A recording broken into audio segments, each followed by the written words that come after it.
And I will just drag Jade Arrow Gamer up and surprise him. Hello.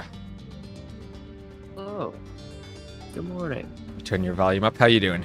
You're welcome I'm to doing well. the streaming voice chat hidden channel. Fantastic. Glad to be here. Excellent. Give me just one moment. I'm finishing making a Discord post that we are live. I'm doing the same. And we're good to go. Alright, so we got DauT versus Fire. There are a few overlapping sets today. I figured we'll start with DauT versus Fire. Let me put your name in the title, too. Do you have any underscores or anything in your name? Oh, no, you don't. Lovely. Lovely.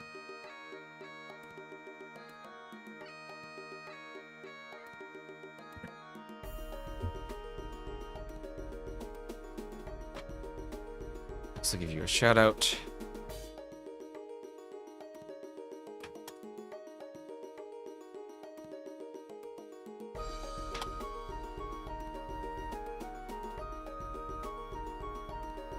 And ACCM versus Yo is going on right now. What is that?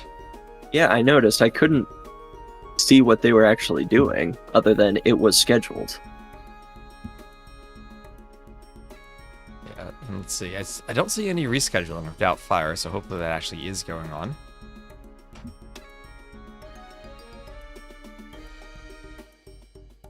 Well, with DauT and Fire, you never know.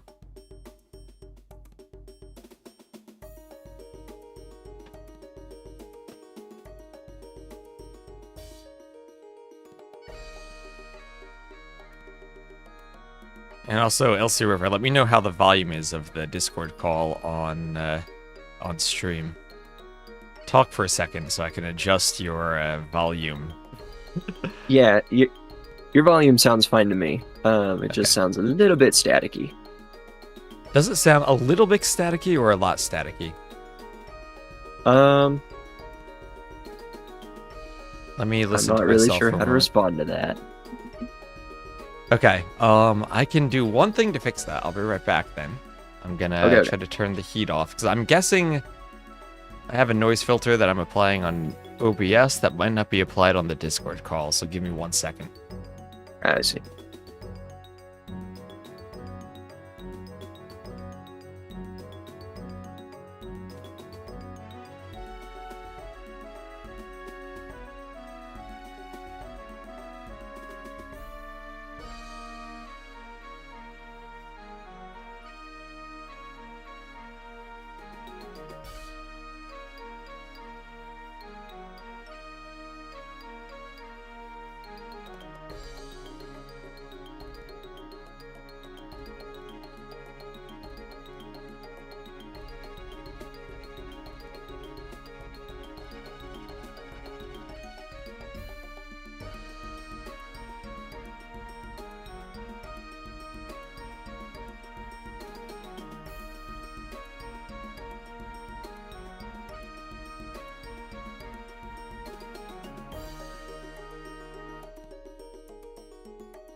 All right, I may have fixed it. I may not have. There are a couple things that Yes, could that cause sounds that, a and I lot solved better. one of them.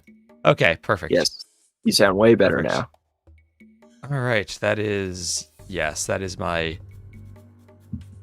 Getting the same audio in OBS and in Discord is a challenge, and I have a noise filter that I'm only applying in OBS.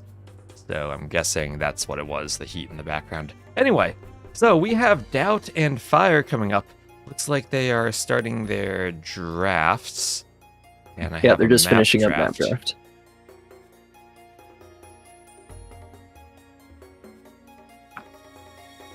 And we'll have reverse acropolis for game 1. DauT picks Tulo and F1Re picks high tides. So some good clown maps from DauT picking Tulo. Yeah, Tulo is a map that... Is it new to this season of TTL? All the maps are actually new to before. TTL. Yeah, we've used... Some of them are T90 maps from Hidden Cup or other events, but all of them are actually new for TTL. Okay, yeah. Yeah, I'm familiar with like maps like High Tide, Stranded, Quarry. These are maps that have been around a while. Some of these not so much. Yeah, so Reverse Acropolis is new. That was a new map that we just introduced from out of nowhere. Young Panda came up with the idea, and I implemented the map. And it's been crazy. I don't know what the meta is. I've seen Phosphoro civs that go for feudal rushes. I've seen feudal civs that go for fast castles. And I don't know what the meta is. Yeah, it seems like it's open to different possibilities. Because normally with Acropolis, you're raised up on elevation, so it's harder to push.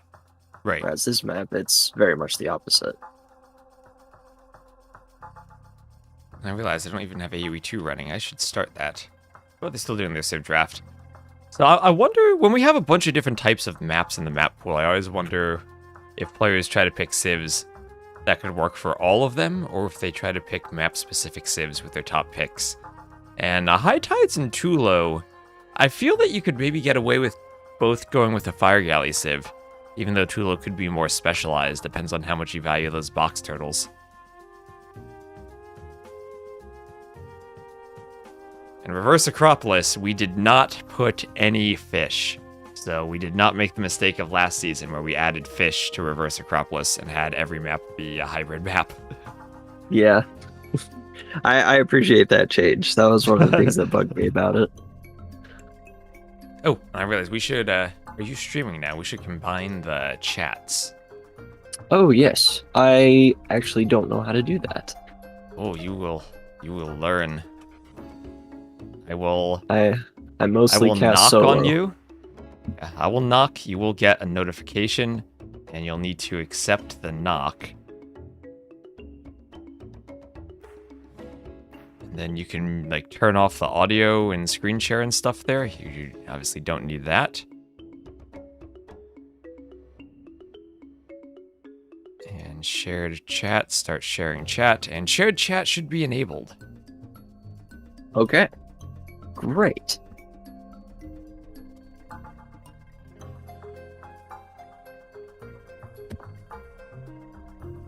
Hello, Hexacaddy, meow.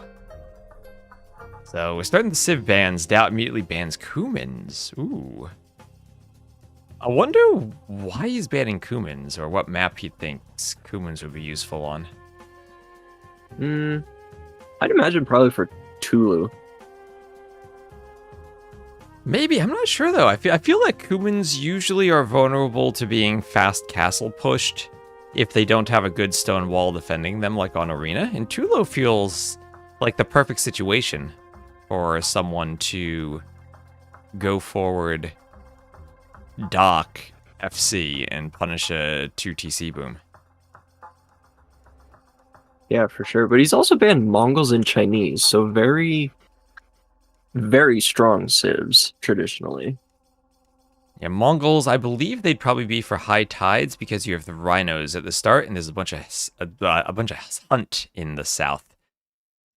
Struggle saying hunt in south at the same time. They have a bunch of hunt down there, so I think that's where people would be picking Mongols. And then fire is just like, let's ban the new civs. I don't like the Three Kingdom civs. No Catans, no Shu, no way. Well, I know there's like the drafting strategy of, maybe you ban some civs you don't want to play, but you leave some of the stronger civs around so you have a chance to pick them. But no, both these guys are just getting rid of all the notoriously stronger civs. Yeah, we'll see if maybe Koreans or Vietnamese get banned. Get rid of the Fire Lancers. Italians for DauT, so again, a hybrid map civ banned there. And Japanese, so Koreans are available. We could see Koreans, Jurchens, Vietnamese, and Chinese, all the Fire Lancer civs. No, DauT banned Chinese, so the rest of them are open. Oh, he did. Okay, we could see 3 of the 4 Fire Lancer civs. Not a lot of hybrid civs banned as well. So we see Malay, we could also see Lith, maybe Malians picked early on here. I feel that the game has lots and lots of hybrid civs. Now, Vietnamese Jurchens, Fire wants the Fire Lancers. Well, I guess his name's in the unit. He must want to use it.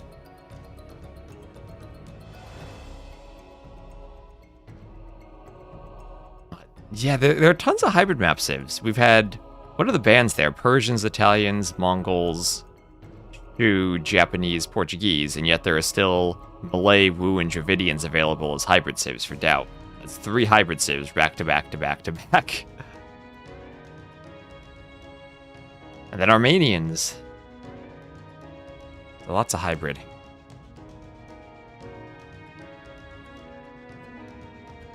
I'm curious DauT's reasoning for going only hybrid civs here. I mean, a couple of these maps can be played out as hybrid maps, and High Tides usually plays out that way, but Reverse Acropolis doesn't seem like a hybrid civ or a hybrid map at all. Oh, let me fix my YouTube title so it says gold. I accidentally put DauT in the Silver League in my title. He hasn't there got yet. that far.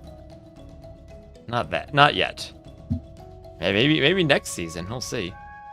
I wonder how well DauT and Fire have prepared for the maps. Because now with GL disbanding, I wonder how DauT's going to practice, because he doesn't formally have a team. Fire's probably practicing with Onamaru. But I wonder what their training strat's going to be like. Sure. And the recent focus on the Red Bull ladder might have pulled away some of the higher level players such as DauT here, whereas someone like Fire might have played it a little bit but probably didn't focus on it a whole lot. Yeah, we know DauT had one day where he played 9 hours and then dropped, and then probably started focusing on TTL after that. Yeah.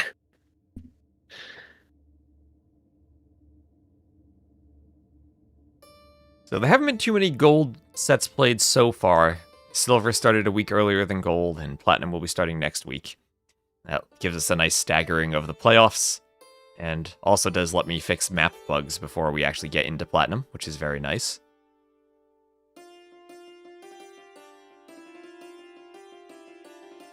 Oh, and hello, the Rev Miracle. Are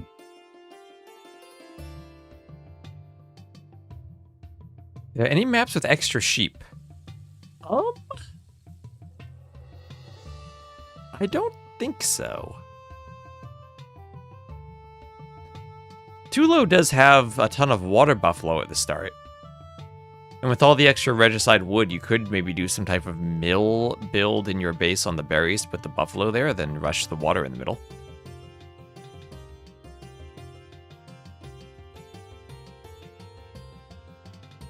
Where am I from? What state? I'm from New Jersey.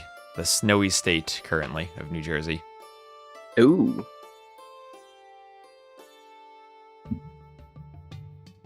Have you been caught up in snowstorms recently? I have not. Fortunately, where I am is like the one state that's not getting pounded. You're lucky then. I had to do a good bit of shoveling the other day in the dark after a stream. A good 2 feet of snow I had to clear from around my car. Oh boy. Yeah, I've heard it's been crazy elsewhere, but not here. Yeah, it has.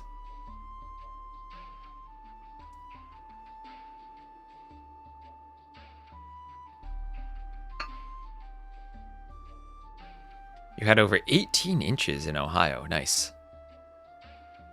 You're probably used to it in Ohio. My friends from North Carolina don't know how to deal with snow. They see one snowflake and the state shuts down. Good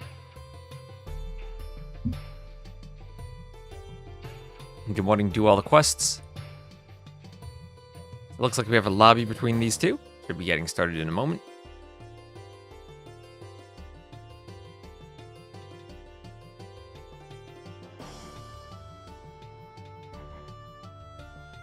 Started snowing when you were on your way back from Cancun. Sounds like an adventure there. Back to the snow. With a future champion. Hello, the beekeeper. Is Jade Arrow Gamer going to be a champion? Not sure what I'd be a champion in. What rank are you now? Are you two-handed swordsman, longsword? What's the path to champion like? I think at heart I'll always be a man-at-arm. I'd say I'm probably at the phase of a longsword where they're just learning that you can use a second hand. So they're getting not, close to two-handed swordsman then. They have their blacksmith not quite upgrades. There. Yeah, we've got the blacksmith upgrades, but two-handed swordsman tech hasn't quite come in yet.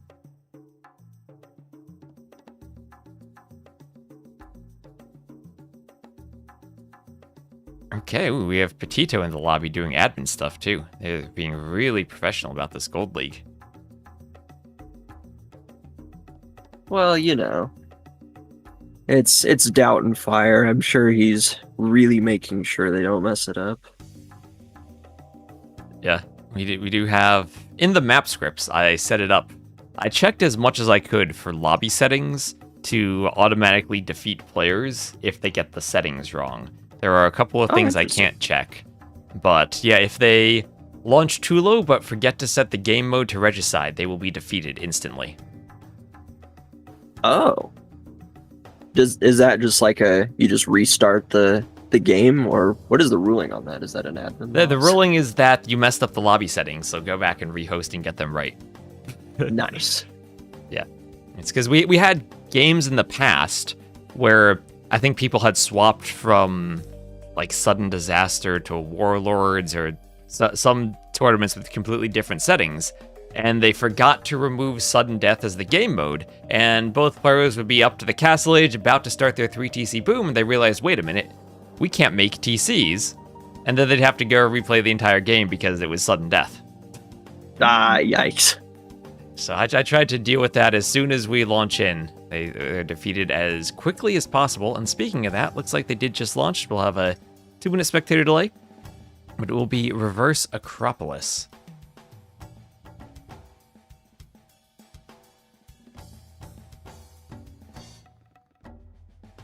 Oh boy.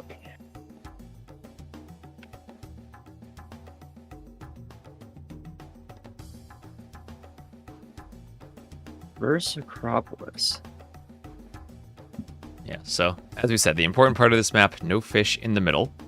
And as I said, it is a completely new map, although not completely new because it is similar to Acropolis. Yeah, no costume today, Bombay Gypsy. We've done all the costumes. And they look pretty good. I did tune in just to see how they turned out. The chicken costume is fun because it's nice and easy. It's not like the Teutonic Knight where I gotta wear the helmet. Or the tux where I have to tie a bow tie. The chicken is nice and simple.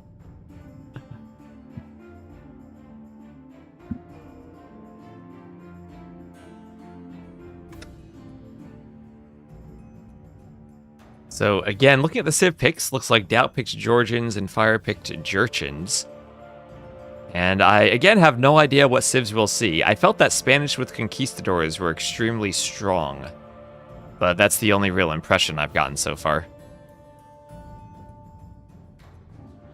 Yeah, it feels like civs that have like a strong unique unit or that want to put pressure on really early, they'll be pretty good here. Imagine even a pick like Tatars can utilize the downhill bonus and put on some heavy pressure. Yeah, that's interesting because in an Acropolis, Tatars would be a very defensive civ with the bonus, whereas here they'd be a very aggressive civ, trying to like pin your opponent in and stay on top of the hill around them.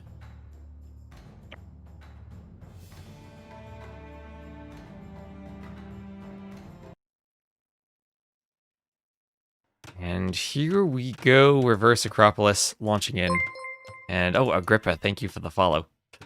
We'll have DauT as the blue Georgians to the west and Fire as the red Jurchens to the east. So, what do you think about the mule cart on this map?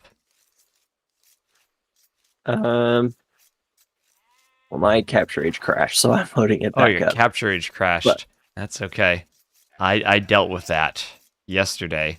I told you last night. It crashed my entire PC, and then I spent about 2 hours messing around with Bluetooth settings to get my headphones to reconnect. I had to go into the registry to delete my headphones, get my headphones to connect to another device to forget my PC, then finally got them to reconnect. Okay, looks like Fire paused anyway, so he knows to wait for you to catch up. Okay, thanks, Fire. Appreciate it.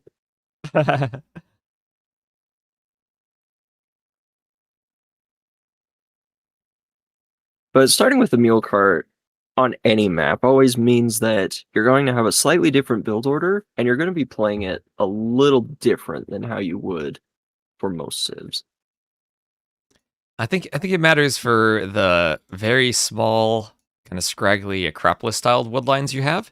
You can very easily move from one to another, and you might even be tempted to stay at the bottom of your base for longer because you won't need to keep rebuilding the lumber camps.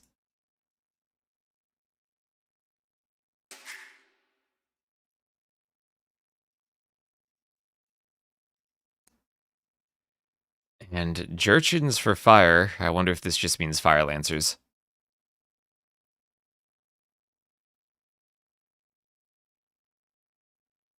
Yes. Oh, actually looks like they're restarting. Yep. Alright, looks like Fire having technical issues as well. He says he's going to restart and change some settings. He was having some lag spikes. Fantastic. We're off to a great start. Alright. So also my pro tip for capture age is close and restart it between every single game. Don't leave it open. Otherwise, yeah, I just did. Eats your VRAM.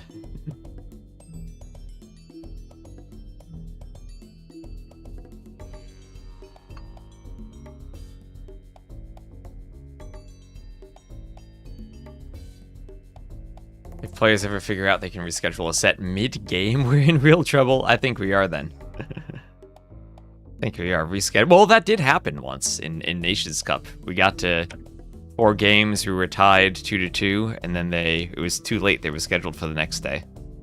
Then Leary appeared out of nowhere to carry Austria to victory. Okay, looks like they're starting back up again.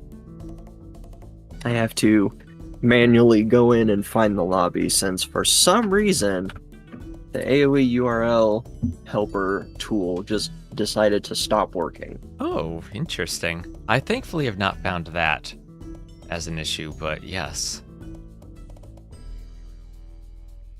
Also, what is DauT's elo? He's only 2k3. Is DauT maybe the lowest elo player in Gold League? I think he is. He might still win. Well, yeah, he's normally around like the 2k5-ish mark, but you know, elo rises and elo falls, which happens to everybody.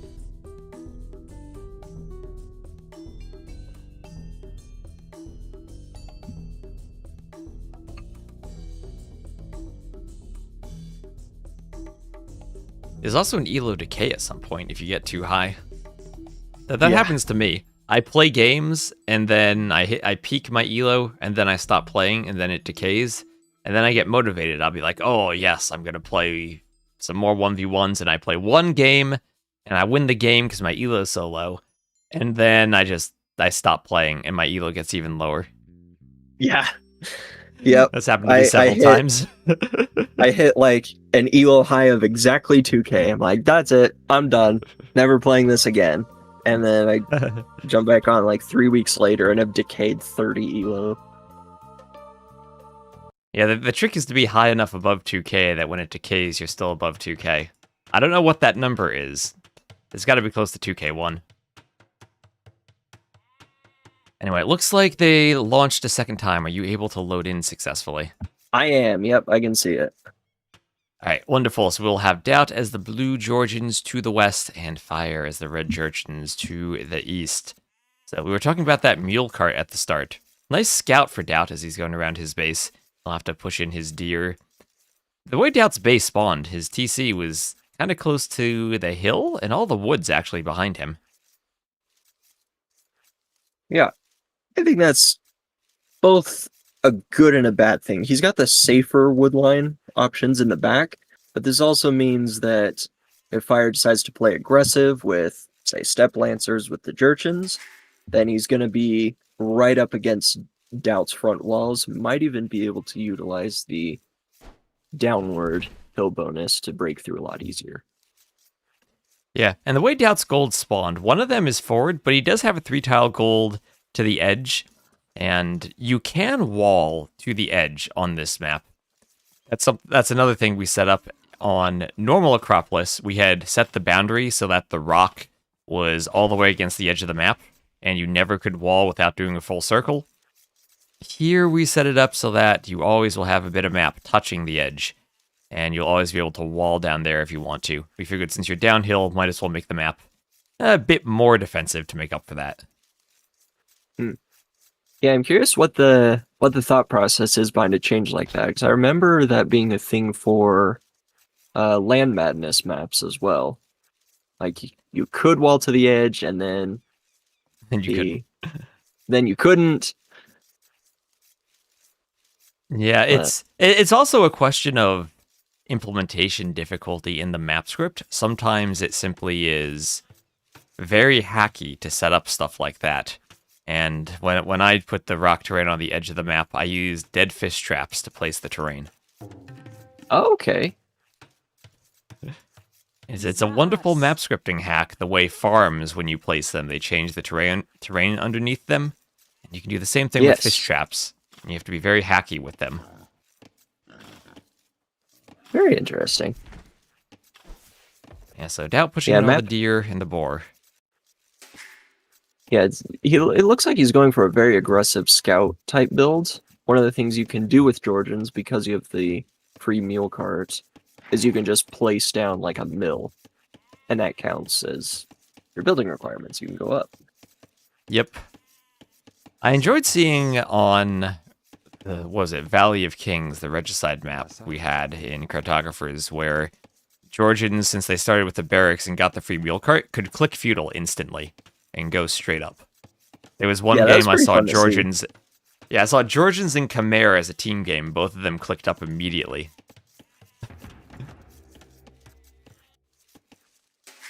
So we'll have Loom for Fire. Looks like he's just about ready to click up. If he goes up on 17 pop, that's going to be crazy fast.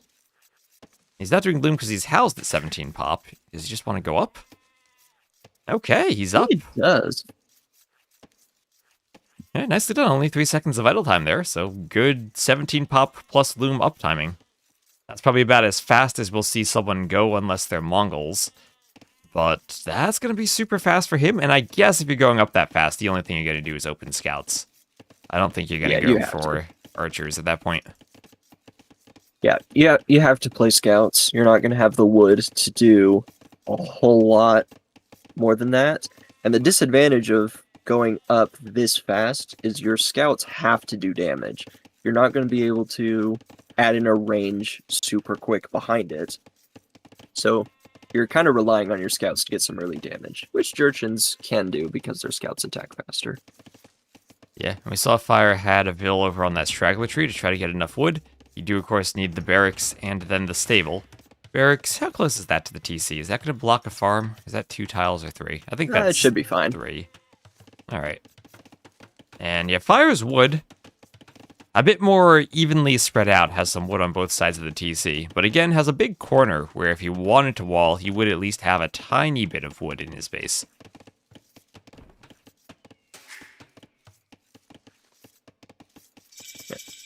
Us like the Fire only put one villager on berries and decided she needed to be ostracized from everybody else because she is stuck there.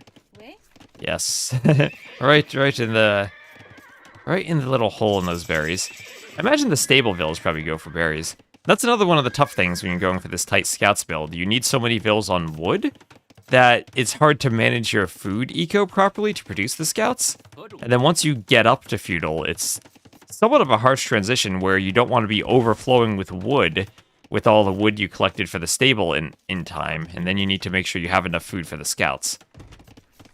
Yeah. It's very tough when you go up this fast to be able to afford your stable and all your farms behind it and get eco upgrades behind it, which is why we're seeing Fire's actually skipped his wood upgrade right now. Yep, Whereas and DauT just got his. Oh, okay. DauT was running towards that spear. I was afraid for him for a moment. But he will take a couple hits from Fire's scouts. Saw the stable and saw the spear. And it's really difficult to get a spear out on this build, too. The spear really sets you behind. And Fire's going to be absolutely bereft of eco upgrades as he is adding the archery range in right now. DauT actually went for a range opening. So he's going Spear Archer and kind of relying on Fire went up super quick. He's not going to be able to afford his range very quickly. And so there's not going to be skirms out on the field for a little while. Yeah, and look at the way DauT walled his mule cart in with the gold. He's very safe back there.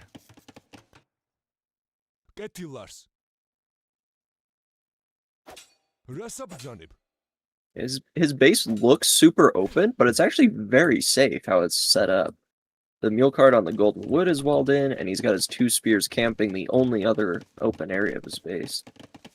Yeah, he's done a great job protecting everything. Those mule carts, or you can get really creative taking wood and gold with them. He just needs to make sure he doesn't over chop at some point. DauT's driving Fire's base now. Yeah, he's walled up pretty good here.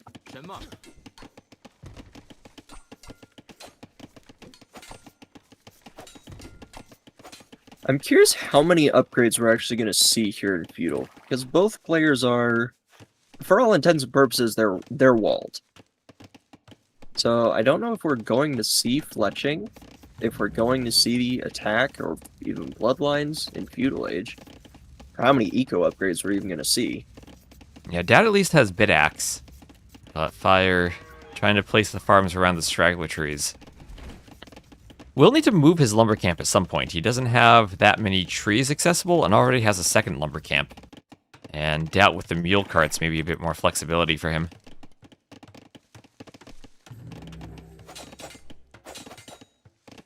Now, which civ do you like better here going into Castle Age? They seem to have very similar game plans, but they're very different from each other. I think the question is always, how do Georgians deal with Fire Lancers? You think Fire Lancers probably should be a counter to all the cav that the Georgians usually like doing. And will DauT be able to find a way to stop them? Because when Fire played in the qualifier, he did have a great game of Fire Lancer Siege Towers in one of his final matches. And we did nerf the Siege Towers a bit, but Fire Lancers are still deadly by themselves.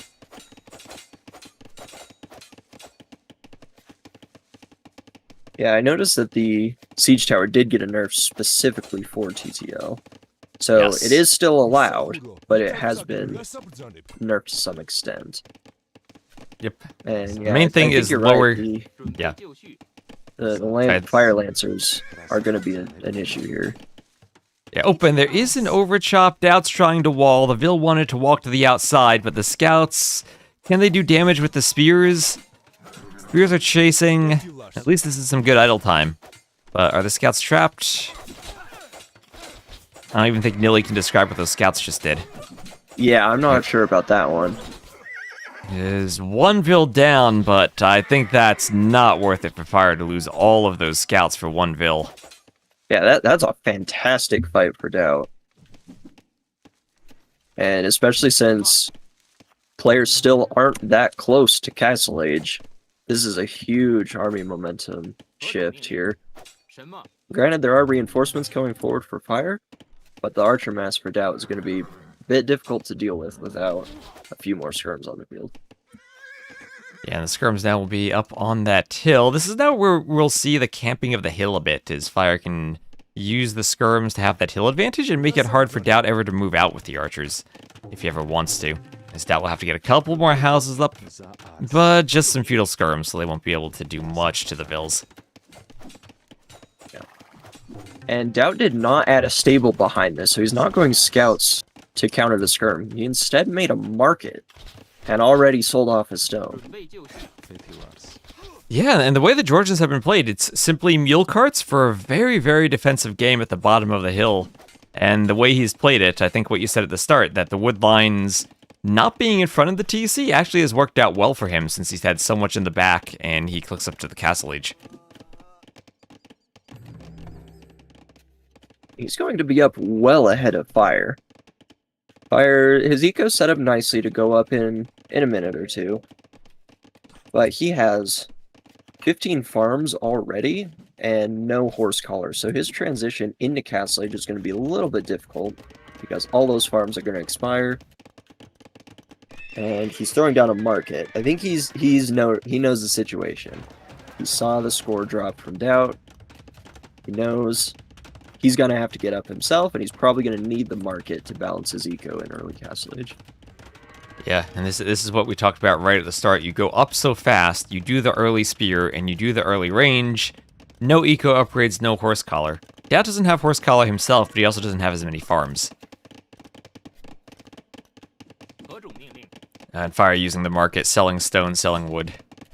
And still super far behind DauT, almost 2 whole minutes behind. Yeah, now, the difficult part for DauT here is once these wood lines run out in the back, he's going to have to really expand out. Now, he does have a stone pile in the middle of all these wood lines, so he might drop a TC there.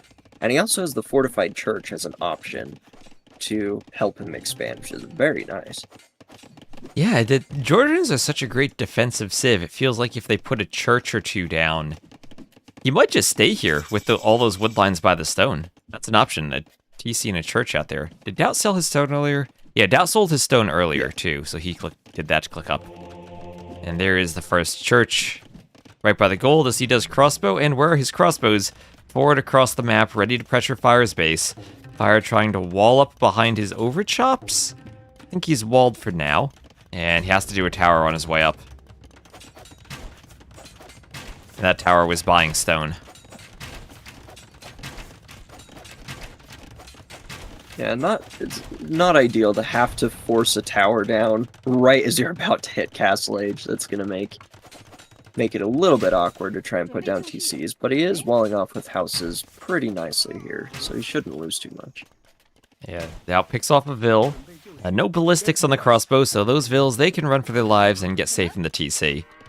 Fire has to be a bit careful. Those farms are pretty far from the TC, and the crossbows are going to run in, and they will find some Vils on the gold, and DauT has to decide whether he wants to dive the tower or not. I think he should. He'll zone Fire completely off his gold, off this entire wood line, a lot of Vils going down, and more Vils idled in the tower. Fire's eco is going to be a mess here. Yeah, that's now 9 Vil kills for DauT. Those Vils still running back.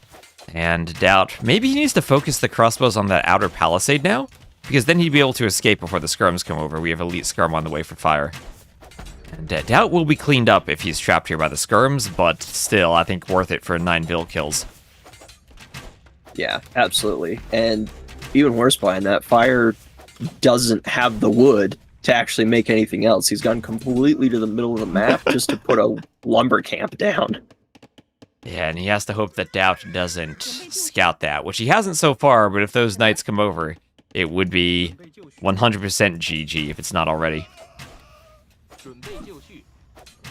Look at DauT's micro, too. Who is this? Is this DauT under the tower?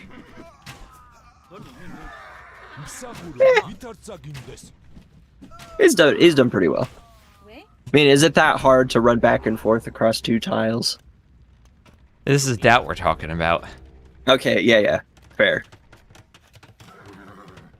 Yeah, and he's got some armor on his knights. Scouting. DauT's scouting is basically just between his base and Fire's. He hasn't looked around the map, but he is going for relics, so he's probably going to scout around to look for the rest of the relics and just happen to find that wood line.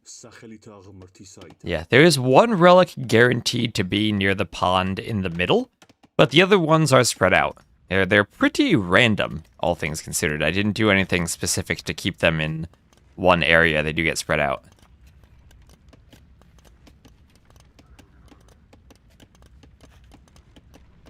Now DauT is expanding his eco with the TC on in that area we talked about earlier, and Fire's not going to be able to add TCs for a while. His eco's stretched super thin now, and he's taking a Cav Archer.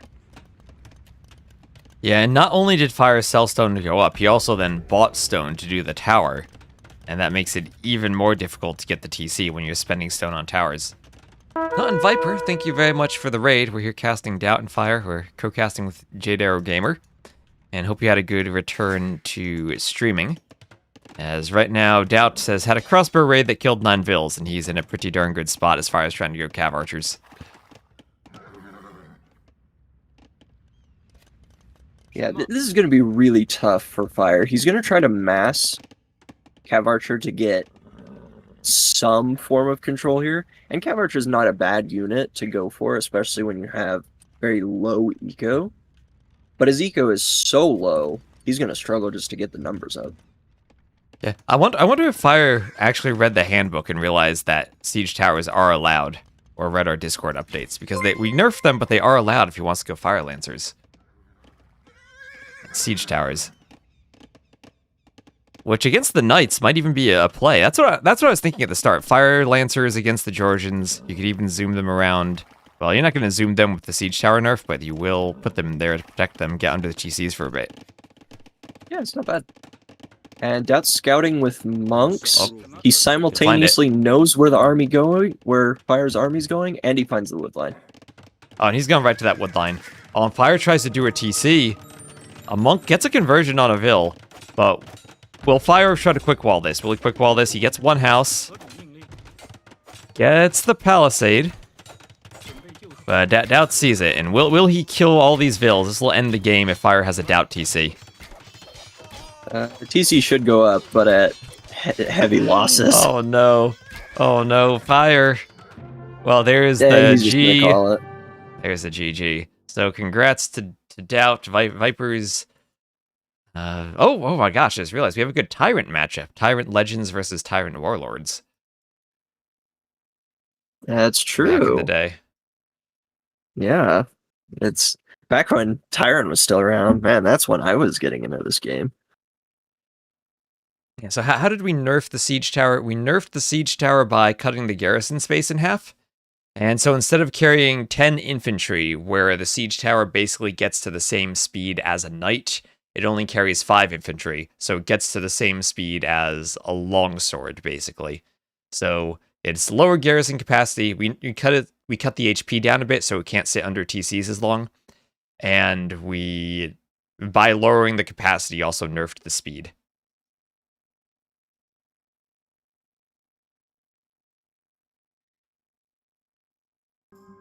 I think those are decent changes. I haven't been a big fan of how the siege tower has been used recently. I don't mind when things get nerfed if they're being used for unintended purposes. Yeah, so 1 win for DauT. I imagine this is a quick 3-0 for DauT. But who knows, maybe Fire surprises us. He did pick High Tides, and Fire was for a long time known as one of the best water players, and we'll see if he can maybe make something happen with High Tides now. I imagine he goes Armenians, Byzantines, or Lithuanians here, and then saves Vietnamese for Tulo. I could be mistaken there. We still haven't seen too many maps, so we don't know what type of cheese players will come up with for the regicide build on Tulo. True. Tulo is one of those maps that could be played a couple of different ways, and it opens the possibility for some unorthodox strategies. And yeah, accurate. It is map-based, the Siege Tower nerf. So if you play the TTL maps, then you get the Siege Tower nerfs directly through the maps. So no extra buttons for players to click. That's nice.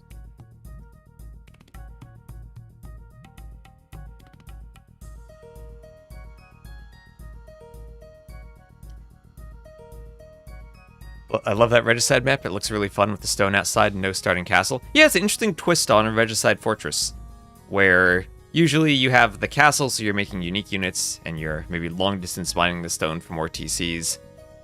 And the other twist is that on Tulo, the pond in the middle encourages Vil fighting, but with Regicide, you start with 0 gold, so you have a Vil fight without loom. Or you have to mine gold, or pick Aztecs that start with 50 gold. So we've seen some drushes with the Aztecs on that map, just because players have gold.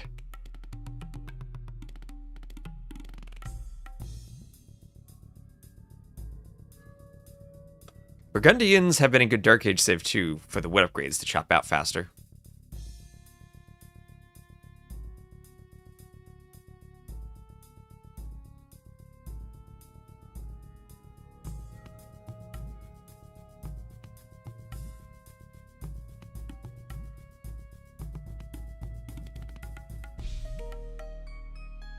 And looks like they're in the lobby. I know Fire was having some lag issues, so maybe they'll take a moment to try to resolve them. They're playing on the East US server, so I don't know how good or bad that is for the players in terms of their pings. Yeah, it's going to be kind of tricky with where they're located. East US is probably the best it's going to get.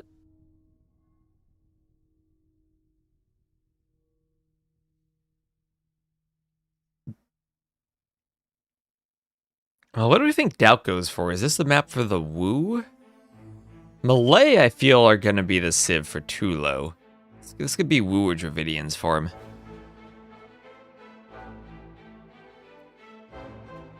him. Yeah, it's a good question. I think...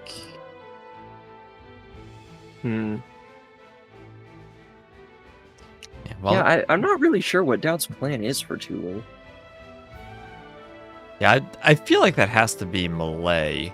The Tulo is really interesting because you start with walls, but it's also a very open map. And I don't think Dravidians fit that as well as the Malay do. Or even the Wu might.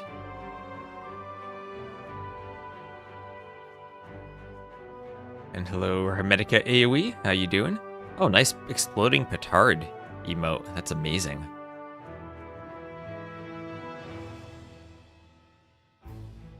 Alright, looks like they are launching. And it will be Wu for DauT and Armenians for Fire. We'll have a 2-minute spec delay. It'll be High Tides, a map we've seen quite a few times in various events. We had it for Hidden Cup. It was in the Noble Apartment Cup. And I think this is the first time we've used it for a TTL. Yeah, this map has been played pretty consistently, I feel, since its introduction. It's usually been played as kind of a full hybrid map. Occasionally, we'll see someone ignore the water and just go full land aggression, but it usually isn't a good idea. Yeah, and I think it's also the most picked map we've had so far this season. Maybe players feel that it's the most standard, that they're used to playing hybrid maps at this point. And simply kind of default to High Tides.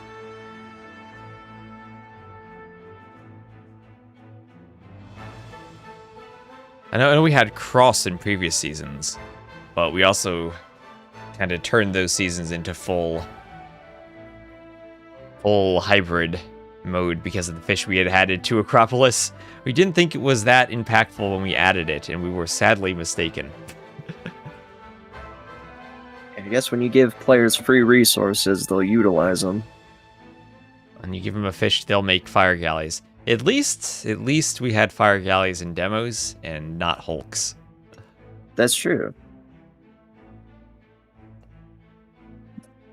Wish we had 2 TC maps like Jungle Rumble more frequently. Yeah, Jungle Rumble is a good one. Is your different situations for the TCs.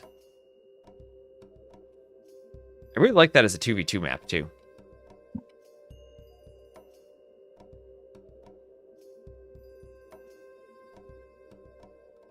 Alright. Loading in.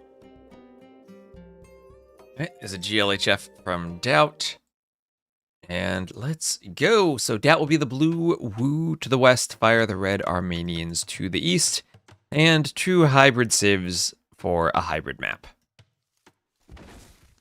Yeah. This time Fire has the mule cart civ, but he doesn't get one for free, he just gets his cheaper. Yep, and Fire also has a very forward gold for this map, but a safe gold in the back if he wants to wall, has a second gold that's pretty safe for him. DauT's map, about as good as you could want for the gold position, and pretty good wood lines for walling, I'd think, too. Maybe a bit open by the berries, but other than that, pretty nice. Yeah. I mean, berries on a hybrid map aren't as impactful as they normally would be. Normally, players are relying on fish more than anything else to go up to Castle Age, which is why water control is very important. Especially this map, you also have a lot of food options in the south if you really need to go that way.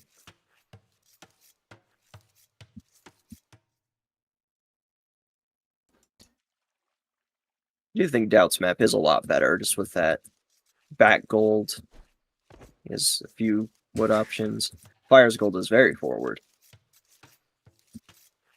Didn't we see Wu Armenians yesterday and the Fire Archers wrecked? Yeah, Fire Archers are a unit that I haven't really gotten a good read on. I feel like they're somewhat weak, but then maybe I'm wrong about those feelings. I'm not entirely sure what to think of them.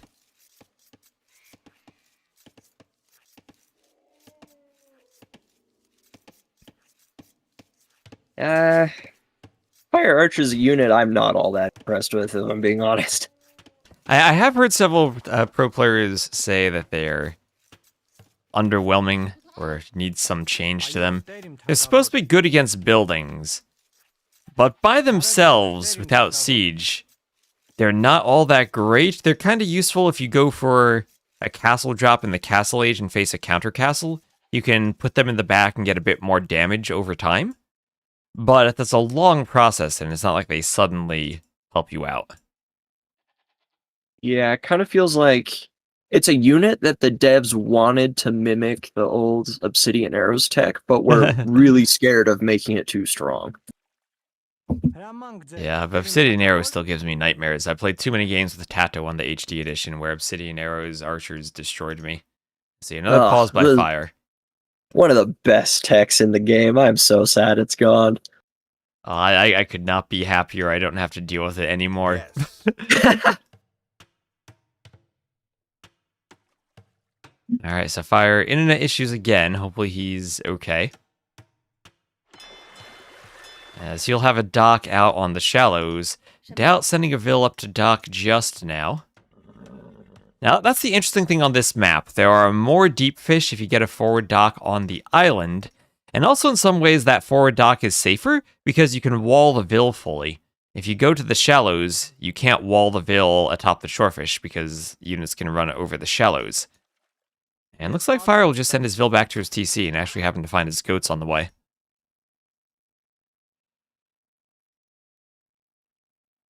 DauT's looking like he's not too sure where he wanted to put his dock. He's thinking of going forward with it, change his mind, decides to put it on the middle island there. And yeah, we'll get a good dock. We'll be right next to a fish. I did spend a lot of time balancing the fish around the center island, so players should always get a decent dock that's not too unfair with unbalanced fish. Yeah, looks like a pretty fair fish distribution. And a bit of a scout fight. Fire did come out on top of that, so just a little more HP on his scout. Yeah. And the way Fire's wood spawned, he does have to take the back of his base. He can wall very easily and have a huge safe area, but the TC will be at the front. Maybe a bit difficult to get extra TCs with all the hills if you wanted them in the back. You can always get a TC by the stone and the wood at the top too, so he has some different options for how to wall. Just needs to figure out a way to be safe properly.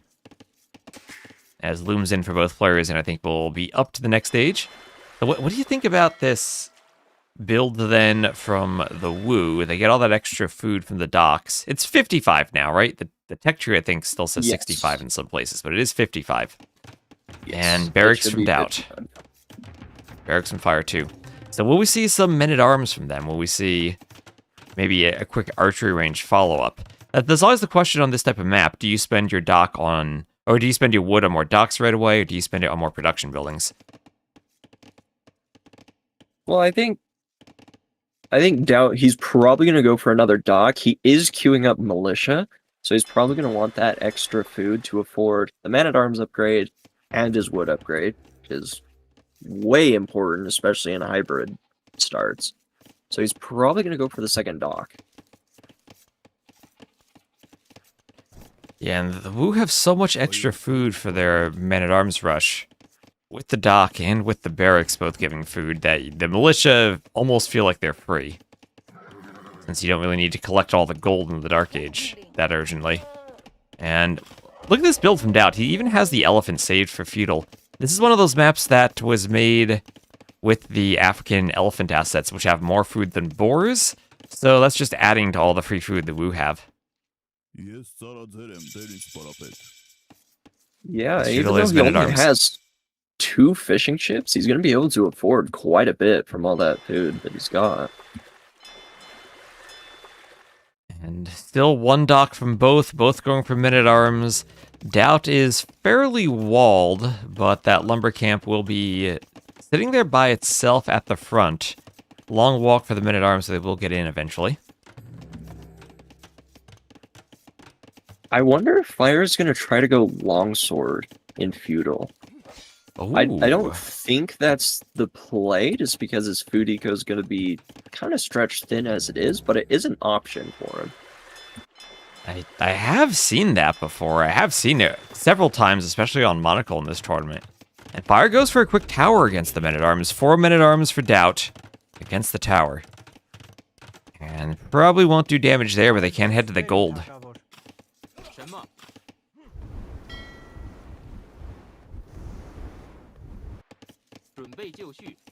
Yeah, tower and town watch.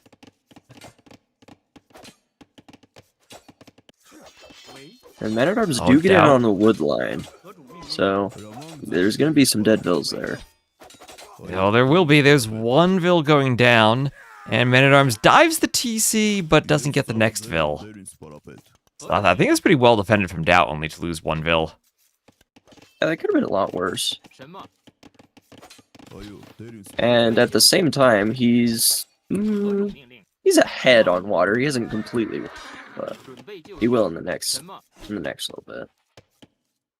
Yeah, archers force the men-at-arms back to the gold. And they'll shoot the men-at-arms down. And DauT's probably done all the damage he's going to do with the men-at-arms if the archers can catch them and simply make sure they don't escape, but DauT will try to get out. And meanwhile on the water, DauT cleaned everything with the fire galleys. He's cleaned the men-at-arms in his base, and he's still being annoying to fire. So I feel like this has gone DauT's way in pretty much every segment of the game so far on this map. Yeah, he lost his scout in the rush, but he's kept all these men-at-arms alive. Especially important for Woo, since they will regenerate HP. So he's just going to try and be annoying with these as long as possible. And Fire only has 2 archers and a skirm so far. So not a lot of military for him. Yeah, and there's double bit axe finally for DauT, so he didn't have the upgrade. That's maybe the only blemish on his otherwise perfect game so far. And I don't know if you've seen games on this map where players win the water and then go on to lose. I've seen that quite a bit. I don't know what it is. Maybe the farming eco is more important, or the fish get farther from the TC really fast and you're not accustomed to it. But I feel like that's the case, that winning the water isn't an instant win. Yeah, that's definitely something that happens on maps that have a good amount of fish on them. Players can tend to over-rely on that fish for their food income, and they just get more and more inefficient the more you take because they have to go so much farther away.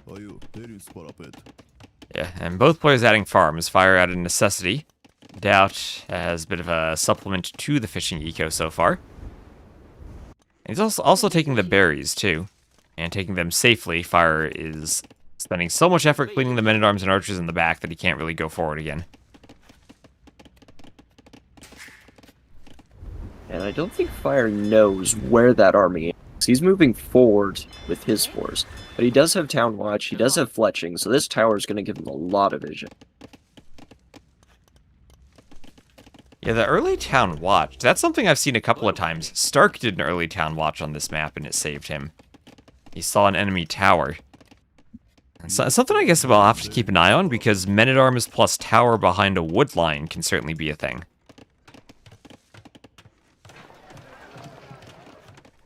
Market for DauT, of course, DauT's most important building.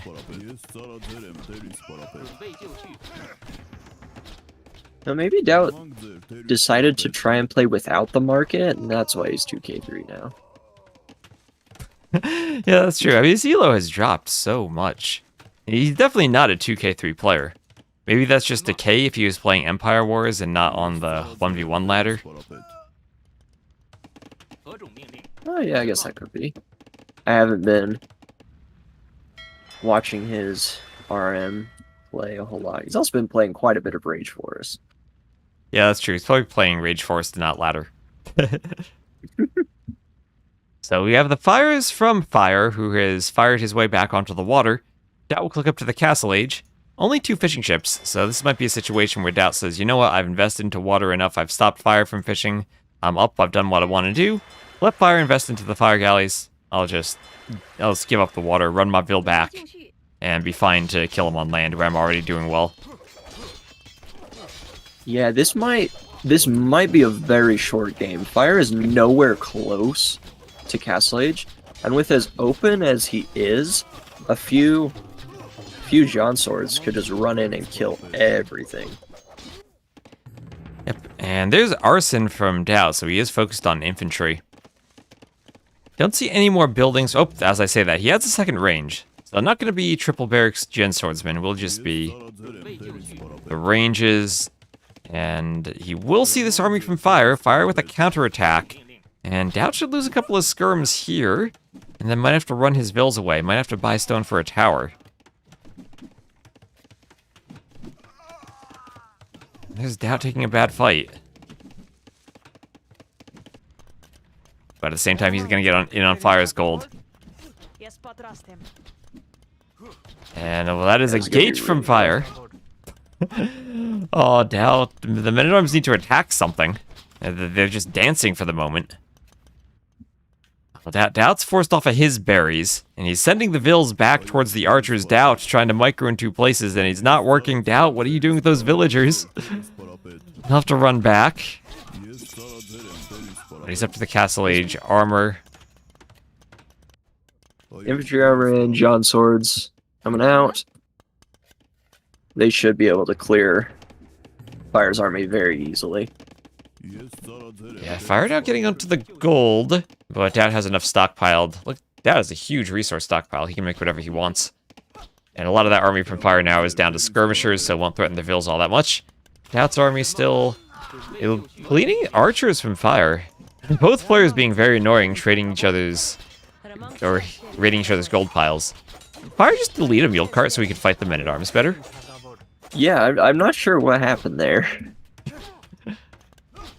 I mean, it's not like you would try to delete a palisade and delete a Vil. We have seen in a few instances where players accidentally delete Vils. That feels like it was on purpose so we could fight the men-at-arms. Yeah. There's enough villagers here, pathing was going to be awkward, and mule cart pathing as usually awkward. I don't know what it is about the mule cart, but it feels extra awkward compared to everything else. Ooh, so Fire has decided to not go up to castle and instead gone for longsword to try and defend from these John swords. Oh, I like that. I like that. Right, Armenians don't need to go up, and he has some fishing eco now. He's taking DauT off of the water by destroying his dock. He actually could play feudal for a while and probably be okay with the longswords if he's just against Skirm and Jin swordsman. Yeah, the John sword do count as shock infantry, so longsword will do bonus damage against them, but they are faster than the longsword. Not by much, but enough to outrun them. Yeah, and he's getting on the gold again, but here come the longswords. Longswords will have +6 against shock infantry.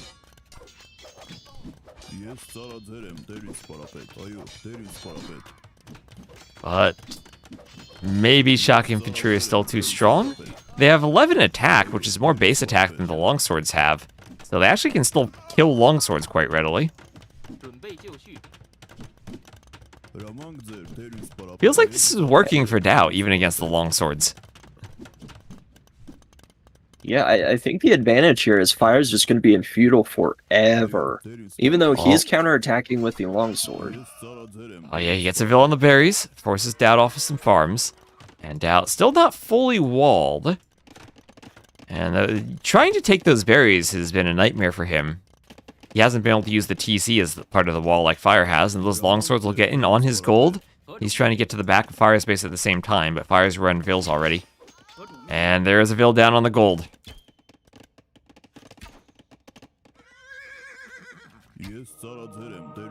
Monk for DauT with the Cav Archers, too.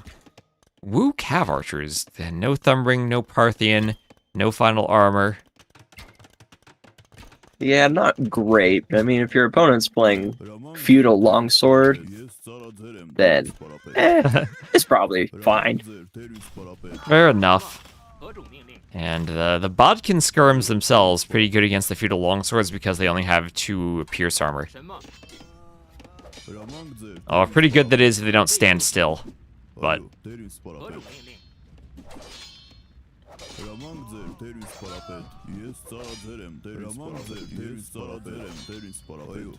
yeah, longswords getting cleaned up mostly. Wow, those longs. We've seen so many longsword games, but it feels like you really need a good mass of longswords for them to be effective. If you trickle them in, it's even worse than Trebs. Yeah, for sure. And I think Fire's going to take a fight here with his army in DauT space. It's not going to go well. And he might tap out here. He's on 4 minutes of idle TC time. His Vil count's just falling further behind since DauT has the extra TCs. And he still is nowhere close to Castle Age. Yeah, but the scores are still within striking distance because he has water control. And he's starting to add in more fishing ships. And maybe Fire thinks, you know what, DauT's not going to contest the water at all. Maybe I can fish my way back into the game.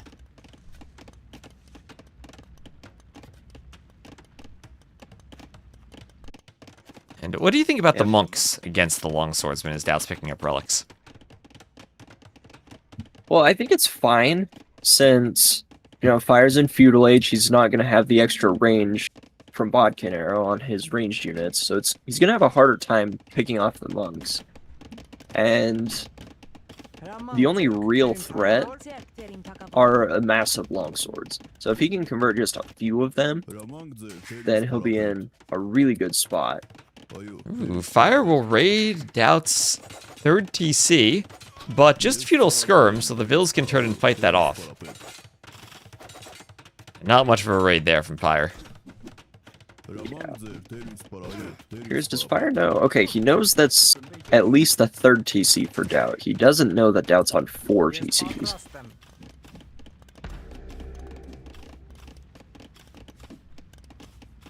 And DauT once again going to dive a tower. We saw that in the previous game and it worked out, and he'll get a couple of Vils. Lots of HP for the Cav Archers here to dive. And Fire losing more Vils. 71 to 50 on the eco kit. on the eco counter, and I'm not seeing a way back for Fire in this one. He can tower up all he wants in Feudal and try to fish, but DauT now adding his 4th TC is super far ahead. Wait, that's his 5th TC. That's his 5th? Oh, that's his 5th TC, sorry. His 4th in a line. There's a 5th TC over in the back, too. Yeah, he is not threatened at all. Fire's still in Feudal. There's really nothing he can do against all these TCs. And while Fire has used the market, he's going to click up now. He is so far behind. And he's up. So what if... they don't get any villager bonuses, do they? I'm looking for... Oh, houses built faster. Houses built faster. What if DauT says, I have all these villagers. I'm so far ahead. I'm going to go and build my houses in your base the way MBL would outpost rush. And I'll surround you with houses. You use my... Because I'm so far ahead in vills. That doesn't seem like a very DauT play, does it? You're right. He probably doesn't have the APM for that. No, definitely not. It's up to 90 vills versus 45. And Fire, to his credit, has done very well at surviving the age disadvantage. Yeah, this is the situation where you say, you know, if this were a team game and the rest of the team were winning, Fire is holding on. But that's not the situation.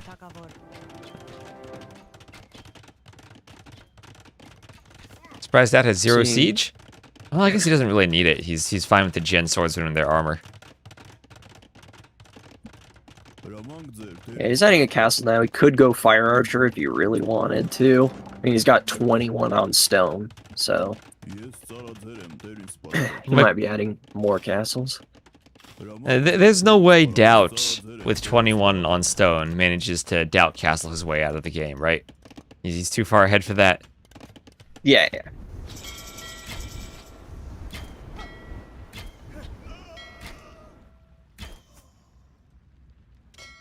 Fire gets up now, but again, look at his eco. He's only got like 15 or so on food, 7 on gold. He can't afford very much at all. And DauT's hitting his fishing eco with a couple cav archers. I guess that's the downside of only using the fire galleys. You don't have galley or war galley to keep the cav archers away. But Fire's actually gone for a university right off the bat in Castle Age. I hope he clicks a guard tower before ballistics. Please. That would be amazing. Oh, he's clicked two-handed swordsman before anything. Yeah, I mean, he doesn't have... I mean, yes, he has skirms. Oh, here we go. I mean, is this a DauT castle? That's a lot of longswords and skirms to deny a castle. The monks are down. DauT'sville is trying to path to the foundation. There's too many vills, though. This isn't stop. This isn't stop. Yeah. That'll go up. Alright, so DauT gets a second castle up. And it is indeed fire archers. It is fire archers.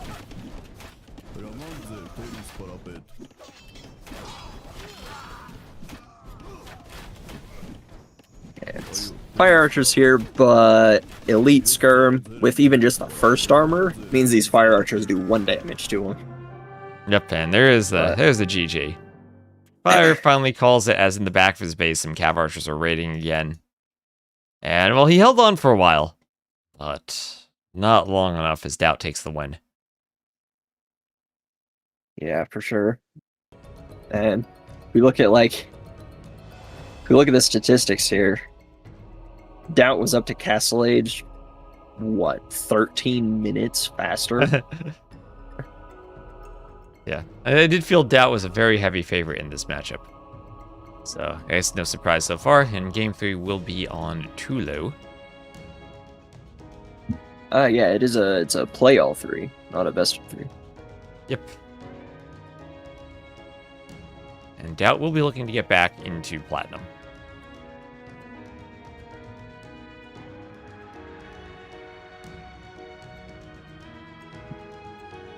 I imagine this is melee for him.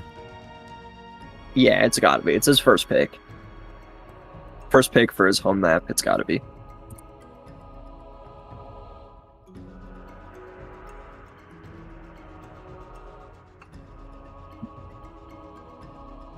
Alright, and I gotta say, after all the issues I had last night after Capture Age crashed, I'm glad we haven't had audio issues so far. Yeah, it's been surprisingly well as far as technical difficulties. The only thing I can't figure out is OBS doesn't seem to be updating the Civ and map wins and losses as I update them. Oh well. Do you have like a browser source there? I do, yeah. Oh, interesting.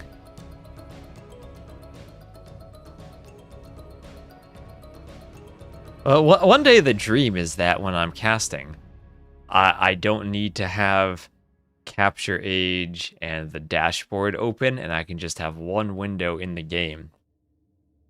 Oh, that'll be so nice. Find everything, all the lobbies at once. Cast in the game. Not Alt-Tab. That'd be so lovely. That's the dream. But I don't know. Maybe that's the skill gatekeeping of casting. Now, our base is messaging me. We're too low. This is what on this stream we get the insights into our base. Oh boy. Or the into the admin decisions.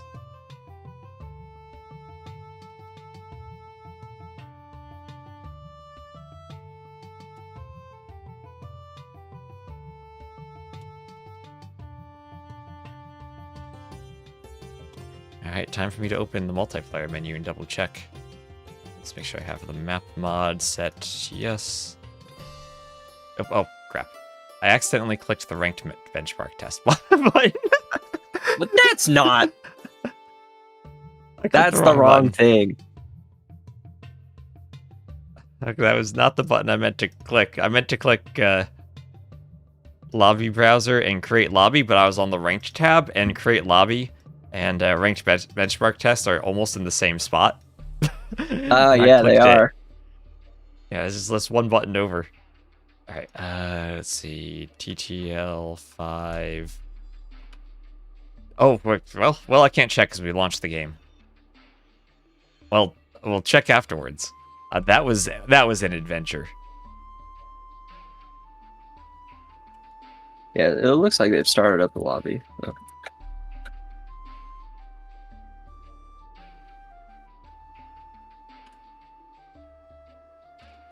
It is Malay.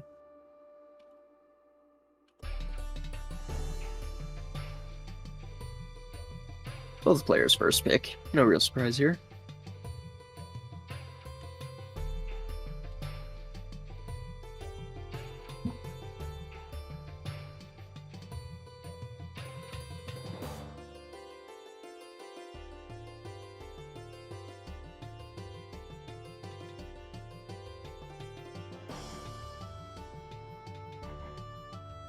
Okay, so our base says there were issues with Conquest Victory messing with Regicide in the past.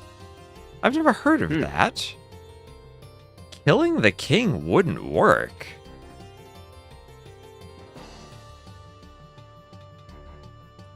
With a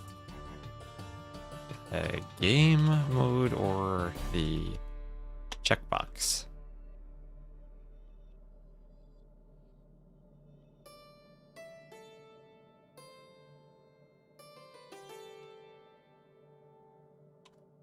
Never heard of that one before. Red Bull, I know I need to update my about overlays. This is still the Red Bull background. I need to change that. I've been dealing with car issues, man. My neighbor's daughter backed into my car in the parking lot. I've been dealing with that the past few days. I haven't had time to fix my overlays for TTL. Now, Cobra cars are not as sturdy IRL as AoE 2 would make you think. They don't tank mangonel shots all that well. And Capture Age crashed somehow. That's interesting. At least it didn't crash my PC this time. Here we are. It's the little things. Alright, so we will have DauT playing as the blue Malay to the south, and Fire as the red Vietnamese to the north, and both of them with their very first Civ picks. This is Tulo, a map with the standard regicide settings where you don't start with any gold. You start with only 150 stone, but you start with a ton of food and wood. Also, you have this fortified tower instead of a castle, and all the stone is on the outside. So regicide, but not much of a focus on the unique units.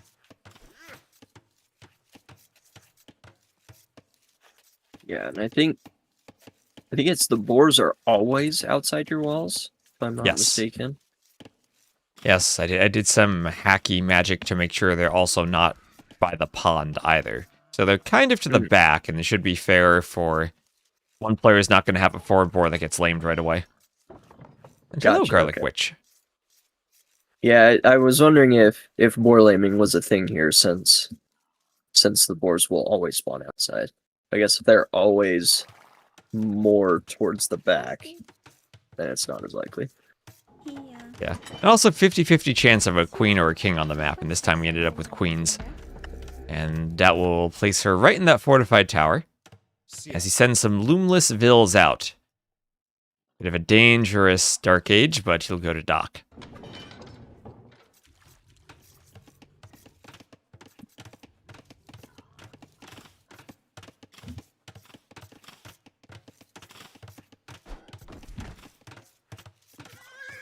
Looks like DauT went to the outside wood right off the bat. Yes. And interesting where he placed the lumber camp, because he's going to have to chop through 2 extra trees, I think. You have to go through 4 trees, because you need to make a hole to get to the outside here. So not going to one of the sides will mean he's not getting to the stone anytime soon. Yeah, well, Fire was out to the wood a little bit later. He only has 2 layers to chop through. Yep. And the Vietnamese, of course, they get economic upgrades, cost no wood, and research faster, so early double bit axe for chopping through faster could be in the cards for him. For DauT, we'll have a forward barracks, along with the dock as he's trying to take the fish. And more Vills queued. He's going to have to remember Loom at some point. Oh, DauT! What is this gate? What? No! DauT's been playing too much Rage Forest. Oh my gosh, how is this the Viper? I don't expect that from DauT. No, that's a Rage Forest play. Gosh, did Viper sub in for DauT? Is that why Viper raided us? Because he had to go play under DauT's account? What was that? That's it.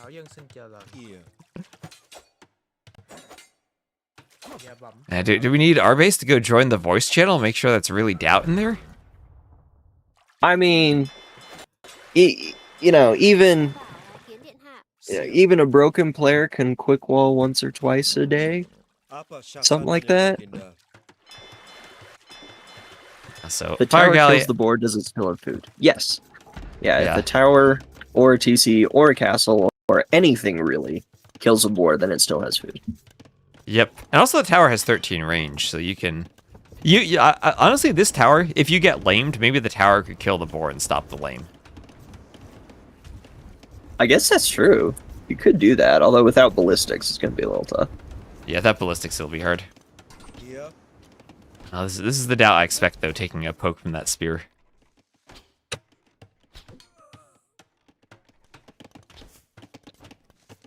Fire walled up in the back. Send some Vills to grab another deer. And keep his fire galley attacking the dock in the middle. As well as another stable on the way for Fire. Or a first stable, that is, for Fire in the middle of the map.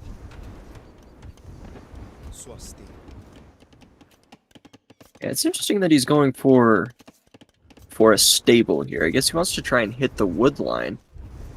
But I'm not even sure if he knows that that's where it is. Okay, he's scouting it now with the spear. Oh, will DauT wall the spear?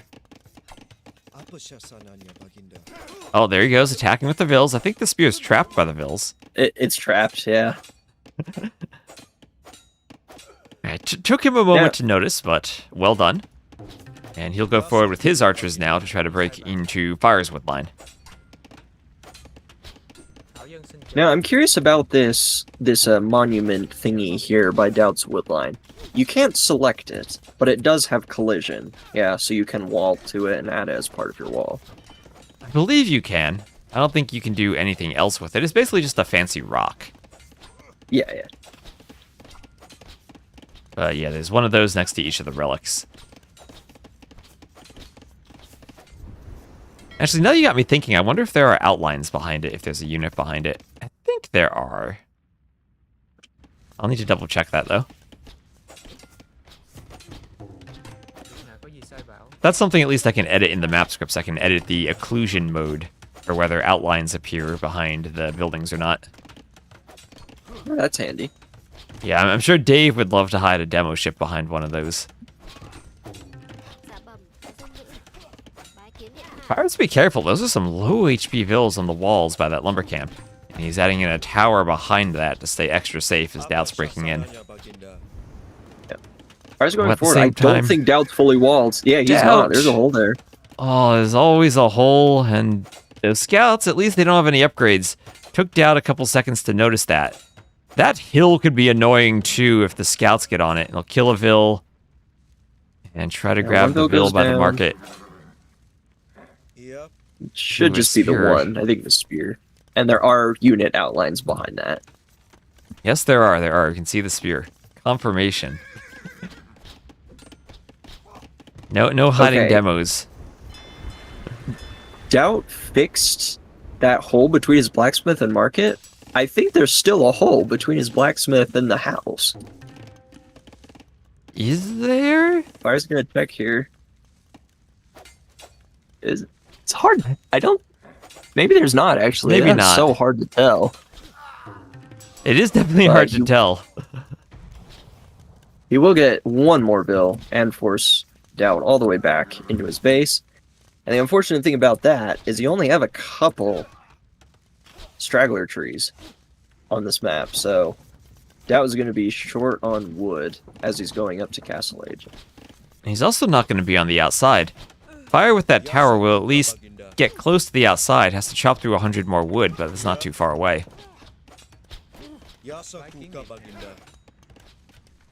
Those vills chase the archers for a while. Yeah, DauT's got fletching, but it's only 2 archers, so shouldn't be that big a deal. And Fire actually brought vills forward to try and break into the wood line.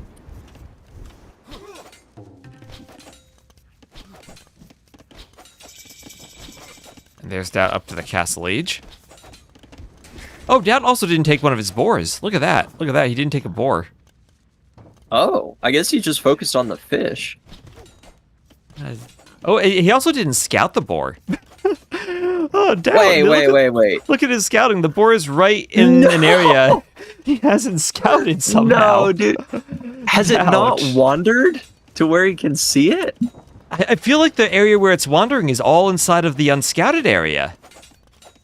Oh, that's awful. Oh, DauT. Oh, it totally is. Yeah, it's wandering around just. Oh, there we go. He got Bodkin Arrow. His tower can see it. Oh, we were looking. He didn't take either of his boars. We were looking at different boars. Check the left side of his base. He just found his boar now. Oh my gosh, there are 2 boars he didn't take. How in the world does he hit Castle Age? How does he do this? How did he have 2 boars he didn't scout? We were looking at the same thing for 2 boars. He's on 1 farm. How in the world did he get up? He has 6 on food. I don't know where. No more berries. 1 farm. He's off the fish. He didn't take either of his boars. He's gonna TC the wood. This was his home map, remember?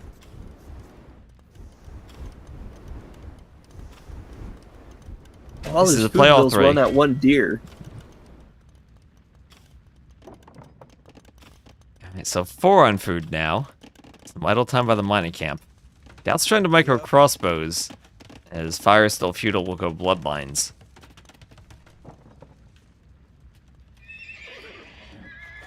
He's taking the boar now, finally. I just saved it for his TC. Leaving it for the outside TC. There we go. DauT also never repaired that hole in his wall he deleted to run the vills through earlier, and Fire's scouts might get in. Not too much damage they can do with how close the TC and the tower are to everything. But I guess that gold has been exposed with archers. Fire's not up yet. He's not planning on going Castle Age at all. Now, how in the world is DauT up to Castle with one farm, no boar taken, and Fire's over here on almost 10 farms, and he's still not up? Fire did make eight scouts, and remember, the 8 scouts is the same as the 800 food it costs to go up to the Castle Age. So that essentially is the Castle Age timing right there. Yep. Well, what's Fire doing on the outside now? He's sending vills around. Is Fire going to go around the outside and tower DauT? And make it so that DauT can't chop out?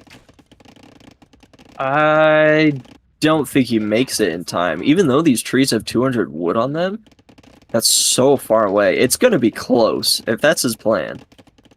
He could just stone wall once he gets there, right? He doesn't need to do the tower. That's a bit faster.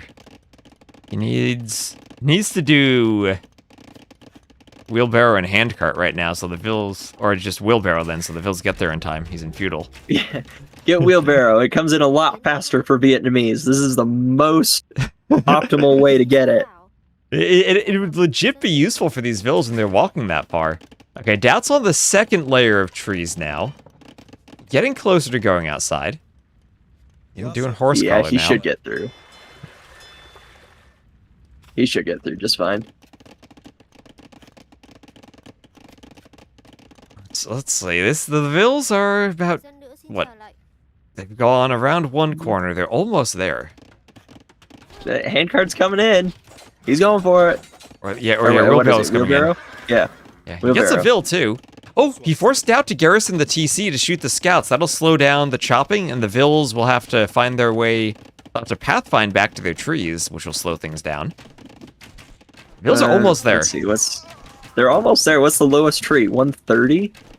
One of those trees is 130 left? He's there in time. If he scouts it properly. Oh, don't stop, Fire. Keep going, keep going.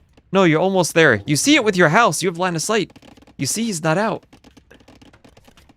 Okay, he's going. He's bringing the buffalo with him. Town watch for DauT. So he'll see if Fire does a tower. Will he? That's gonna be close. Yeah, okay, town yeah, watch he he sees will. it. Fire has fletching already. No, Fire, don't try to wall that. There's a TC there. You know this. He's just got to slow it down a bit. He needs time for the tower. But that's like one volley from the TC and that gate goes down. Yeah, but the TC is garrison, so that's going to slow DauT from cutting out. I guess so. That's true. I think Fire needs a second wood. tower. That gate does nothing. I don't know why he's going for that gate. Fire, no. Fire just tossed 2 vills. I think DauT gets out here. Why are you running? There's 13 wood left. You're so close, and he's running away. DauT. Almost. You almost made it. But he's in the middle now. He could have just YOLO'd vills to chop out. The Fire only has 2 vills to garrison the tower. It's not like he'll do much damage with that few arrows. And Fire's up to the Castle Age. DauT's just gonna boom on the inside. He'll buy some stone, and then do 2 more TCs, and he's booming in the middle. Oh, DauT, man. There's only 13 wood left, and you're free. But as he can come back to that later, there's not a whole lot out there for him. It's mainly just the stone, and Malay don't really need to go castles all that much. And DauT somehow up 71 to 47 vills, despite not taking those boar, and still hasn't taken his second boar. So I guess that's the lesson. If you're the Malay, you can fish in the Dark Age and you don't need boars. Yeah, he only made like 1 fishing ship, I think.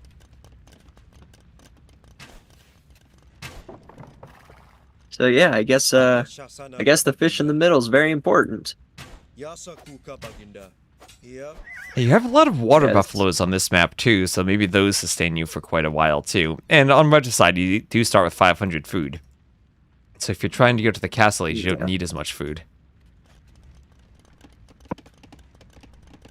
Yeah, this situation does look better for Fire than in the previous game. He's still up to castle age way later, but at least he has some form of map control here. It's still going to be very difficult for him. Looks like he wants to go Rattans. There's Fire up to castle. And cart for DauT in case he wants to run around the outside. Fire will do a 1 Vil TC in the south. That is the first TC he places. Well, he has the outpost there. He sees he wants to make sure he can get more Vils here. I love those outposts. He's getting a ton of vision. DauT still isn't out there, so this is maybe the safest place he can go.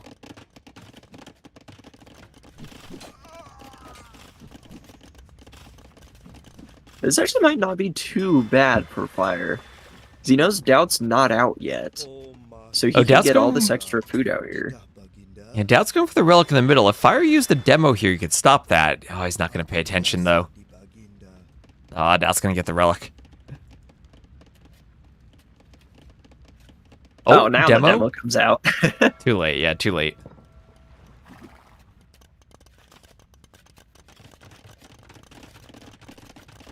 So, again, almost a 50 Vil lead for DauT now. Fire's gonna have to do something crazy here. And DauT's up to him.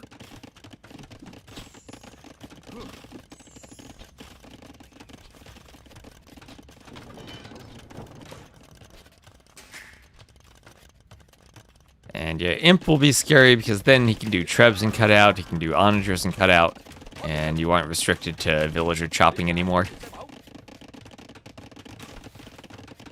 Now, DauT, in his Civ draft, he did pick Khmer as his last picked Civ. I wonder if he was thinking of Khmer on this map, but you can't do ballista elephants without a castle, and castles are expensive if you have to buy them without mining stone. Right.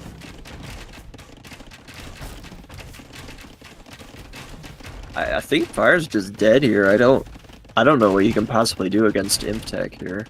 Yeah, he's so far behind in Vils. And it's also melee Imp timing, so DauT will get that quickly and go Arbalest.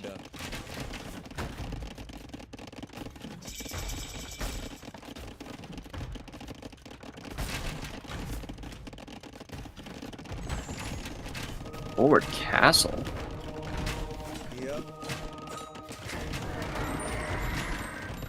That's a good castle spot, and with no threat of trebuchets, that's gonna stay up for quite a while.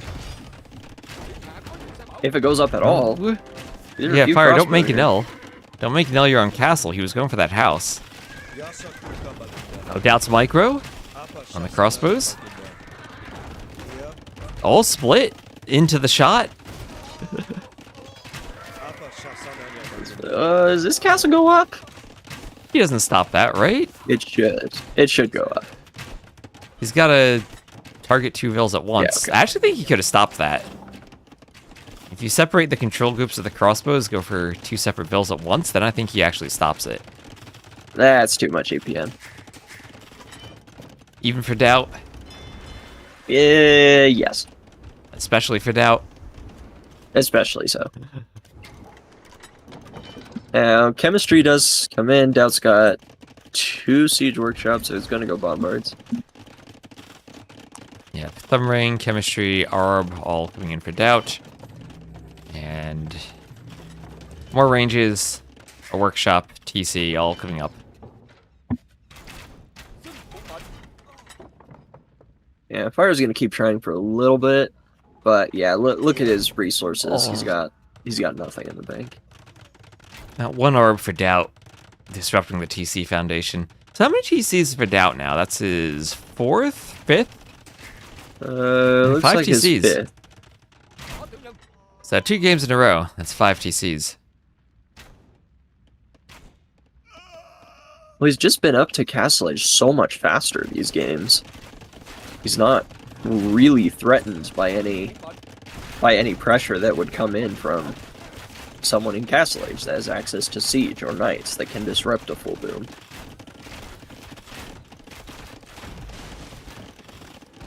Yeah, and cannon coming out from DauT, he'll besiege the castle. Fire can do everything he wants, but with siege engineers on the way for DauT, this is very, very over. Unless Fire somehow pulls off a queen snipe. I guess there's always that possibility in Regicide.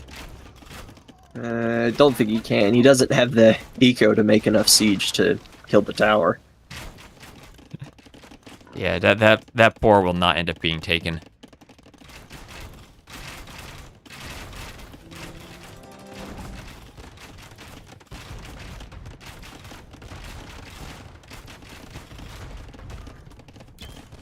That's even a Vietnamese castle, so it goes down quick with no HP upgrades on it.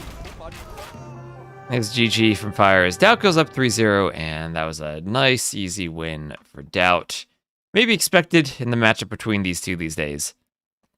But good start to DauT in Gold League. Yep.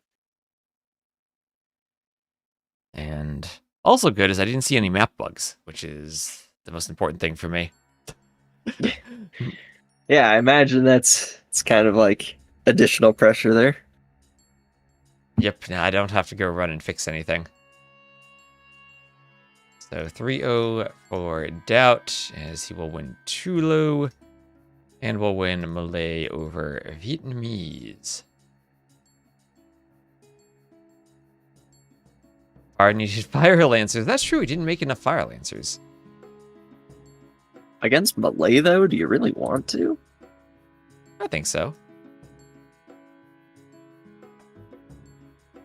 Probably still worth doing, even though there's not really any cav, unless they go and spam. Yeah. And there is JorDan dogao right now. There are 32 minutes into Valley, so we could just hop into that and then try to catch up to real time and get going with JorDan dogao. Is this game 2 for them? I see game 1 still on the dashboard. It was a long game. Oh, okay. 1. Yeah. Okay. Yeah, we can jump into that. Who is this young up-and-comer? Might make it to Platinum League someday? DauT might.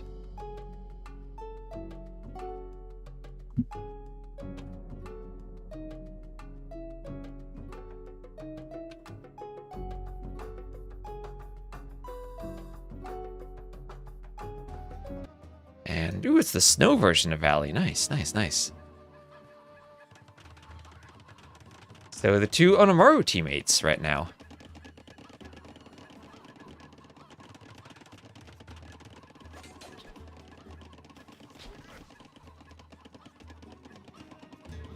Urchins Persians. Okay.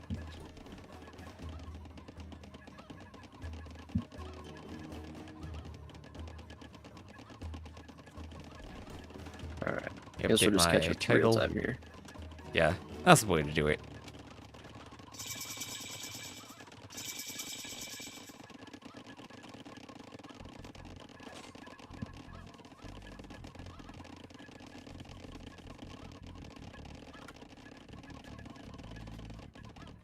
Alright, so Valley is a map where I think we're going to see some aggression. The one thing we did was we made it so you can't dock on the map. So no cannon galleon camping down the middle of the valley. We also added a ton of hares and chickens to the middle and few deer, so you can't simply push them to your TC. It's got a bit crowded maybe, but I think that's the point of the valley, to give you tons of hunt down there if you can secure it. And so far it seems like players don't really try for it, and the few games I've seen, they prefer to wall up and try to stay safe at home. Yeah, it looks like that's just the play here. We're going to see Man-at-Arms opening for Persians, and just both players are going to wall up behind it. Nice and easy.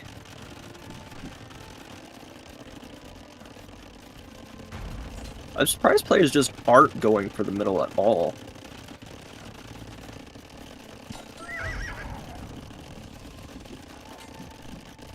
Ooh, farm snipe from JorDan.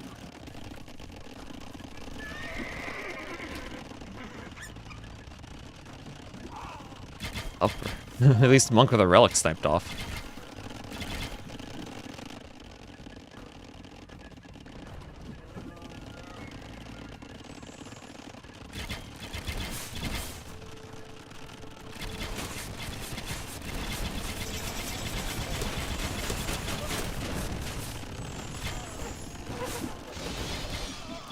And let's see, we had a defensive castle from dogao as JorDan rushed forward with knights. So cav archers for the Jurchens against eventual cavaliers. Looks like JorDan might try to go Savars.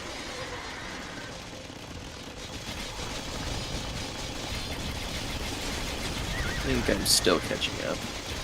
Yeah, I'm still catching up too. And when the dashboard says they're 33 minutes in game, that is real time, so we gotta catch up in game. But I do see that JorDan is doing Savars. Savars and hand cannoneers against fire lancers. So dogao at least going for those fire lancers. Had been missing them for a while. It's been a while since Red Bull, and they're doing work cleaning up the Savars.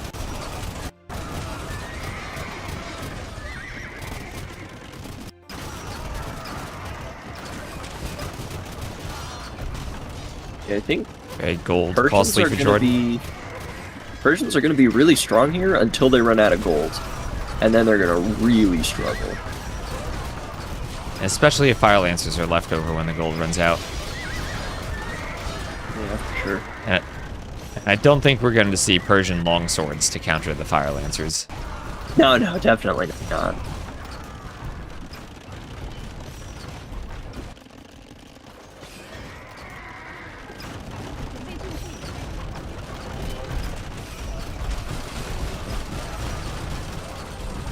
JorDan on point with his trebs and sniping off castles.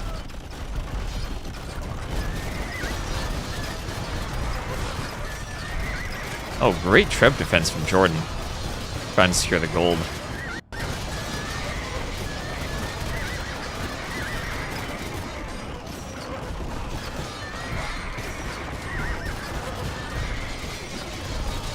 Trash. Oh, that's true. Persians could go trash bows to counter fire lancers, maybe.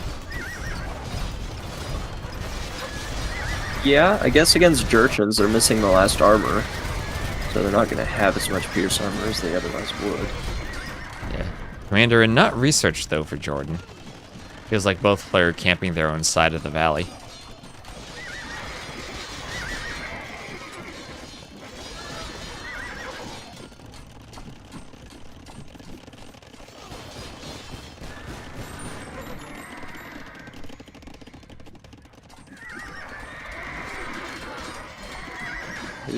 I think JorDan's actually not in a bad position here.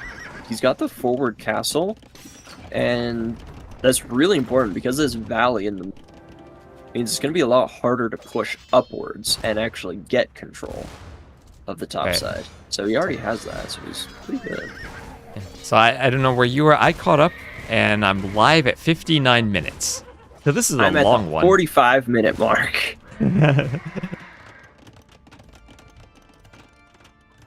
Yeah, so you got a while to catch up. You're going to see dogao making the largest stone wall, fortified wall even, that you've ever seen at around 59 minutes. Oh, boy. Yeah, and this, now that you mention it, it will be kind of hard to push because of the valley in the middle, as you said. Trebs down there trying to hit the castle won't be all that effective, as they will be shooting uphill. And if this goes really late, where both players are out of golds here, I think Jurchens are still better. Like, their Hussar attack faster. They do get Halberdier, even though they're missing the last armor. Oh my gosh, dogao. Not only is he doing fortified wall, but as the Jurchens, he did fortified bastions. So he's constructing walls that will regain hit points. Now we're talking. That's crazy. Never seen it. Yeah, this was a very straight spawn for the valley. Usually it's a bit more wibbly and winds around.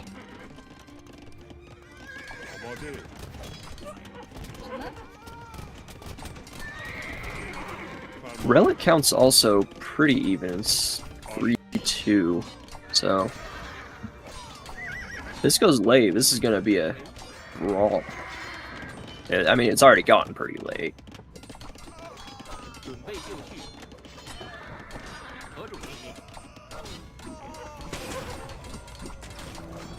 What other checks are there? There's also thunderclap bombs for the Jurchens dogao hasn't gotten, but not making any unit that would benefit from it. Yeah, he doesn't have the gold for it, so it's probably not going to be in play here. I love this wall. This is brilliant. It's going to stop all of the Hussar raids that JorDan would want to do as the gold runs out. He'd want to use the cav advantage to make the food unit to raid. dogao needs a few more tiles, especially by his gold, but he'll be safe for now. We'll have Commander in for JorDan. As JorDan does, I'm at an hour 3 minutes, he loses his castle.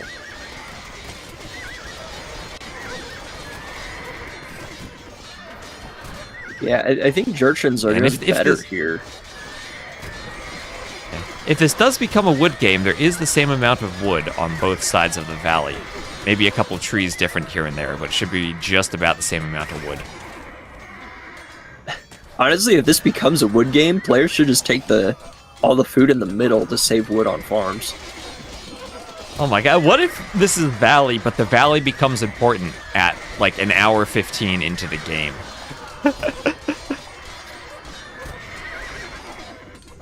We do have crop rotation for dogao. It's like, how much food here is on these chickens? 1,500? I mean, it's not a lot. And what about these rabbits? Okay, 4,500. That's a little more. Oh yeah, if I'm double clicking all of them, trying to find everything that remains. Still a deer there too. There's shorefish, deer, everything. Yeah, I guess there's still 15,000 food left on the map. So yeah, this does become a wood game. Might be worth doing.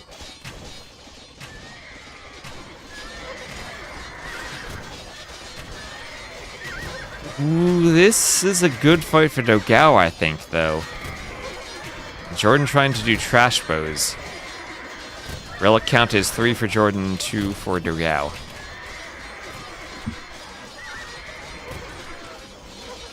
Yeah, trash bows is good.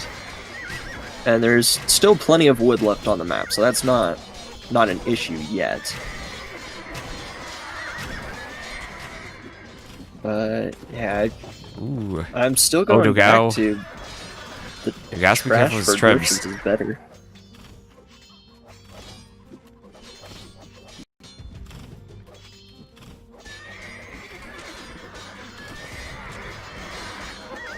It's true. I guess Jurchens is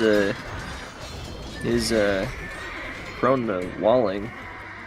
Ooh, if anything's gonna wall. Yeah, it is the Jurchens. We have a Treb that survives on 4 HP for dogao. Oh, that was so close.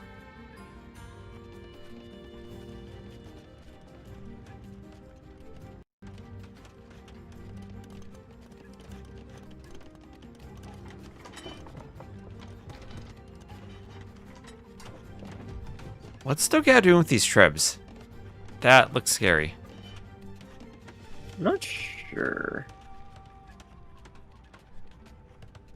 Yeah, I'm not sure where he's going with this. Maybe he just wants to hit the castles.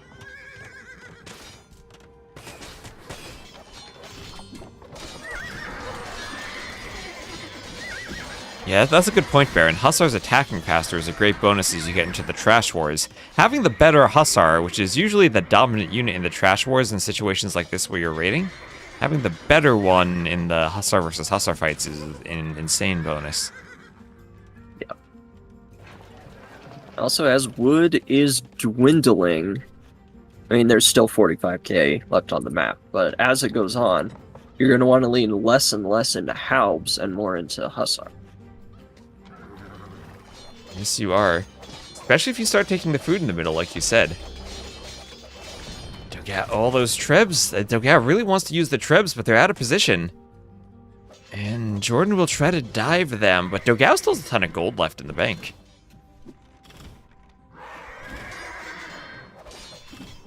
Where is he? It says he has 7 on gold, but I don't see where he's actually mining that. Oh, there it is. It's at on his right walls. He's still got 200 left there. And JorDan picks off a few Trebs. We'll have to sacrifice Hussars, but maybe he can raid. And yeah, so the map just about depleted of all gold. And JorDan will want a forward workshop in the south to start pressuring dogao as the Hussar raids continue throughout dogao's eco. And those halbs from dogao will not immediately see that workshop, so they're not going to stop the Vil. Yeah, if JorDan can make some siege ram and actually break through these walls, this is a lot of exposed eco. There's 2-man saw for dogao. And what does JorDan have upgrades-wise? He doesn't have siege ram, but he does have bombard cannon. Yeah, he's gonna have to do cap ram and then siege ram in these workshops to break through. And an outpost from dogao, well, he could feel JorDan was maybe up to something. He knows, He'll go he for the knows outpost. something's up.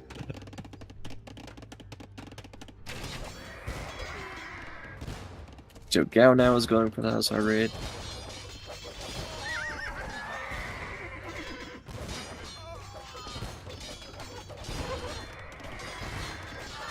And JorDan did get some Hussars down to this eco down here. There are some Fire Lancers chasing.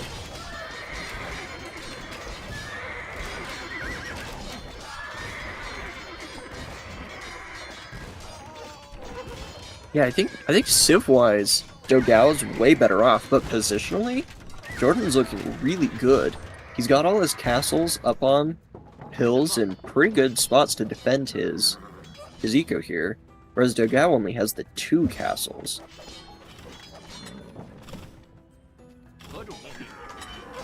What does Citadels do? Citadels makes it so the Persian castles, they shoot bullets instead of arrows, which do extra damage against infantry and rams. So, yeah, and it's a really also good also the castles receive less bonus damage, so trebs become much less effective against them. Yeah. So if you've got these castles up on hills with citadels, they're going to be very difficult to push.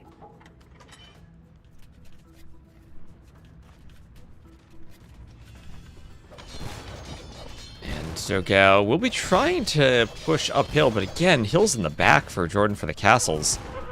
But I think dogao should be able to defend. At the same time, JorDan's push may be stymied by a second layer of walls from dogao, as he'll do his own defensive castles to protect his farming space. Architecture also for JorDan for more castle HP. Yeah, no more golden stone on the map. Come on, JorDan. Of all the times to make a siege tower, this would be a pretty good one. You're right, and you can use them to hop walls properly. Yeah, you can indeed do that.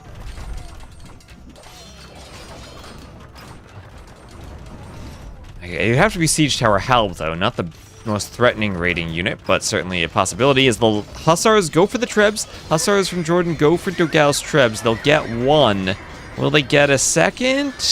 Not quite. A lot of Hussars to lose for 1 Treb raid. JorDan also just got architecture and hoardings, so these castles aren't going anywhere anytime soon. Yeah, especially with citadels. So, less damage from the Trebs on a hill, all the HP upgrades. And more Hussars sniping off Trebs. 2nd Treb down, 3rd Treb will follow, and only 1 Treb remains. Hussars get a bit distracted. JorDan has just extended the game. So what do we do now? Is this a stalemate map? Yeah, I think JorDan's got to use his position here to try and just break through some of these walls here. He's not really in any danger with all these castles that he's still got. He still has plenty of wood on his side of the map and castles defending the important large wood line. So I think he's got to try and break through somewhere. Yes. And Jaw's looking good. yeah, players are coming to the realization this is gonna take a while if they actually play this out. Yeah, and this was a map. We removed some of the wood to open it up, and there might not be all that much wood left. But I think you're spot on about they need to take all the food that's in the middle. But also, we're seeing how dangerous that is. Wait, JorDan does have a mill in the middle. Is JorDan doing it? How long has he had that mill there? See that on the right side? Oh, he does. I think he had that just to place down farms.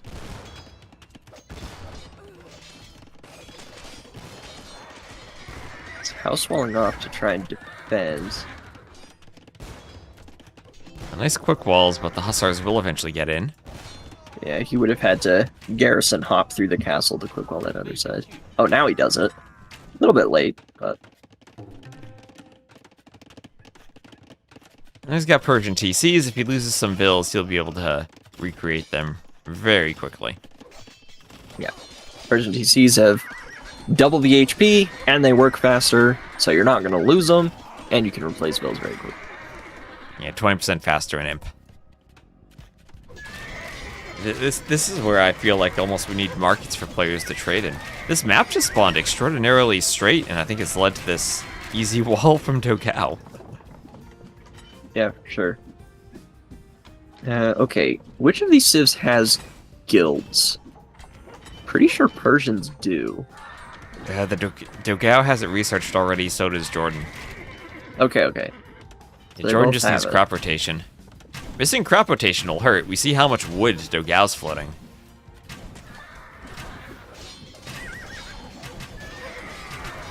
Yeah, on these wood games, crop rotation's probably the most important upgrade. Just to extend your farm life by a lot.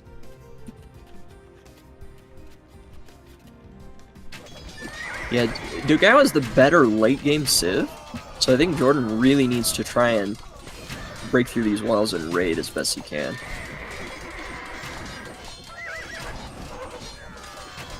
How much wood is there still? So there's one forest for JorDan. It's like 22k on the map still. Yeah, not much. All JorDan's wood is to the east. All of dogao's wood is in basically one forest left. Another couple of tiny clumps here and there. Dogao's gonna actually have to pay attention to an overchop an hour and a half into the game.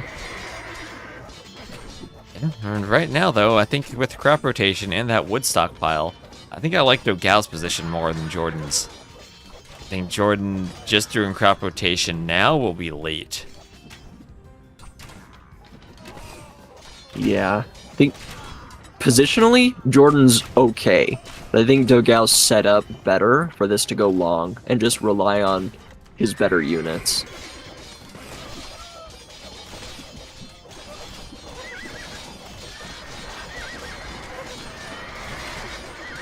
So now JorDan trying through a gate. JorDan's running through a gate with Hussars, trying to raid. He's gonna try and kill what he can, yeah. And that was nice, waiting for a unit to open a gate and running in. I mean, there are no wood lines in the back here, so it's just TCs and farms. Yeah, but we're getting to a point of the game now where wood is going to have to be conserved for siege units just to try and do anything. And especially with JorDan going commander and crossbow. Even though the wood cost did get reduced recently, it's still more wood than you would usually spend. Yeah, maybe commander is actually a downgrade in this situation.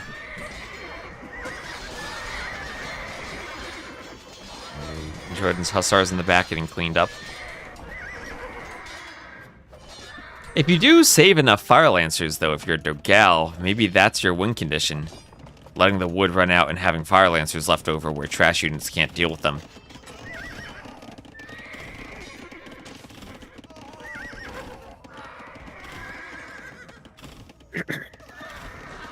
Yeah, and the crossbow do the bonus damage against spear unit. Does that still apply to Fire Lancers? It does not. They're shock infantry, right? Yes. Yeah, so it wouldn't count. Well, dogao, I think he's chopping his last bit of wood right now. He's got one more small clump with around 500 wood left to the side. But he's gonna be finished with his wood in another 5 minutes or so. Right. So JorDan still has a good bit. Yeah, he still has 5k on this wood line. To be fair, dogao has 5k wood in his bank almost, so it should even out.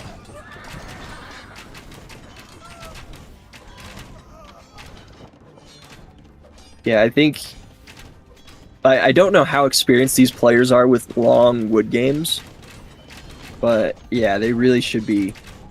Whoever's got the map control, which I think right now is JorDan, you've got to be taking this food in the middle from all these animals here, just to save your wood on farms. Oh, Halbs and Fire Lancers blocking up the gate. JorDan was thinking of running in, but he can't get through, and he'll lose a lot of units there, and potentially some siege on that hill if the Hussars aren't enough. Maybe they are enough, though. dogao preparing a siege ram push. Both players staying at 200 pop for now.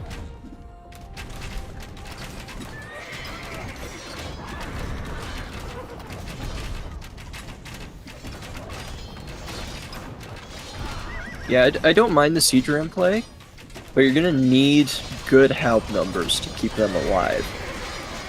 And he's going for the trebs. He should be able to get them. We got 3 trebs.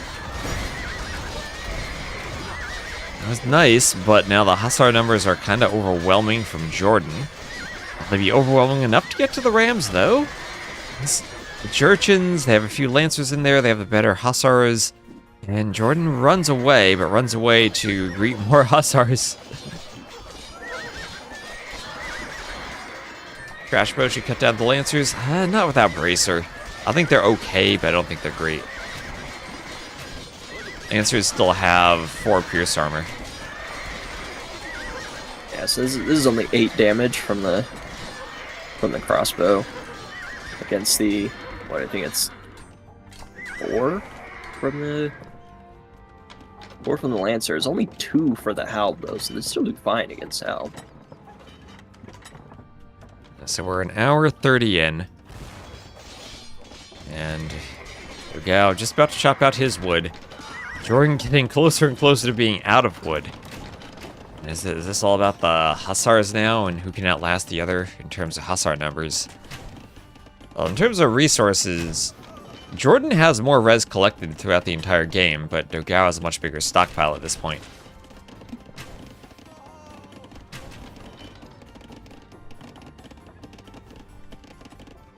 Yeah, so one of the things you do with a wood game is you recognize, well, that you're gonna run out of wood soon. And if you have relics, you start buying wood. Even if you already have wood banked up, you just start buying it. Just so the price is worse for the other player. Well, let's find the market. Is there a market for dogao? There has to be a market somewhere. Don't see it, but it has to be here. I think Jaro would only be fair. I think dogao's in a winning position. JorDan's trying to bargain in the chat. So yeah, right now, you're right. Wood is still cheap. Wood is still cheap. dogao has to make sure it doesn't over chop. I think there's still a hole. Oh, he gets the walls up in time. He got it in time.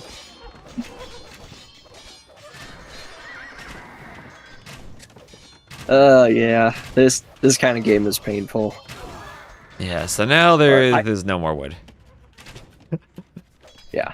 I actually don't mind these kind of games myself, but I know a lot of players hate this kind of thing. Yeah. I think it's fun to have one every so often. I just hope Valley isn't like this. We tried to make Valley as aggressive as possible. I made the wood line smaller. I put the chickens all in the middle.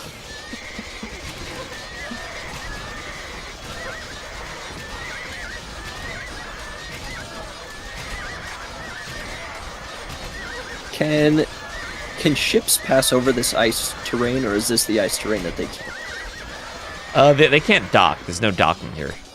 So Okay. No ships. Like, That's darn, deep players water. Players could mutually agree to trade with each other. I mean, trade carts can pass over corner to corner.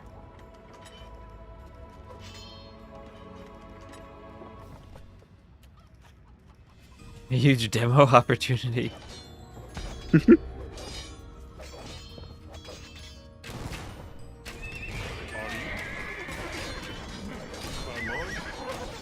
Yeah, this is... Both players recognize this is obnoxious as heck to play, but neither one wants to give it up. This is... I mean, this is Gold League. This is their chance to get into Platinum. Yes, this is Gold League. It is only one game. out of a total of 15 they'll play, but it is still gold. There's still prize money per game.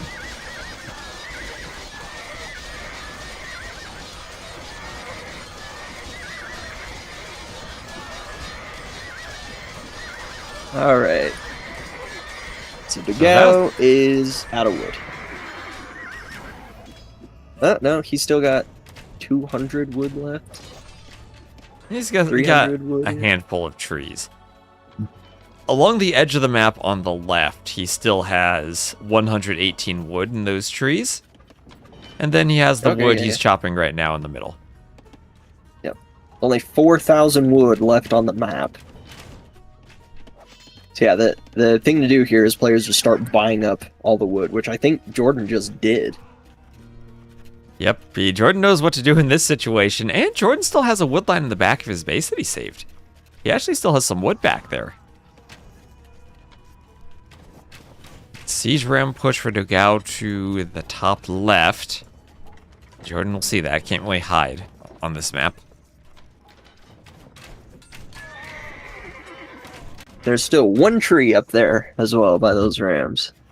Oh, yeah. No, two trees. One by the university, one over by the edge of the map. 200 whole wood.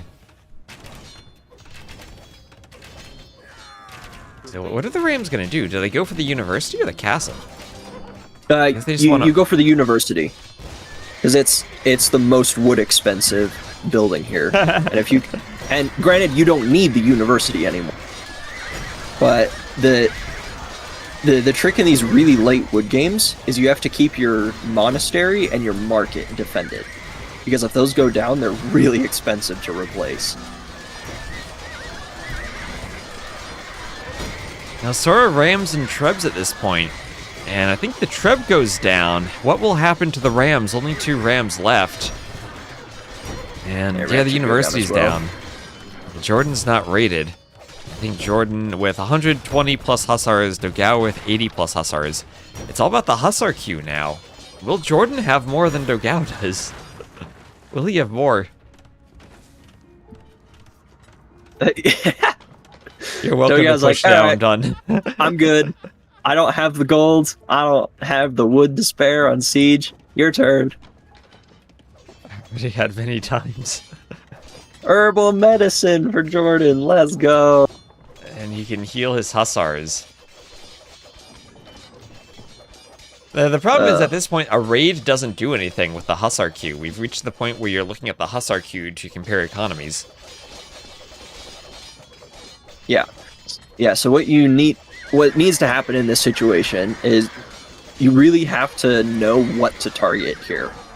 And you don't target the production buildings because, I mean, they already have a queue full. You need to target houses, you need to target market, and you need to target the monastery. Those are your 3 targets in a wood game. Yeah, and you try to hit things that they need to replace, like the monastery, like the market. Yeah, JorDan's monastery is relatively forward, but should still be okay.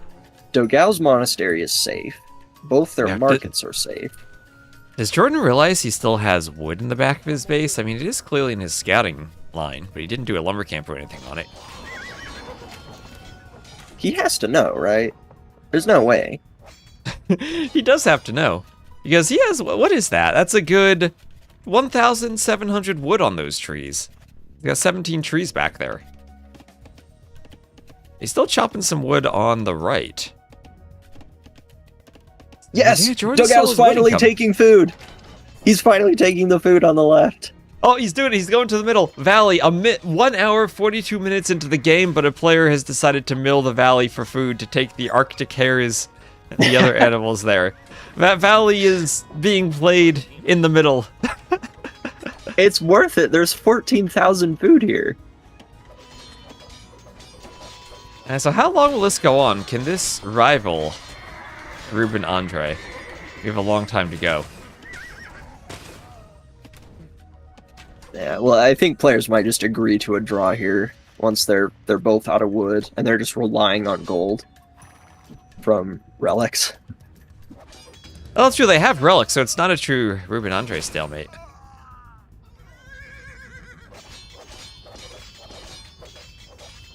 Yeah. We see a good patrol stack here with Halbs and Fire Lancers. Oh, we will.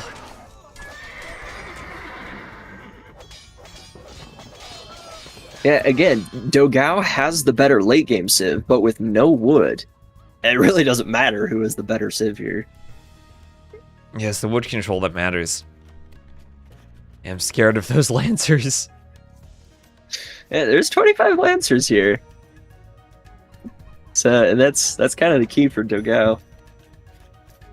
Yeah, this is also the situation you want to go to the mill and turn off your auto farm reseeding. Because you want to be very aware of how you're spending your wood. You don't want to leave that on. And JorDan just deleted everything in his queue. So he's got 16,000. Why is he researching Elite War Elephant? Because he has food. Because he has food. What else is he going to do with food? He's going to do War Elephant. JorDan's deciding, you know what? This game's got to end at some point. Remember, JorDan definitely has a more fixed sleep schedule than dogao is. I'm 100% sure of that. Yeah, for sure. So JorDan is not going to play a 10-hour play all 3 set. He's going to say this needs to end at some point. And I think dogao probably has the mental fortitude a bit. Which means, JorDan, you have wood. You got wood in the back. Oh, he's doing it. He's putting the lumber camp there. Okay, so that's he noticed. 100. Yeah, 100 wood for a lumber camp. 1,700 wood on the trees. That's a total of 1,600 wood gained. Now, granted, Elephant is a smart unit here. It's a food gold unit, but they're so food expensive.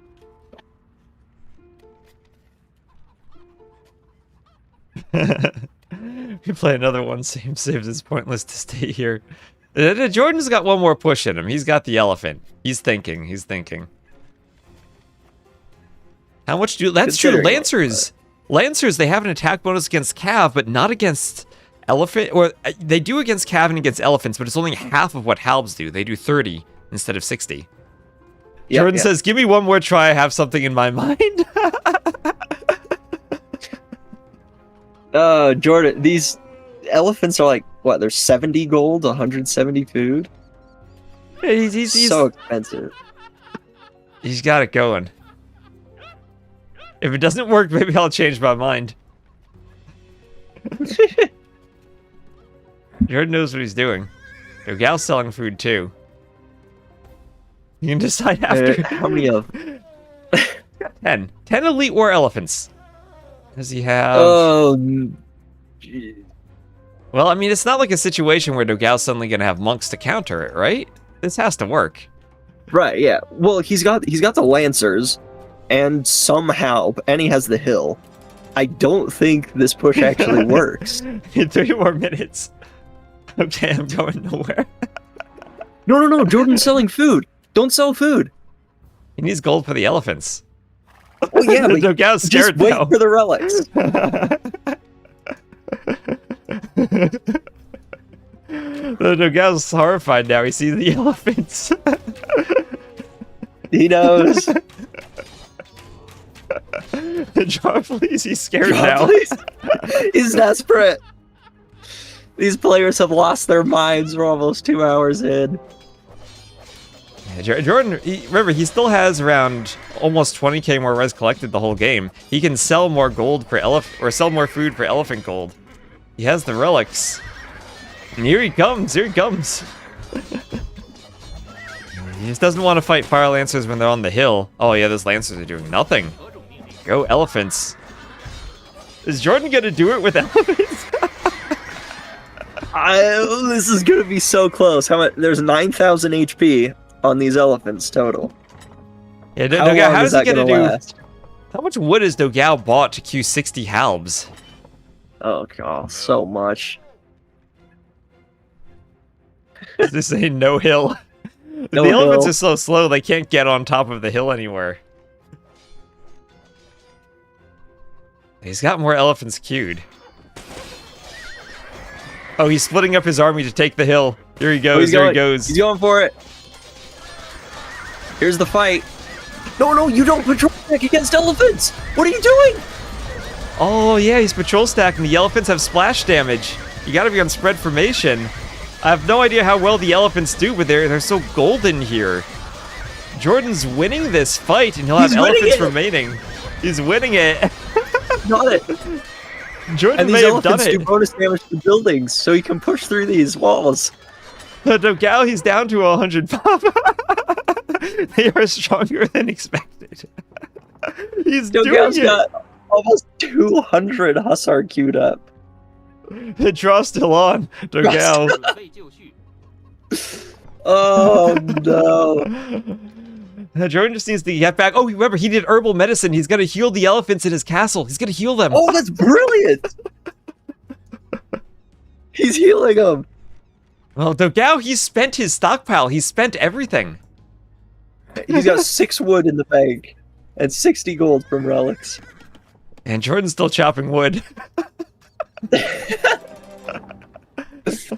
Oh, what is this game? How did you get the wood for those halves? I check the market prices now. Where's the market? You bought it.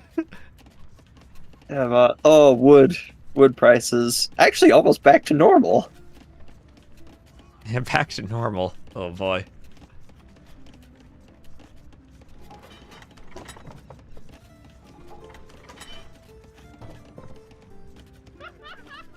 Ugh. There's still 1,500 wood on this map. I'm actually enjoying this peak AoE. AoE, yes. At least someone is. Everyone's gonna enjoy the War Elephant game now. Oh, this is reminding me so much of a hideout game I played on the ladder that went for 4 hours. Yeah, I'm having a great time.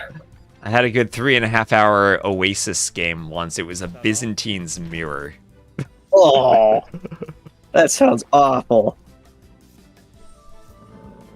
Ooh, has a Hussar glitching out. Can they change game speed to fast? No, lock speed is one of the lobby settings. Okay, so this is going to be a huge fight where elephants should die and a lot of Halb will go down. And in this situation, the Halb are more valuable. They are.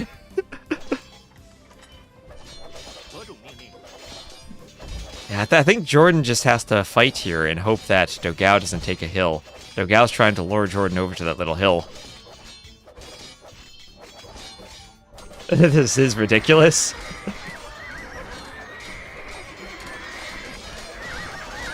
dogao patrol stacking again. Well, elephant spinning around. Who's winning this fight? The elephants aren't actually elephants still win. fighting. But yeah, the elephants definitely win against those halves. Oh, dogao, stop patrol stacking against elephants! The trip goes down, but the elephants are still there. JorDan, I think he needs to keep fighting instead of pulling back. Well, he can pull back and heal, I guess. He lost half the elephants, but the halves are cleared. 200 Hussar in the queue for dogao.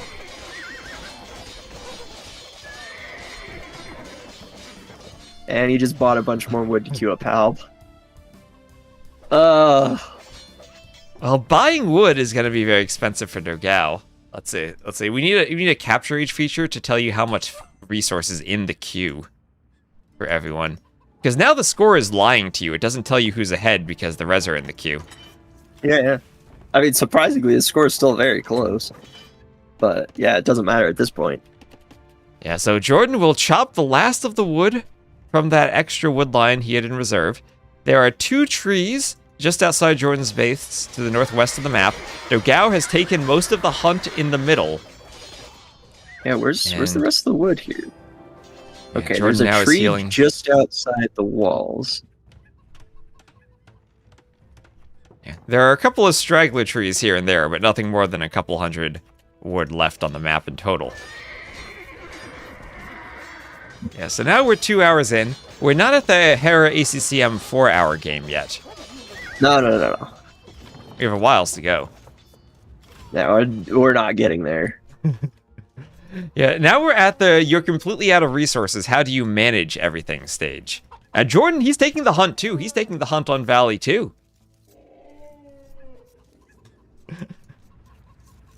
Yeah, dogao was actually taking the fish for a minute there.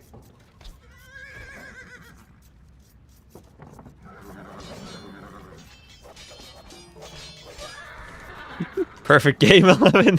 JorDan's enjoying this. Does he have a hole in his walls? Is there a hole? Can't tell. He does have a palisade gate. That's basically a hole. Yeah. Player's trying to get a good patrol stack. dogao's got a patrol stack up against this monastery.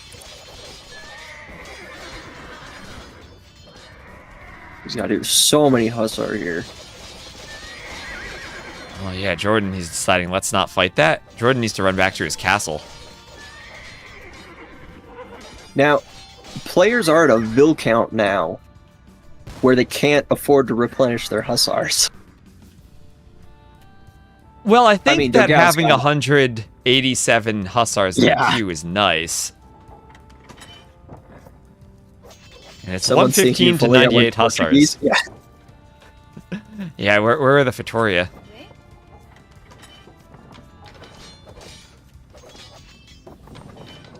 The unique tech for citadels, that gives the Persians the gunpowder on the castles, yeah.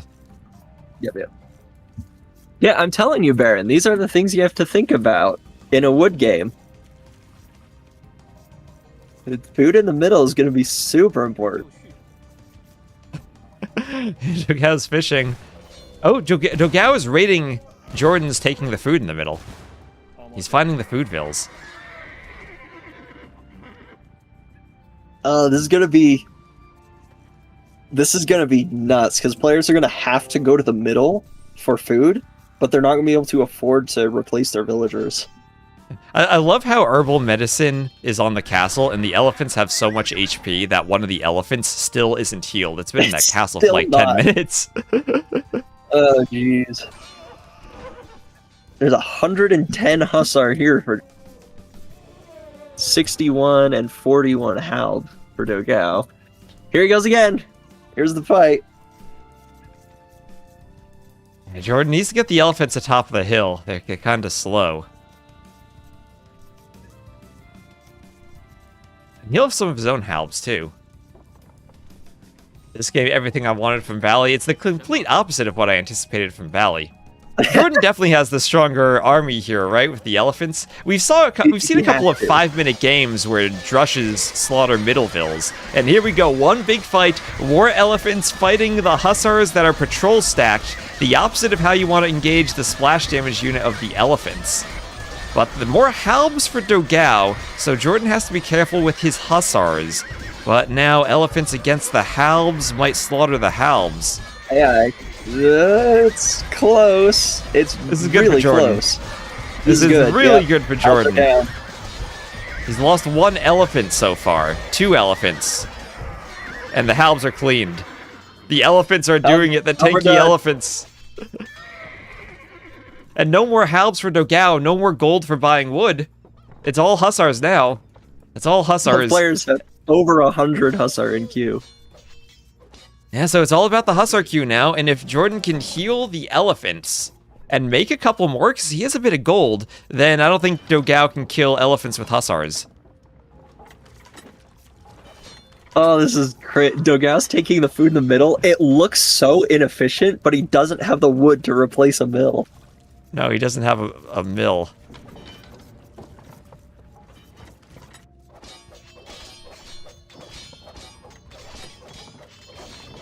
Another big hussar fight. But I think JorDan has the numbers here. He's at 140 military. JorDan just needs to engage and he'll win. He's healing up his elephants again. Bringing them out. Yeah, maybe he needs a monk to heal them faster. Yep, stacking against elephants means they all take trample damage. As they have that blast width of 0.5. That's their trample damage. Same thing like halbs against cataphracts. You don't want to be grouped up against them. Monk would get sniped. Just put the monk in the back. I think one monk would probably still heal faster than a castle with herbal medicine. Yeah, you would get take a enough elephants, and then you put them on box formation around the monk, so hussars can't get to it.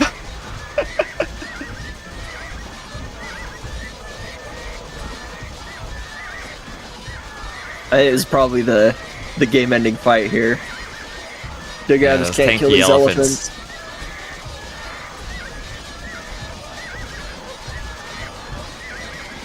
And players are out of res, so once their Q finishes, they're done. Yeah, I think this has got to be it here. And there we go. JorDan still has 5 elephants remaining. They are fairly low health.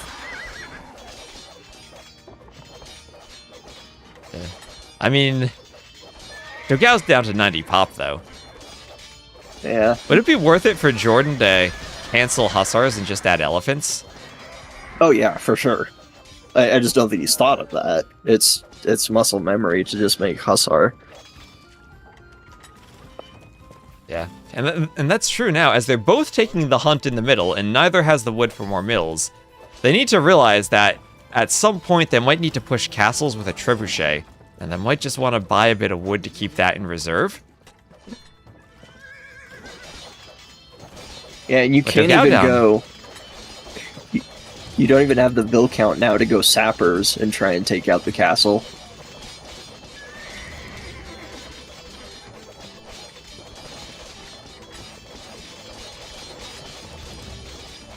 Alright, that's it. Queues have ended.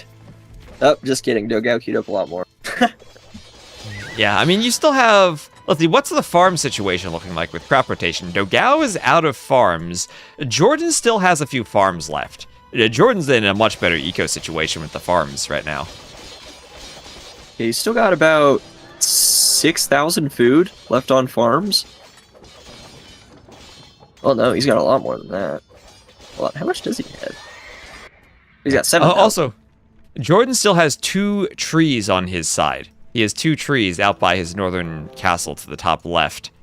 So he still has more wood too. There's also 1 tree in the middle on his side. Oh, he added elephants. He has 8 elephants now. He's healed some of them a bit. And let's go, one more big fight. One patrol stack. The elephants need to start attacking. They're just sitting there for now. DK, what? It's more stupid. This game where this patrol... I don't know what he's talking about. I'm having a great time. Yeah, JorDan's must be having a great time with the elephants. Yeah. Looks beautiful. GG! Oh, the Dogao is now down to 40 pop. JorDan on 86. And there's the GG, and JorDan will do it with the elephants. Have Persian war elephants ever been used in a 1v1 like this? Probably not, but it was the game-winning move from JorDan to go for the elephants. Oh, that was perfect. The hussar count from a game that in the middle looked like it wasn't gonna amount to anything, but JorDan with the genius elephant swap. Oh, my lights also just blinked, so my power might die. Let's, if in case I drop, just be aware of that. Oh, wonderful. Yeah, look at the wood count for both players. It's like 100 difference. Yeah, look at the military graph right at the end with those fights. Oh, huge God. drops as they replenish. Now those are valleys. Yeah, as it looks like a... That's what the valley refers to in the map name there. It's called valley. There you go.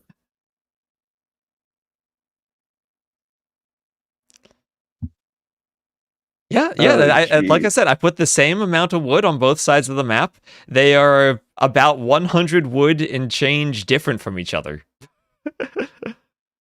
Beautiful game, beautiful. What was the final kill count? Oh yeah, in total, 4,200 kills when you add that together. Yeah, exactly 4,200. So 10 420s. Oh, a crazy game. And that's game 1.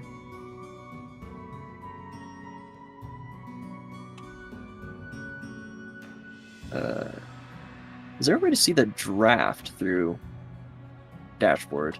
Yes, there is. There's a little button that you hover over. It's not where the lobbies are. It's over on the side where the series is. And you hover over it and you click the drafts for maps and civs.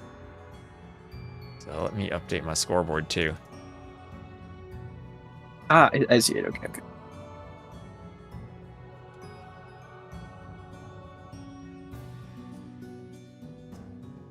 Alright.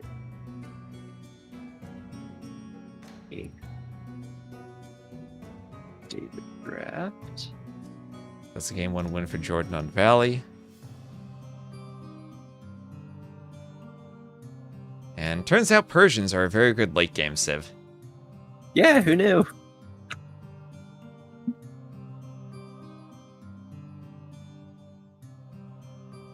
And looks like Northern Crossings will be the next map.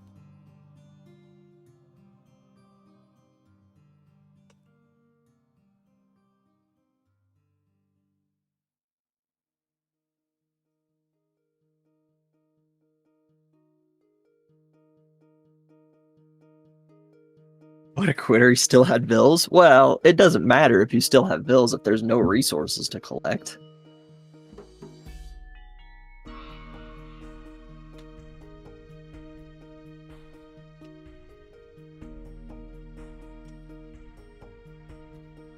And they're getting right into the next game. They're not stopping. It'll be Koreans for JorDan, Dravidians for dogao, and Northern Crossings. So a map where we might see Koreans played as a water civ and not as a Fire Lancer civ. Wow. That's a rarity. Yeah, the 2 trees were still there, corner for a bug.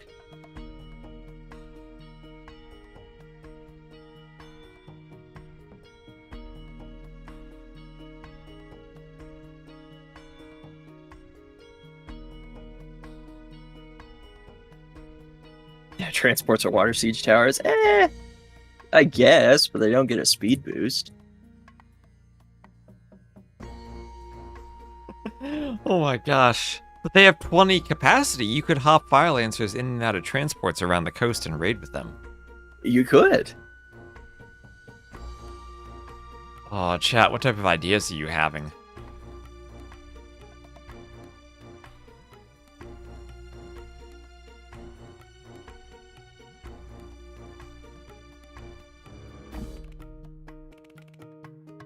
By adding a number. I'm going to redesign the overlay at some point, but I don't think I can do that easily in the dashboard because I'm using the number at the top to represent the player, and if I start putting more numbers everywhere, then I think it gets confusing.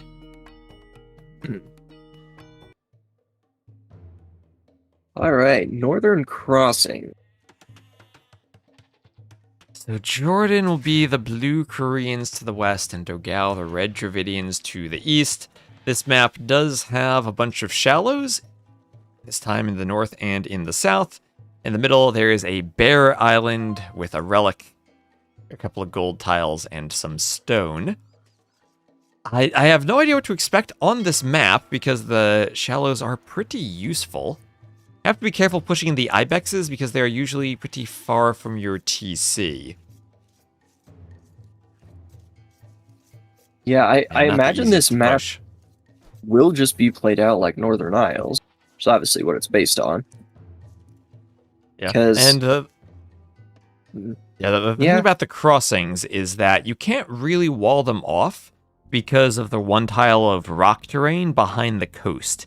You can go for double docks and wall between the docks, but you're not going to afford that early on to wall both sides with 4 docks.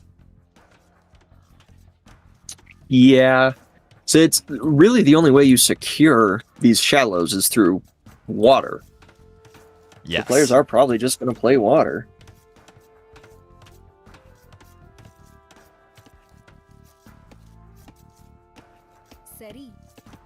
Looks like there's not as much gold and stone in the middle as there would be. There's also not as much fish on the outside as there otherwise would be.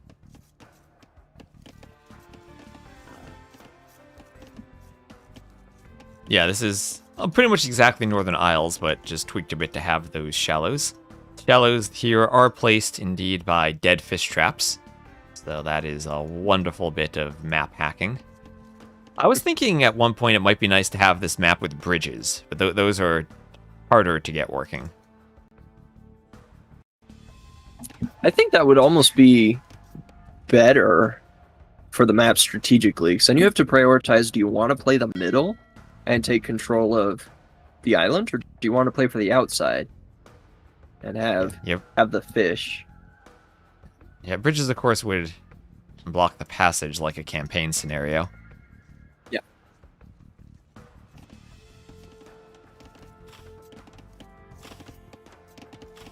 Dead fish traps? Yes, dead fish traps. Any hardware issues so far? Did I figure that out completely? Not completely, but I think I figured it out well enough that we're able to cast.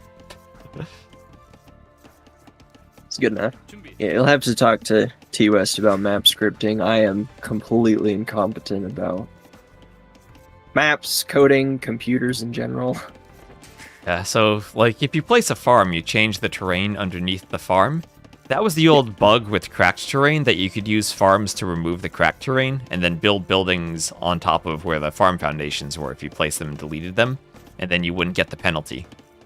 Same thing with the dead fish traps. They change the terrain, and they're used to change the terrain to shallows on Northern Isles. So instead of generating connections in ways that would go through the middle of the map or be crazy like a Black Forest passage, you have more control if you in the objects generation section, where you just place some nice fish trap as a dead terrain object to change it into shallows.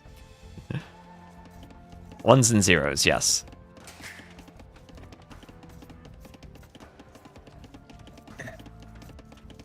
Yeah, I used to. Back in like HD days, I hated the snow terrain. So whenever I was playing campaigns, I would always just place a whole bunch of farms down to delete it all.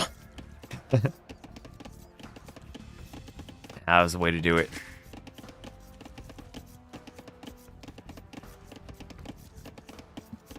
It also looks like, I'm looking around the map, it looks like the wood lines have been coded to generate a specific distance from the water.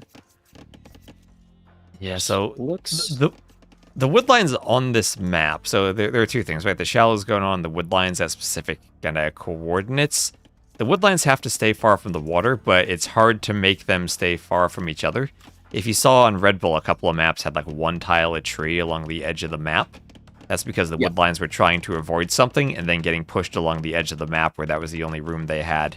So I usually try to avoid that, but that also means that the wood lines have to be very carefully massaged to have the right values so that they don't do that. Yeah, I'm just thinking, like, as the game goes on and players can get water control if they can range the wood lines for each other, but they look to be far enough away from the water that that's not going to be a big issue. Yep. So I'm having a bit of a audio issue with my headphones for a second. And you might cut in and out for me. We'll see if that fixes itself, though. Sorry about that. Right. Ooh, we have a drush. We have a drush from dogao. Let me just check with the chat. Is Jade's not cutting in and out on the stream, right? I think it's just a headphone issue I'm having.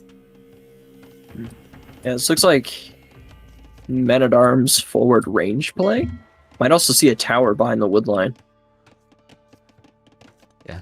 Did you consider making the trees 200 wood so it becomes easier to place them and it doesn't run out of res? We considered a lot of things for the map, but we figured since it's been in tournaments so many times that it didn't really warrant any changes. And we'd do the things players were used to.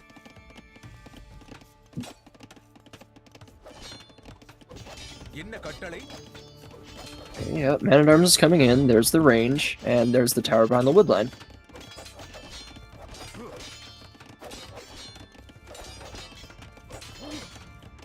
Wait, did JorDan see that? He did see it. he got Town Watch specifically to see that. Ooh. Second time I've seen that happen. I saw Stark do that in a game the other day. Town Watch to notice the tower rush. The lumber camp. Nice use of Town Watch.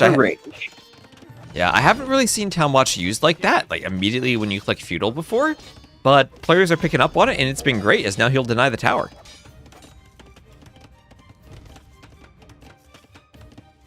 Yeah, so what is Jordan's response to this? He has his own tower. He's making archers himself. Yeah, Jordan's I'd not rather forward. he just go Skirm. He's not forward. Neither player is really playing water. We're seeing a fire from dogao, but... Remember, if he goes archers, he can always transport them to raid vills, which could be interesting on this map. Dogao's walling a bit to defend, but not too much.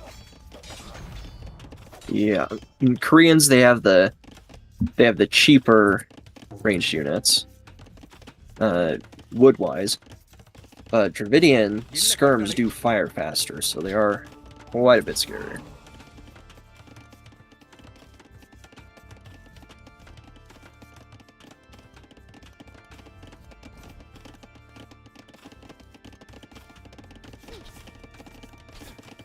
I'm just pretty passive on water. Both players just adding an extra dock, making a couple fires just to poke around, see what's up.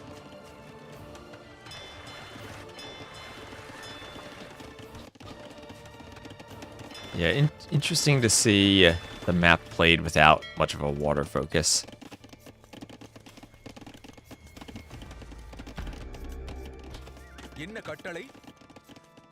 Or at least not much of a naval focus. They are fishing quite a bit. That makes the navy all the more valuable if you can disrupt the fish. And maybe dogao getting around with the fire galley can do just that on the back. I don't like dogao trying to force up this tower. If he deletes it now, he'll have enough stone to potentially rebuild another, but I don't think it goes up even if he forces it. Right. He is forcing Jordan to micro. Yes, I'm gonna restart Discord real quick. I'm gonna hope that fixes the audio issue I'm having. It's like cutting in and out in my headphones. I'll be back in just 10 seconds.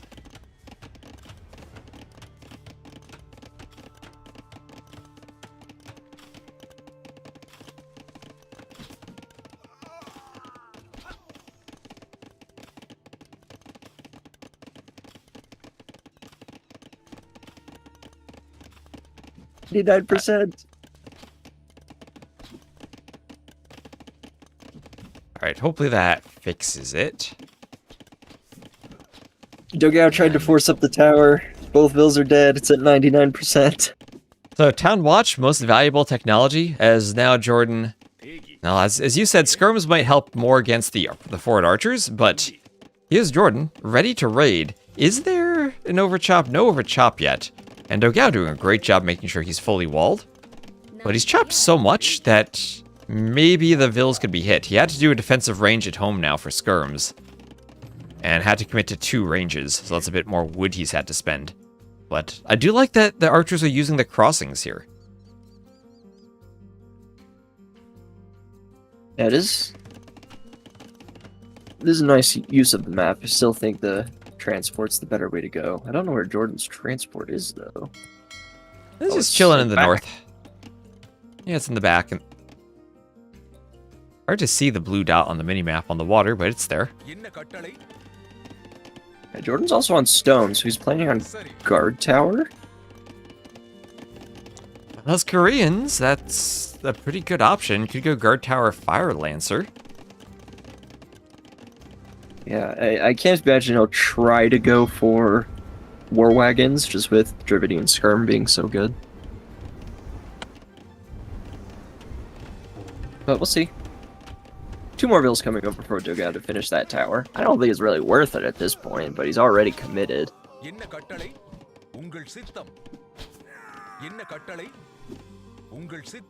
Yeah, archers, skirms going down. Archers for Jordan will have to run. Oh, he's going for the tower again. He finishes the tower. So, is that... Oh, it loses the Vil! No, dogao. I don't think that tower was worth it at that point. No. Next, now it just gets shot down. Tower is titanic. It has been. Oh, JorDan at the back on the right, mis-microing behind the dock as dogao comes after the fires.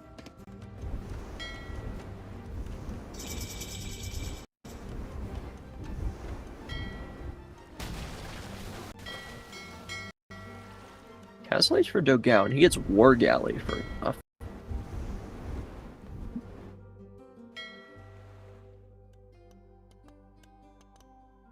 There is War Galley, Elite Skirm, and Bowsaw all coming in.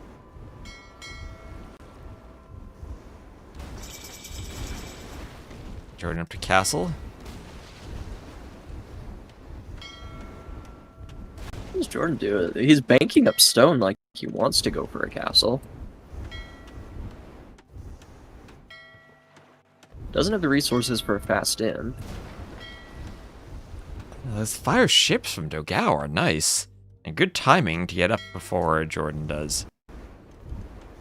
The question is now, how does JorDan spend the stone, right? Does he go for a castle and war wagons, or does he just go guard towers? Well, I think I'd rather he just go guard tower here. Because where's he going to put the castle? He can't really go forward. He doesn't have vision or map control to do that. Yeah, he's just going to put it right there. Or he's not. Those 3 skirms are there. But it's Fire Lancers. Korean Fire Lancers. Haven't seen those in years, right? It's been a long time. No one's ever made one of these things before. Man, it's a good thing they got buffed recently. We would never have seen them. Yeah, I don't really like the castle play. The only thing I can really think of that it gives JorDan is extra range for his towers with the unique tech. Okay, Skirms hit a Fire Lancer. There's a barracks going up for JorDan. Ooh, more barracks. So he's going triple barracks Lancer play. Not surprising as the Koreans, triple barracks Lancers. But he still hasn't used the stone yet. Might just drop it on this main gold here, once he gets rid of all these skirms. I need a few Fire Lancers for that, but Gambeson's is on the way, so he'll have the armor. And pumping him out of the barracks.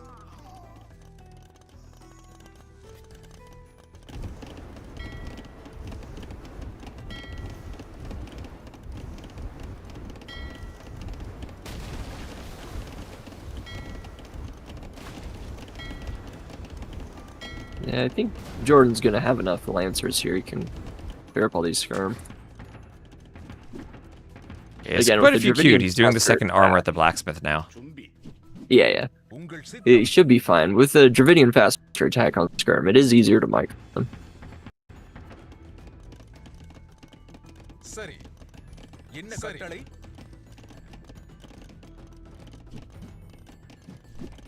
Okay, JorDan just spent his stone on something. Or did he sell it? He might have just sold it. He sold 200 stone. He wants some gold because his front gold was denied by the skirms, and he only has the back gold? Interesting he'd sell stone there, because he doesn't have any stone access right now. So one of the things I did on this map was I split the stones and the golds up, so you have 2 on each half of your island. Or you have 2 and they're split up, so 1's on each half of your island, so you shouldn't be denied from everything from control of one side. But they're pretty far away and behind wood lines and everything, so it makes it tough to take them either way. That makes sense. And unfortunately, the hills around the gold for... He kind of wanted to TC that, but he's going to have to move it a bit further back. Oh, I see a siege tower. I see a siege tower from JorDan. Oh yeah, he's got it. He's doing it. Fire Lancers in a siege tower. We'll see how effective the nerfs are. Let's go. Let's go. Oh, we're also seeing longsword for dogao. Ooh. He'll need siege towers too then.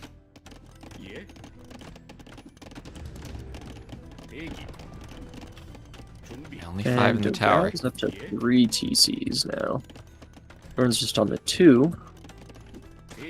Yeah. And here we'll see Fire Lancers themselves with Squires are faster than the Siege Tower ever so slightly.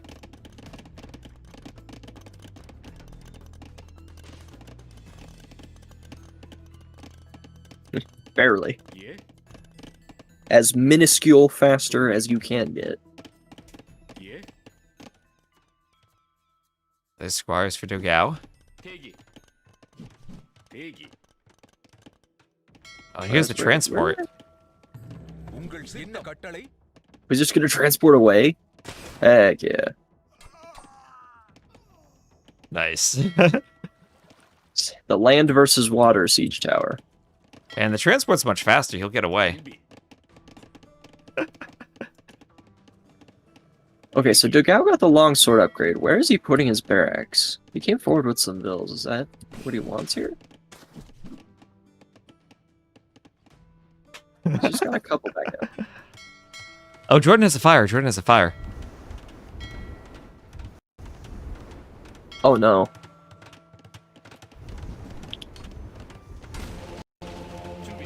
That went down. Okay, so these skirms should just die. And Lancers are in on dogao's woodline. Yes. Oh my gosh, they are. They are. Oh no, the Ville's on that wood line. That is not good for dogao, the Fire Lancers. He needs another transport to garrison the Villes. At the same time as being chased on the other side. And honestly, regardless of whether or not there is a siege tower, I think the Fire Lancers do pretty much the same thing against the skirms. Sure, The unit itself is a problem. In addition to the siege tower on this forward range.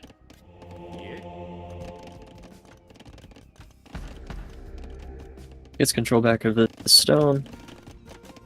Or dock as well for dogao, so he wants to keep putting pressure on the fish. Even though there's not really a whole lot of fish left. So are longswords really a counter to Fire Lancers? Not really? Hello, Smiley. Yes, that is Jade. Oh, Weakville's on the gold. Weakville's on the gold. Oh, that's a massacre.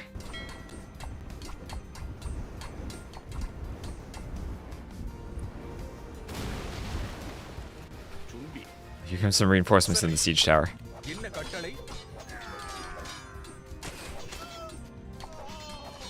Yeah, I mean, they do okay against Fire Lancers, but there's just so many more Lancers here. Yeah, no, okay isn't good enough. It feels like dogao's dead here, right? I mean, he's still up in Villes and in Res Collected, but is that enough? It doesn't quite. Maybe he has some water control? Hey, he does. He did kill a lot of the fish eco. I killed about half of it. And fire on Fire War is going to be good for dogao. I mean, the fire ships are cheaper for JorDan, but Koreans don't get demo, so they don't even have that option. Yeah. If this goes late on the water, what wins between Therisidai and turtle ships? I don't think I've ever seen that. I think with the new turtle ships, Therisidai win. I think with the old turtle ships, the turtle ship win. I miss the old turtles. I do too. They're so good. Actually useful. Oh, does Smiley carry you on the ladder? I'd imagine that. No, she's just got arrogant because she only plays with Sato now. Sounds like she carries you. Oh, demo on the shallows. Demo on the shallows near the Fire Lancers. dogao. Oh, only gets 2 of them. Yeah, I got 2 of them. Is this a DauT castle from dogao? Should be. You can't wall off the charge attack. Walling in your bills is only going to work so much. Well, the charge attack takes a while to recharge, so that should go up. Does it? I don't think so. No, it's the second volley. That's like another 1 or 2 Vil kills. Or another Oh, longsword but is they targeted the absorbent. longsword. But there's more reinforcements. Or charge attacks. Castle might go up.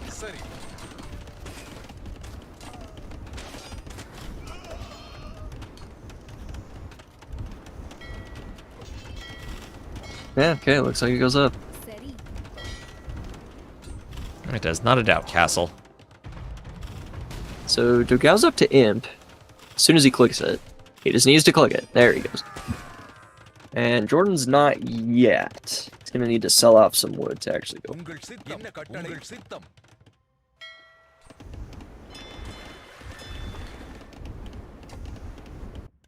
Ooh, Rumi. Now that's a unit that could do well against the Lancers here. I'll have a dock here for JorDan.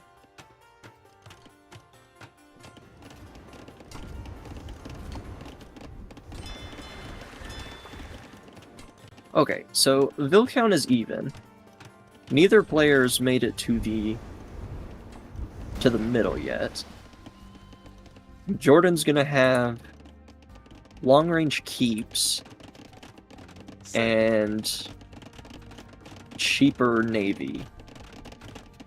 Dogao's gonna have, I guess, arguably better navy. I don't know about that. I think I like the Koreans' navy with the wood discount, especially if they can get ship rate. And ship rate plus wood discount means you're pumping out ships like crazy. And Dravidians can get ship rate too.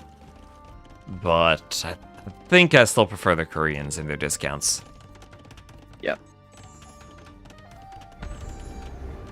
Yeah, well, Dravidians also don't get siege engineers, so their cannon galleon are going to be less range than the, Right. than the Korean one. And, well, no murder holes on the tower. Oh, it's coming in now for JorDan, murder holes. There keep plus heated shot play? I think there is. Yeah. I don't know, I think I really prefer the Koreans, especially in the position they've gotten.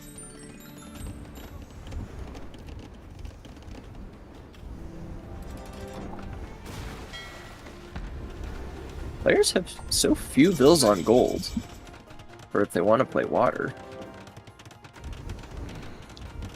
Huh. Yeah, Monk grabbing the relic too from JorDan.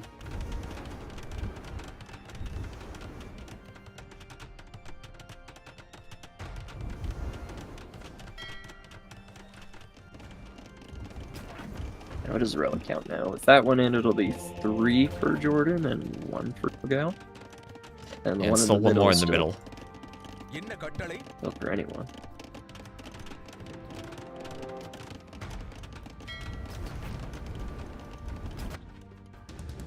So Okay, so JorDan what with is he- chemistry.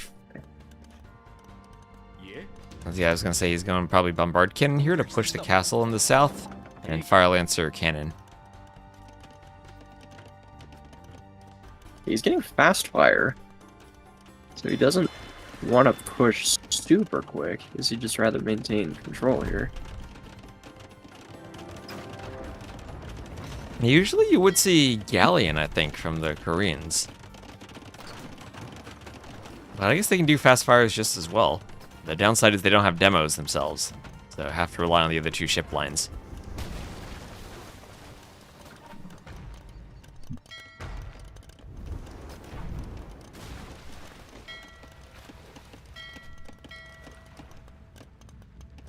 We're gonna have a Trebor in the north, heavy demo for dogao. And we're not seeing either unique ship yet. I know, we really want to see that. I mean, heavy demos are great, but there's the range upgrade for the towers for JorDan. We really want to see turtles versus the rest of the die. Yeah, yeah.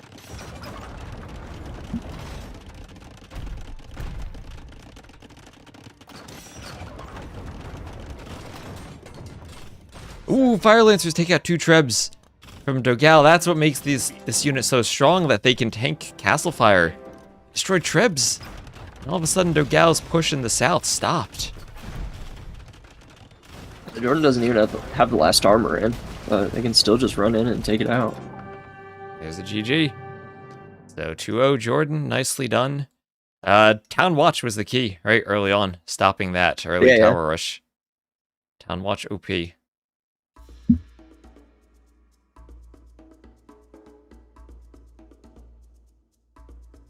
Yeah, I think this still could have played on for a while, but dogao's gonna struggle to fight land and water at the same time. Yeah, and that was a loss with the Dravidians, and a win for the Koreans. So it's Zimbabwe, the final map, which I don't know what civs they go, either Wei or Malay for dogao, then I could see an argument for all three of the civs for JorDan. I think he plays Khitans. It's his first pick on his home map. Part of me says Spanish for conks on this map should be really good. Yeah, it could also be pretty good.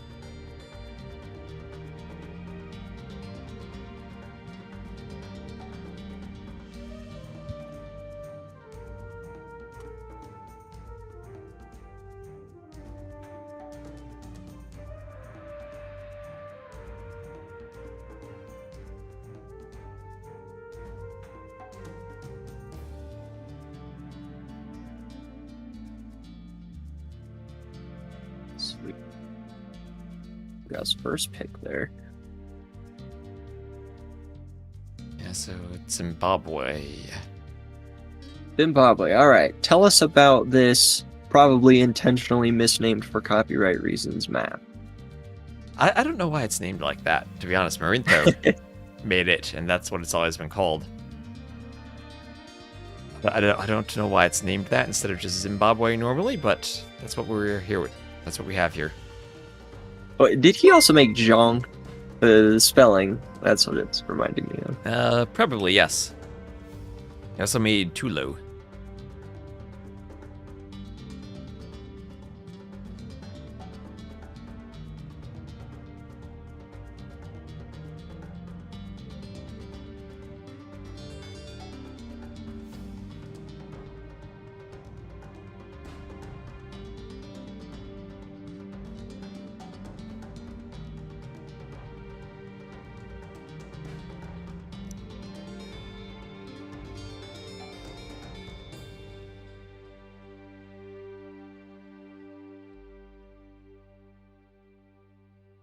They're in the lobby. And started yet. Yeah, after that 2-hour game, when they started the next game immediately, they were they were all gung ho to get into it, and they realized, wait, maybe we do need some time in between the games.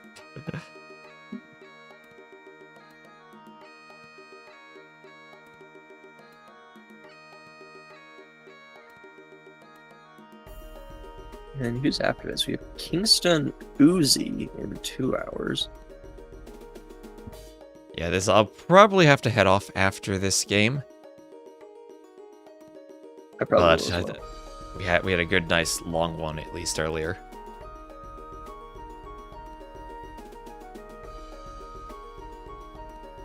Let's see, maybe I'll be able to stick around. I'll have to figure out what these audio issues are with the headphones, though. It has been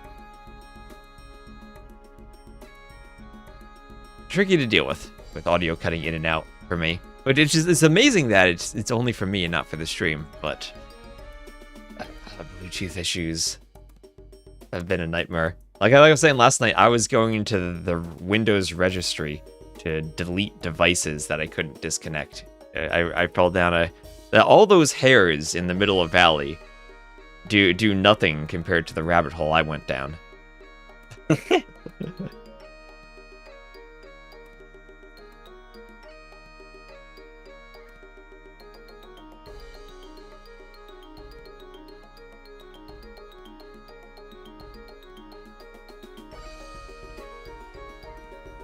Kanji Magugu was rescheduled.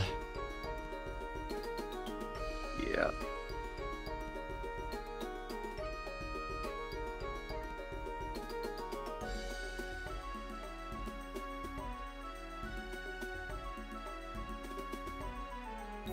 Yep.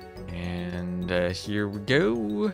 We will have a spec delay. So Byzantines for JorDan, Wei for dogao. What do the Byzantines do against the Way? I think they have to rely on their cheap anti-cav stuff. They have cheap camel, they have cheap help. Lots of camels, maybe.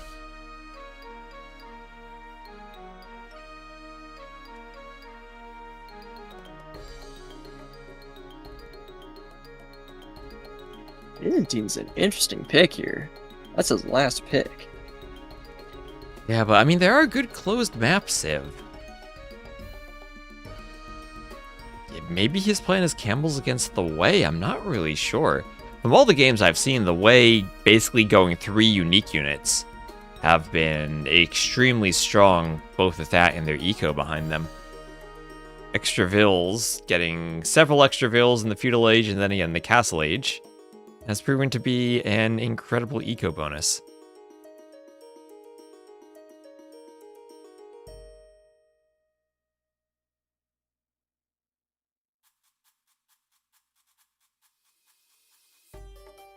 Thank you, Redcliffe, for the history? Linguistic? Explanation. Houses of stone. So castles, basically, because they cost stone and give you pop space. Yeah. Yeah, very appropriate for a closed map, then. Taken from Wikipedia. At least it's not taken from an AI.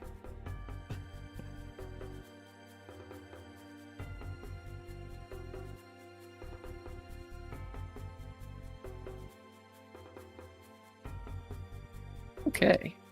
Byzantine's Way. All right. So, game number 3, JorDan up 2-0, looking for a sweep. dogao trying to prevent that. He will be the red Way to the northwest, and JorDan, the blue Byzantines, to the southeast. Thank you, Nightlife, for the raid. This will be Zimbabwe with a whole bunch of hunt down to the southwest. Each player does have a rhino, somewhat close to them, or their own base. The rest of the hunt a few tiles away. And we'll have a scout fight in the middle as JorDan sends a Lumeless Vil to join the scout fight. Yeah, it looks like the way you would want to do this is bring in maybe 1 rhino right at the start, and then bring in a couple more later. Well, JorDan plays Rage Forest, though. He's going to go for 2 elephants and a rhino. He's going to go for the triple lore right at the start. Yeah, of course. Yeah, this is, or he might go for an extra elephant. No. Okay. Remember, JorDan's going to play enough Rage Forest. Okay, he's going to think, let's lame a bit. But he lose some scout HP doing that. Ooh, he could kill the scout, though. Gets the scout. Ooh, that's and lames huge. the buffalo. The problem is only 5 HP, so I don't think he can block the bill. He shouldn't go back. It'd be annoying he to the should bill. not go back for that. Yeah. But now he's killed the scout, he can lure his own elephants in peace. Yeah, Rage Force comes in very handy. Oh, dogao calls the GG! No! What? Okay. This map has caused more early GGs than we've ever seen on any map. But 2.5 minutes? Yeah, I think his heart was broken from those war elephants. Huh. He lost the rhino and it is running back, but he'll be able to grab it. I mean, you do have boars inside your base, but look at his eco, though. Look at his eco. He killed the buffalo far away from the TC. And he's not having a good day there. That's fair. This is the 3rd early GG we've had on this map. To be fair, though, 2 of them were from the same player. Moore did send his Vil the wrong way at the start. Oops. But, alright then. 3-0 for JorDan. What do the Byzantines do against the Way? They lame their Vils and win the scout fight.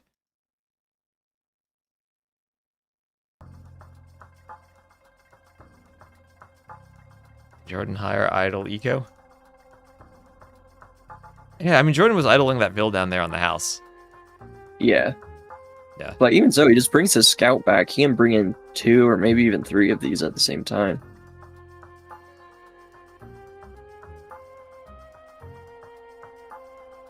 Well, I mean, with as long as the first game was, this averaged out to about a normal length set. It did. Right, we got 2 games for 1 at the start, and then 0 games for 1 at the end. It's like an unfortunate set of miguel trades.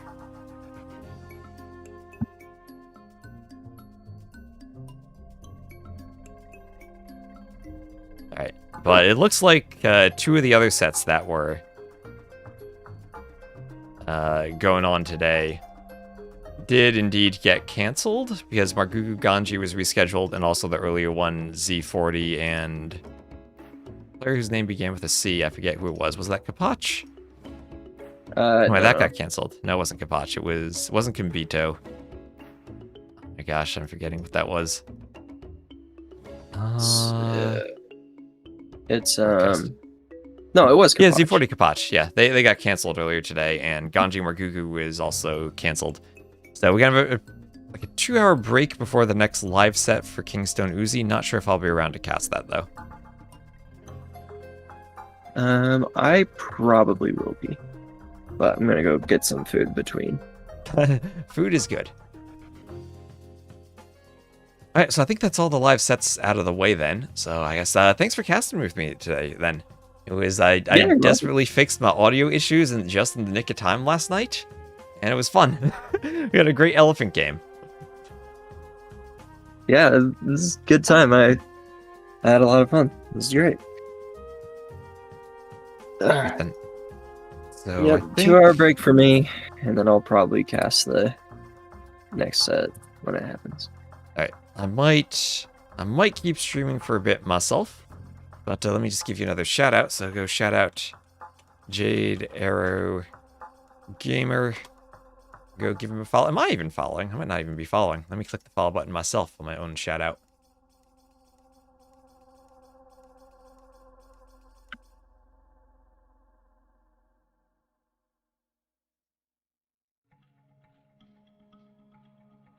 Oh, I can type in your chat and say hi again.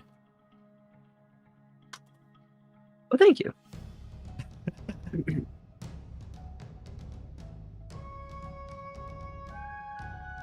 Yeah, Alright then. it was a good time. I look forward to doing it again sometime.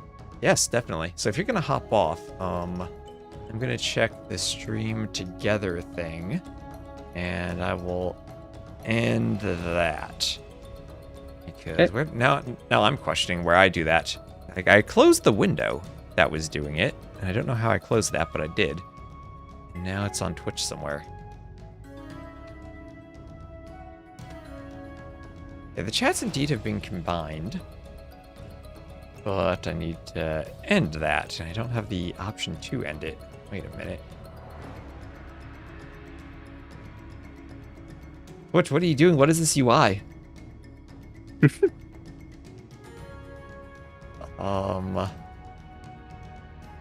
Okay, I go to your stream. Oh my gosh. I think closing the window is usually supposed to be the thing. Join the stream. I'm already joined to the stream. What the heck? Here, I can just stop streaming. That should fix it. Maybe. Alright, I think I figured it out. I think I got it. Alright. Because I saw from my point of view it was together, so I think we were together. And the chats were shared. Yeah, it I said think it was we for did me it. too. Okay, I think we did it. Anyway, thanks for doing this, and I'll talk to you later. We'll do this again, and hopefully I'll have my audio issues completely fixed by then. But that's also a big hope. We can hope. All right. Well, thank you. We'll see you. Awesome. See you later. I can disconnect from the Discord chat too. All right. That was crazy. I'm tempted though. Hello, Hoplite. Yes, that was an early resign. I am tempted to do. We had some wrecks from Miguel Prisma that occurred. They started after JorDan dogao and finished before, so that might be a quick set. And it has Coast Arena. I might just cast that real quick. So would you be around for that, chat? I think I'll cast that quickly and then probably raid someone when we're done. So why don't we do that? And I don't know if that brings us to Kingstone Uzzi, but I probably won't cast that. Let's Miguel versus Prisma.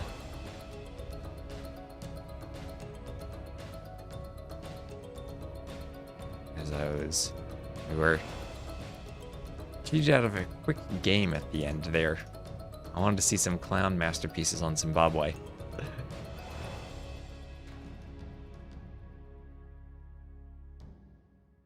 Anyway, here we are. Prisma will be to the left. And then Miguel will be on the right.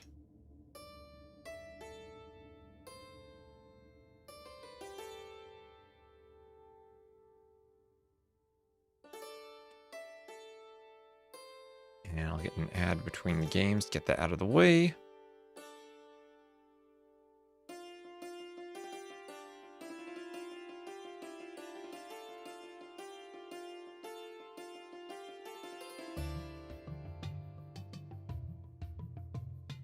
And hello, Debro Evan Hank de Vries. I think I got more fluent at saying that, even if it's still not right.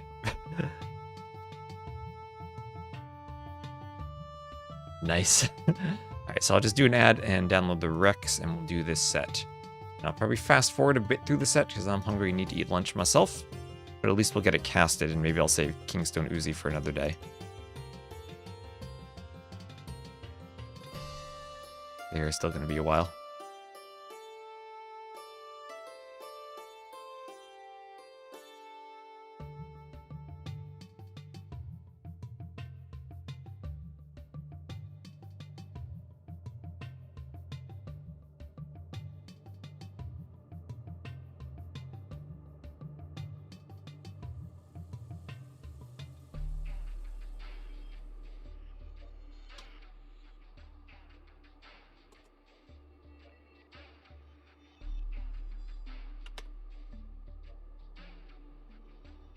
Plop them into my save game folder.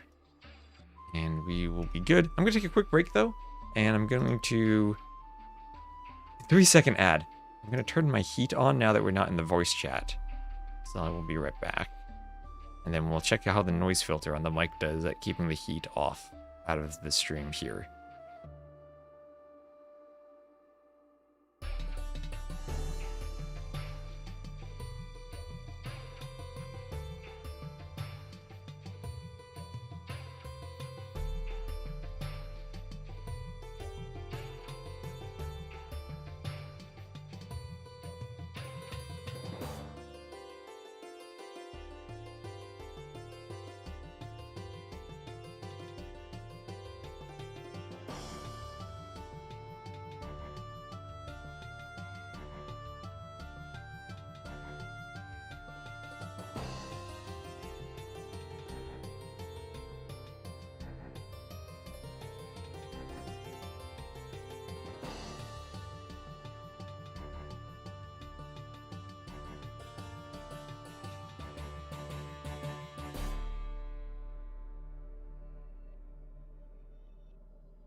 Alright, I am back, and let's get going.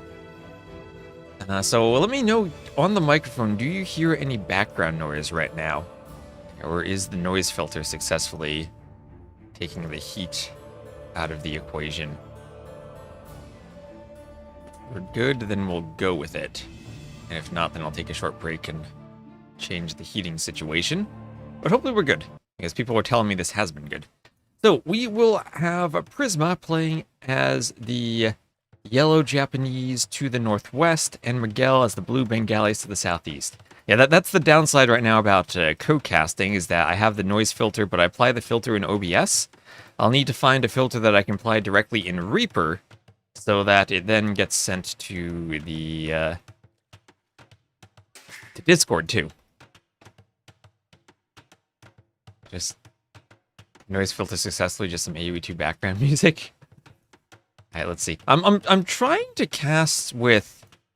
I know everyone's gonna have different opinions, but I'm turning the AoE2 soundtrack off in game when I'm casting now, just because I've heard some people said it gets a bit repetitive, and I've honestly been noticing that myself too, because however many thousands of hours I've casted now of hearing that soundtrack over and over, does get a bit old. So I don't know if I want to bring other background music in or do something else, but I'm just changing it up a bit, throwing the circle change, getting a bit of movement on it, trying to paint the corner of the strike zone. But right, it will be stranded. We'll have Japanese versus Bengalis. And TC here for Miguel and for Prisma. And what are we going to see other than Rathas? Feels like we'd have to see FC Rathas, but there's very little stone on this map. You have to go pretty far to find tiles of stone. There are only 1 or 2 dotted about. It'd be difficult to pick up a lot of stone. You could try to TC a stone in a wood line at the start of the game, but then I think you're forgoing any type of gold access. But I think maybe we speed up the Dark Age just a bit. I wonder if we'll see another, as I can't reach my water, super long game, because I enjoyed the elephant archers. People do not realize how strong elephants are. Of course, 2 elephants against 6 months are worthless, but in this case, they shine and it pleases you to see them at last. Well, I don't know if you're up to live time on the stream or in the past, but I'm glad you enjoy the elephants.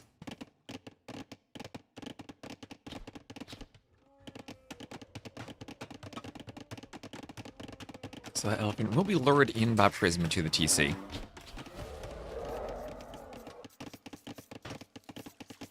There are a couple of more elephants and rhinos around here for Miguel.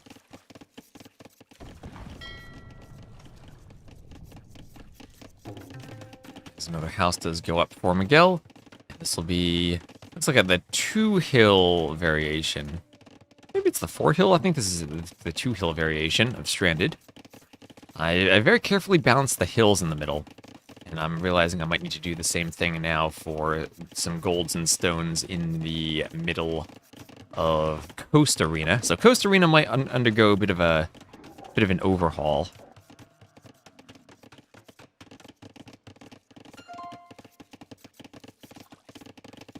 Some final tweaks to the map as we get ready for Platinum to start.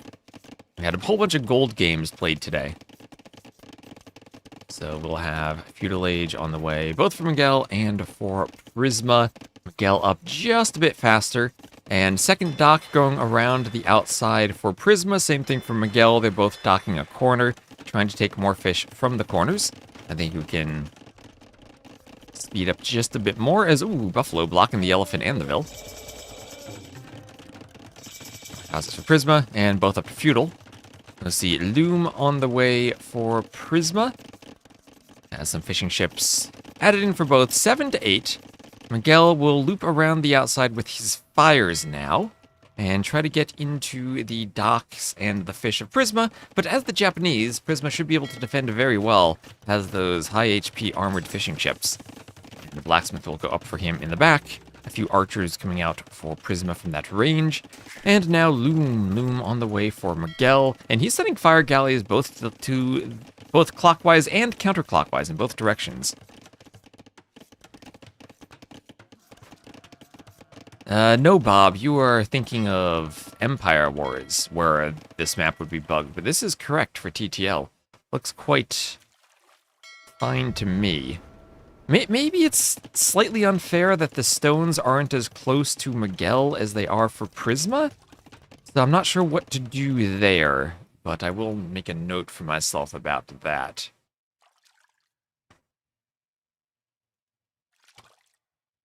Miguel versus Prisma.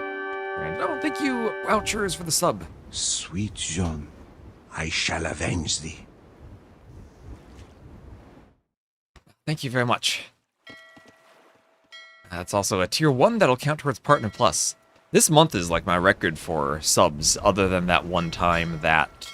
Other than Cartographers and that one time Jeremy went crazy and gifted like 500 subs. But thank you so much. It was a joke, right? Yes, Bob wrote a very trolly comment.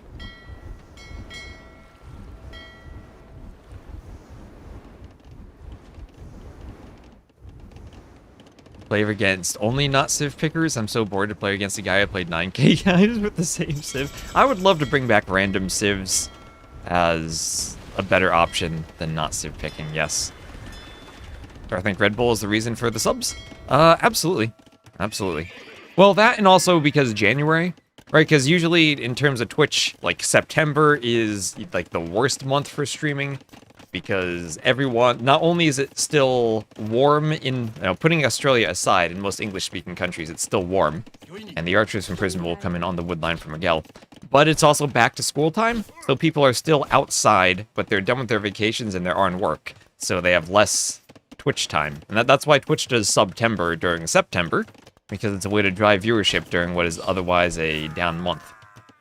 January is usually a very good month for subs, but also the awkwardness that it's right after the holidays, so you don't get as much ad revenue. So it's typically very high in terms of viewership because it's cold in the winter and people are watching Twitch streams. Then also usually the beginning of January is off from schools or holidays still in most of the world. So that being Red Bull at a very well-timed month, I think the two things combine. Hey. Hi. There's been enough content that it hasn't always been... I've been able to stream at times away from when T90 and Dave are mostly streaming, so that helps viewerships too. Is pizza a noun? Noun, verb, adjective, and adverb. Hi. Preposition. Gerund. Every part of speech you can imagine, you can use the word pizza.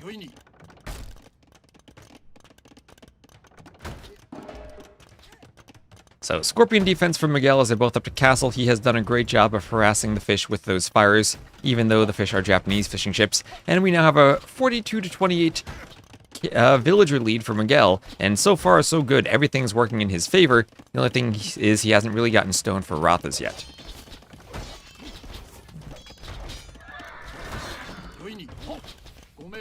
Yeah, I feel you on some of the map issues, or Civ ladder matchmaking issues.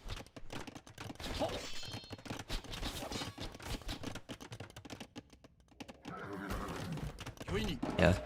But I did have a call the other day and spent a while talking with someone, and the Arabia out of sync has at least been identified, so they should be able to fix it. I don't know if it will be fixed in time for the DLC, because that's probably locked in. It comes out in 2 weeks, but soon we should have an Arabia that works. And then at the very least, if Arabia works and doesn't go out of sync, then all of the complaints about people dodging maps probably decrease, because I think a lot of those complaints are simply desyncs from Arabia. And they fixed the pathing? They have fixed the pathing. Remember last summer when they had that huge pathfinding patch? Have they touched pathfinding since? Probably in small ways, but standing ground patrol is a big one that needs to be addressed. Pathing's still not quite at the level of the original game from 1999, unfortunately. As the TC will hit the scouts. There are a couple of things that the original game did worse than pathfinding, but for the most part, I think it still is better. What is the T in TTL? It's T90 Titans League. T90 Titans League. The first T is for T90. Which itself is from a pair of Nike soccer cleats. If it stands for anything there, I'm not sure.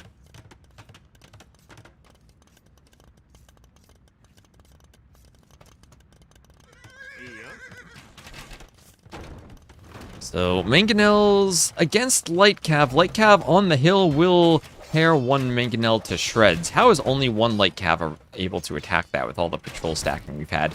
No matter what, the Vil and the mangonel go down, so no repair Vil. Miguel still defending with light cav since he has the water control. He can keep fishing for food. Needs to be careful though since he hasn't added in any farms yet. No farms yet for Prisma, who's still been taking some buffaloes. Miguel probably needs to lane those buffaloes, but so much going on that it can be hard to remember them. As the mangonel hits the scorpion, and crossbows will keep taking out some light cav. The T in T90 stands for T90 Titans League, perplexingly. Yes. And here you have some Mandelbrot name recursion.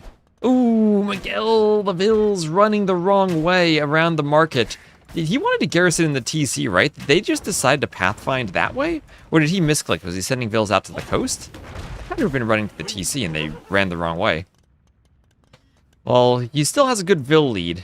2 mangonels out. Prisma has to play with crossbows. We have seen a few games where it's felt like one player is really far behind on eco but has a larger military. And so far they haven't been able to pull off the comeback. Maybe Prisma can be the exception. They should have quite exceptional micro. The young up-and-coming strong player he is.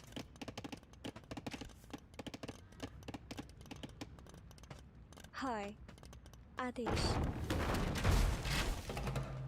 Oh, that was one heck of a dodge from Prisma. Miguel loses the mangonel, and all of a sudden Prisma has 2 mangonels. He's pressuring Miguel, who's still on only 1 TC. Miguel is in such a good spot. But now, games can come down to mangonel micro. And he only has 8 fishing ships. This isn't like he's won the water and then has 20 fishing ships. It's he's won the water with 8 fishing ships and still needs to dock to keep getting more access to proper fish. Miguel does not have a food eco, and yes, he's coming with light cav. He needs to snipe these mangonels, but that's at the cost of quite a few light cav. Will this mangonel shot hit? No, it will not.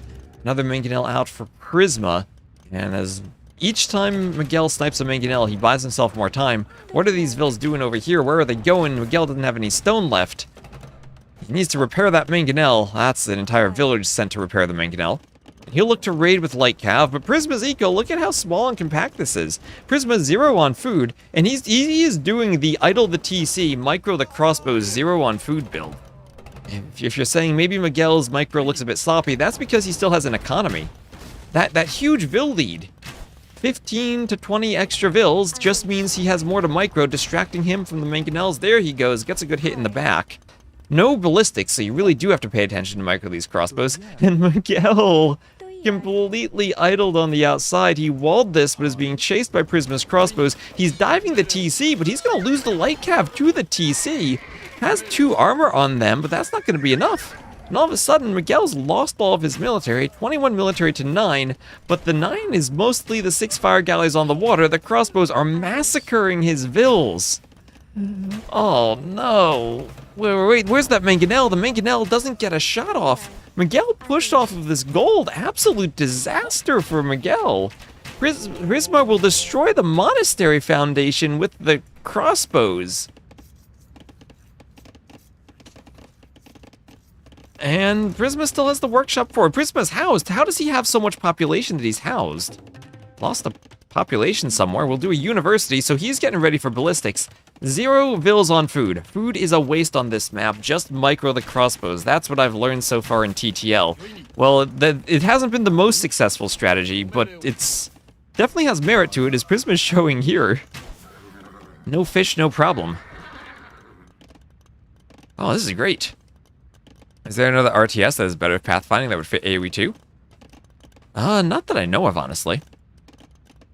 I think part of the charm of AoE 2 is the unit micro, and part of the smoothness of the micro is the quirks of the pathfinding and how units overlap sometimes.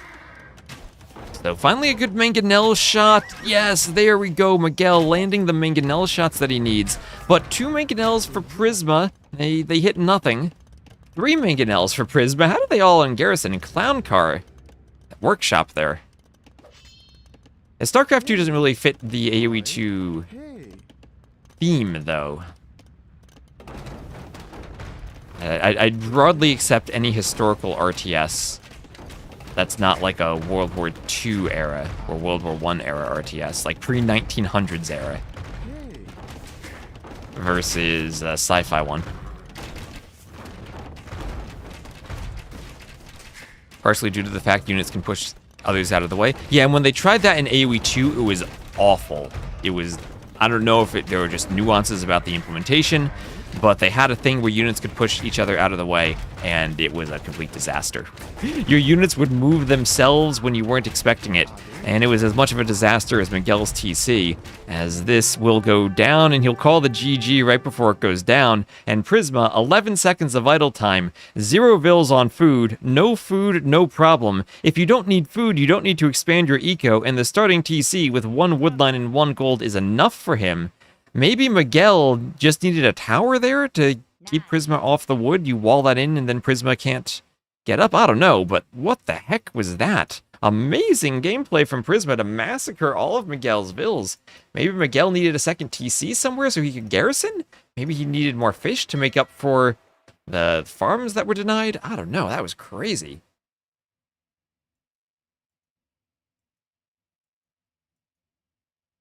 Bob trolling, I mean the time period concerned by the game. So 50 to 47 KD for Prisma. More res for Miguel, who had a much better eco, but it felt like the light cap at the start were a good defense for him. He picked off a couple of mangonels, but if your entire eco is wood and gold and you're not collecting any food, the eco, yeah, look at the population. Fishing ships, none. Miguel, 8, but your fishing ships become less effective over time. And beautiful win there.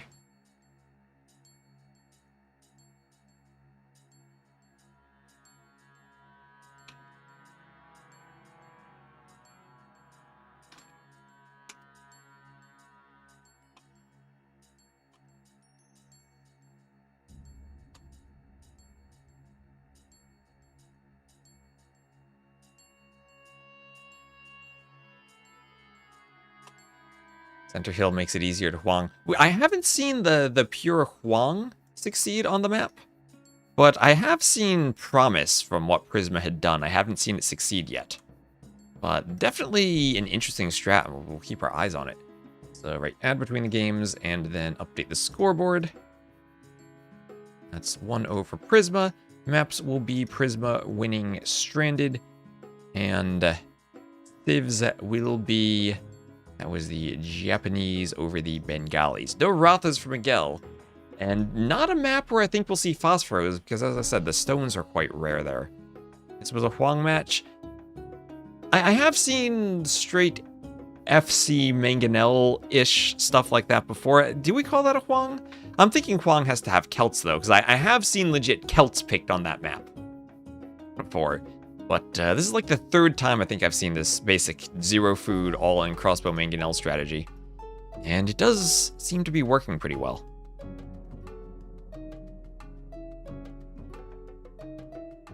Oh, was there Viper news today? I see Mem is reacting to Viper news. What is the news?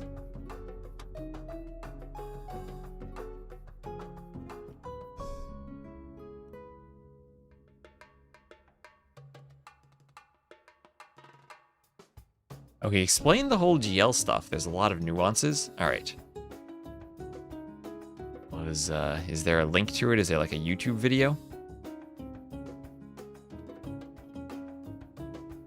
So we can look at that too. Oh, GL owes him money. I knew that. I've known that for a while. But yeah, I imagine GL is having financial problems. Is YouTube and Twitch? All right, we'll take a look at that later.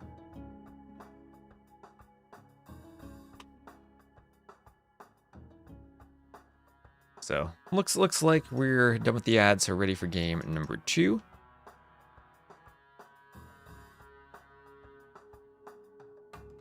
Alright, you mind posting that in my Discord limiting factor? That way I'll have it to view, because it'll get lost in the chat. Would guard tower be an option for Miguel? I think the limiting factor for guard tower in that game would have been the fact that there's still no stone on the map. And needing to get the stone for the guard tower upgrade after university when you're already getting pushed like that is rough. It could be an option maybe if you plan for it right away, but... Alright, so this will be Coast Arena. This is Miguel's home map. Portuguese against Armenians, two civs that are good both on hybrid maps and on clown maps. Posted that on Discord. Alright, thanks, 11. Moving to Australia just sounds weird, though. And he rated our stream and didn't even bother to tell us there was drama in the chat. So this looks like a pretty fairly generating map in the middle. We did have one map where there was all the stone on one side. So I don't know if that's something I want to fix, or maybe it should just be accepted randomness. I was thinking maybe I need to force it so there's one stone and gold on each side.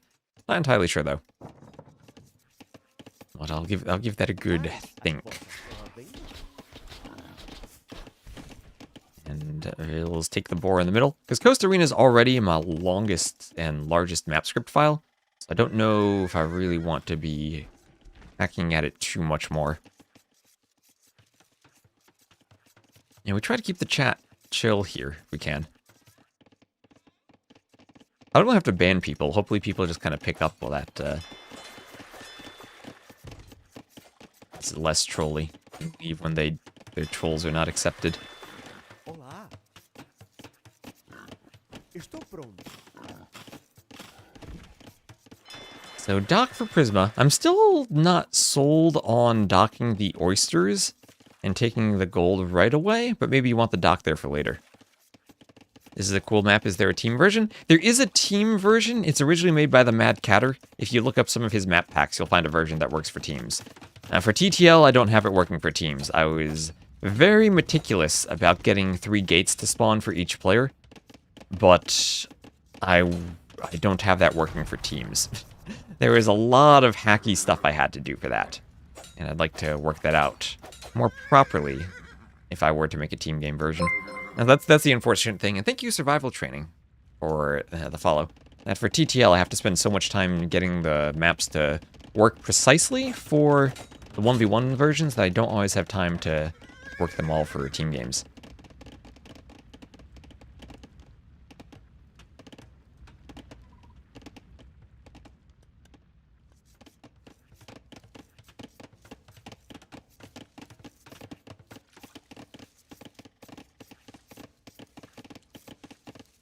I had to try AoE2 without any unit stacking, you would see it pretty quickly, but of course it was only because the AoE2 pathing algorithm is not advanced enough to handle it without resorting to tricks like that. It's a weird thing. If you go to play Age of Mythology, I think that's a good example. The pathing is much, much better, but at the same time, the units can feel less responsive when you try to take fights with them. I don't even know how to describe this properly, but there's something that feels good about crossbow micro in AoE 2 that you click the units and they instantly respond to you.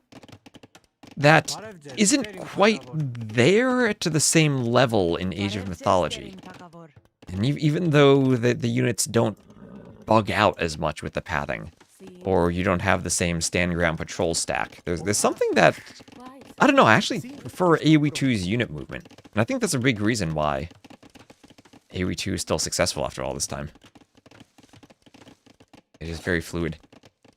Have I done a script? I've done several of them, Rooster Chuck. Yes, I've done several. I did a few where I worked on this map. I don't know if it's comprehensible with how hacky this map is, but yeah, I've done quite a few. It'd probably be like a month or so ago. Some of them are on the YouTube VODs, so they should be up there permanently. So nice work, the scout from Miguel. Is originally Prisma deleted a wall to run around the outside, but Miguel chased him back and now killed both the scout and the Vil on the dock. And now he even can harass fishing ships until Prisma gets up. That was crazy. Yeah, insane value from the scout. And feudal age for Prisma. So this map continues entertaining us. We've not reached a point where we've discovered a meta yet, And there we had Prisma trying to do something with his scout to harass Miguel, only for that to backfire.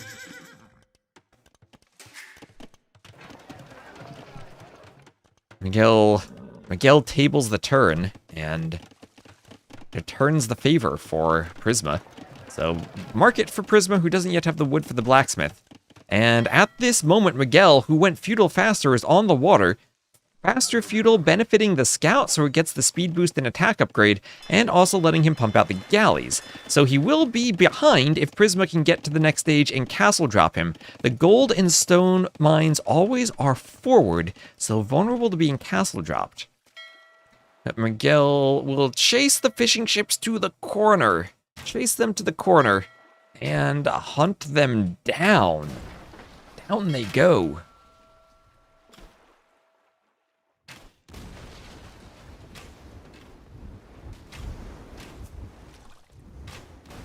Oh, down they go.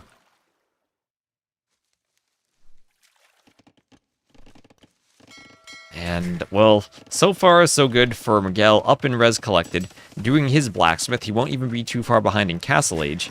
Maybe blocking off some farm locations around the TC, but if you simply want to dock around the outside and rely on water, you can. A couple of fire galleys coming forward for Miguel. I mean, for Prisma, but Miguel will have his own galleys ready to defend. And Prisma mining that gold, not taking stone. He actually sold his stone to be able to go up.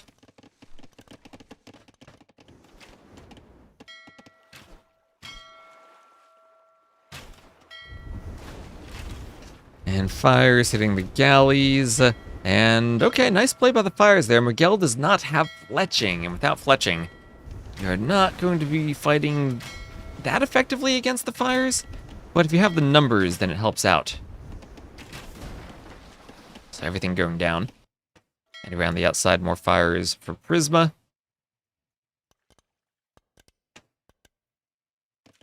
Grid War pathing equals Nightmare. Warcraft 3 is unresponsive at times. SC2, though, is practically perfect pathfinding. So fletching and gold mining on the way. Castle Age for Miguel. I remember StarCraft 2 being notes about units passing through each other, too, when workers were trying to collect.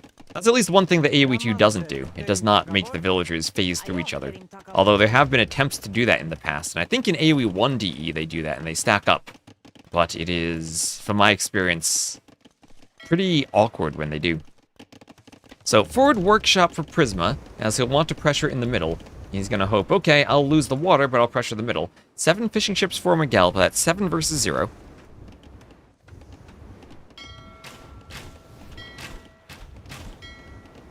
And fires attacking the galleys. Have some demos on the way.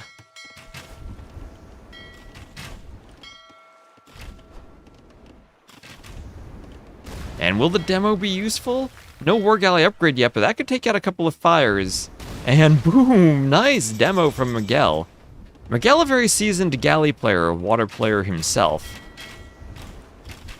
And also a former Master of Arena champion. Boom. So maybe this map suits him well. Nope, fish thankfully cannot go in docks yet. I actually, that's... As much as I don't like the hulks, I think the fish in the docks are probably my least favorite change from the water patch. I think we just saw a situation where Miguel went forward early to do damage, and then now has to defend himself. If they garrison in docks, Miguel does no damage, and then this counterattack does no damage, and he's just sitting in the docks. Maybe he idles for a bit. But I think the fishing ships being vulnerable is an important part of water play. Allowed to build basic buildings. They could do that in the Age of Kings. There was actually a bug. If you place the foundation, then fishing ships could go build them. But we've played a couple of games with that in community games where we re-enabled the bug. Outpost scouting is indeed something, but I think it's good that they can't. I think it's good that you actually have to invest a vil to a transport ship to scout. Otherwise, you get a ton of vision of your opponent's base for very little investment. So I think it's actually good that they can't do that.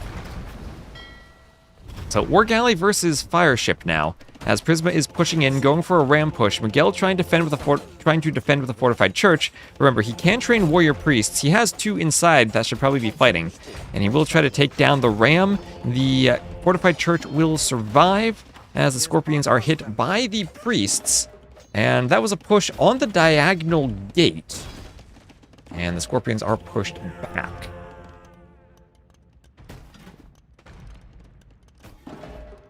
And Scorpion hits the warrior priest.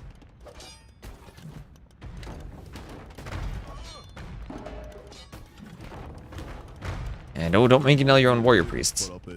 So on the water, Miguel has to micro in 2 places, loses the villain on the outside, but Prisma will call the GG after having lost that push with the rams. So that was his game plan, to push with the rams in the middle against the fortified churches. Well, since he lost that, and at the same time wasn't making progress on the outside on the water, he knows Miguel still has fish where he doesn't.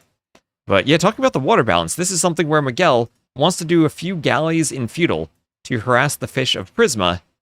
And if that doesn't work, if this is the Hulk patch, instead of Prisma running to the corner and running the fishing ships, he just sits in the dock. And I don't like that. I don't like that. I think that you should have value from being aggressive on the water. And this Coast Arena actually is one of the maps I think that will change the most after the Thalassocracy DLC, South America DLC comes out next month. So 1-1, Miguel ties it up. His push success rate 50%. 28-13 KD. But much better eco. You see the effectiveness of that feudal age damage. Capture age doesn't show us when they reached feudal, but we can see the eco difference on the graph at least. So technology on the way. And there we go.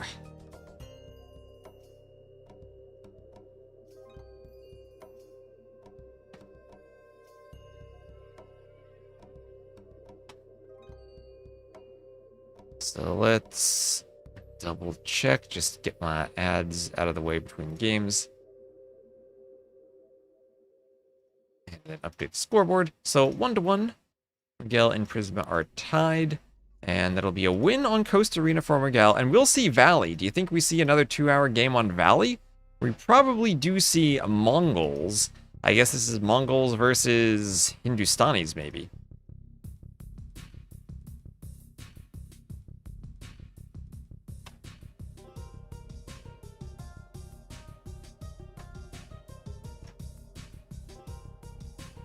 Yeah, AoE2 Derpyvilles are great. There's nothing more satisfying than chasing a group down with a group of crossbows. Yeah, I think that the eco management part of AoE2 is so important that it would really detract from it if the vills pass through each other, like they do for StarCraft. Yeah, still have the Red Bull logos on. No, I still need to change this. We have the TTL logo on at least. As I said, I've been dealing with my car that was hit in the parking lot, so I haven't had time to update overlays and stuff. Let's actually play the game before I open Capture Age. There we go. Alright, so we'll have Prisma as the yellow Mongols to the west and Miguel as the blue Hindustanis to the east. This will be Valley.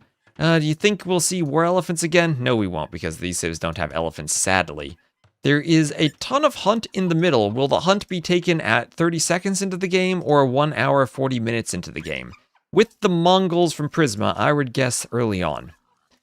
Is my car hit again? Nope, was just hit the other week, and I've been going back and forth with the repair place, getting an estimate. We've also been hit with tons of snow, so everything around here has been slowed down because they have lots of extra work to do from car accidents, and also the roads have been closed, so it's hard for people to get to and from work and whatnot. So hopefully it's getting caught up.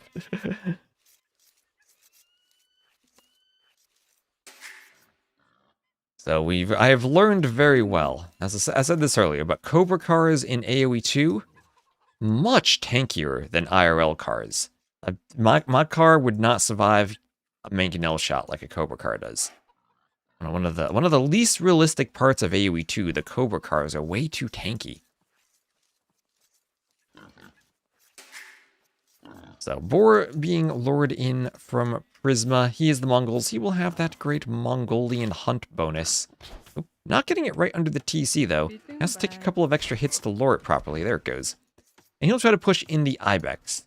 I know T90's probably said this a lot, but we did reduce the number of deer and ibexes from the middle of the map to replace them with hares and chickens. And when I first made the map, T90 told me that there weren't enough chickens in the middle, so then I added more, and now we have this menagerie of just loads and noodles of hunt in the middle that no one takes and people seem to ignore. It did survive, Bearheads. Yes, it did. So for Miguel as the Hindustanis, what do the Hindustanis do against the Mongols? I suppose it has to be an attempt for camels against Mongol Steppe Lancer or Mangudai. That's a lot of chickens, also hares. And thank you, Epicuro, for the follow. Why are they not trying to go men-at-arms? I have seen aggressive drushes, and I have seen men-at-arms on this map. But I don't think we've had a consistent meta develop. I've seen 15-minute games where one player loses 4 vil to men-at-arms and calls it, and then we've seen 2-hour games where the entire map runs out of resources.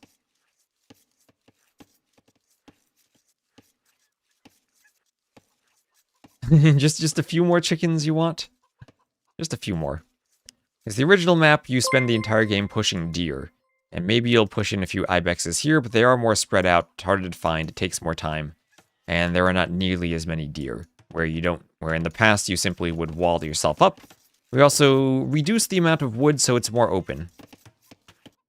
And harder to wall yourself. Although last time dogao did a straight wall all the way across the map. So, I mean, players will always find their way to wall. Well, imp camels have been changed a lot since the Woololo Kingdom's days. They don't have the same pierce armor they used to have. So I think the Mongols are probably favored in this matchup quite a bit. And the Mojito Monday, thank you for the follow. Maybe TC should be closer to the middle. The weird thing is I actually have moved them closer to the middle already. So some militia for Prisma popping out of the barracks. I don't have a Cobra car, that's correct. I only have a Lego Cobra car. Should the Glums be good against the Mangudai? I think if that happens, then you're probably going Steppe Lancers against Glums, though. So militia from both, and Prisma will say, I'll just bypass you and go forward. Miguel still staying in the Dark Age. I wonder if he wants to go up later and maybe FC? 21 Vils loom. Not on gold yet, so I guess this is probably Drush into scouts then. Gulams and hand cannoneers. Well, if you're in Imp, remember the Gulams do not get the final armor upgrade, so they fall off in Imp against archer units. It's more in the Castle Age where they shine against archers. I think if you're fighting elite Mangudai with upgrades, by the time you've gotten Gulams with all the upgrades, then you're not in a good spot. If the Mongols get to their upgraded Mangudai, no matter what unit you do. There's maybe a chance that Imp camel numbers would overwhelm them. And again, Mongols don't have halbs, they only have pikemen. So maybe that makes the camels more effective, because you are relying then on archer units to kill the camels, and not really having a melee counter. Mongols could do their own heavy camels, but they missed the final archer armor upgrade, or the final armor upgrade in general. And would fall off due to the imp camels.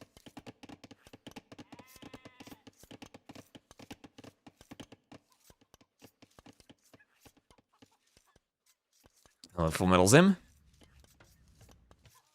Settlements will make skirm spear, heal units, and act as Khmer houses. So they gave them different things? That's so weird.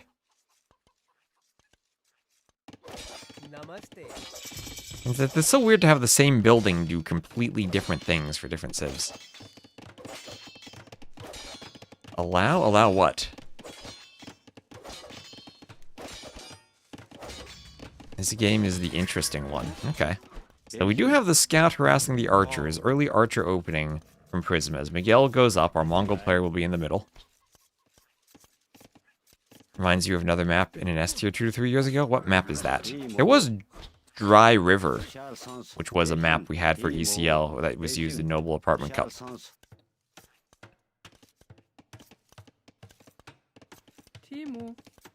But this map should spawn more randomly in different directions, so I don't think we'll see that all the time.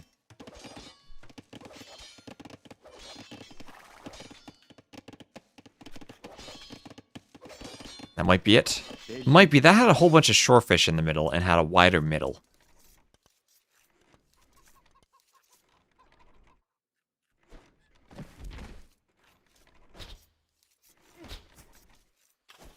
Lon's full middle's in. I was like, you can post a link. I don't need to do any... There's no bot here that would disallow a link. Isn't that a thing? Like allow and then someone can post links for a minute for some bot out there, like Nightbot, Stream Elements bot, or one of those. That Vil is trapped on the wood line, as the militia from Prisma still are hoovering around in this base. No man-at-arms upgrade. I did see that game, yes. I did see that game. I did cast that game.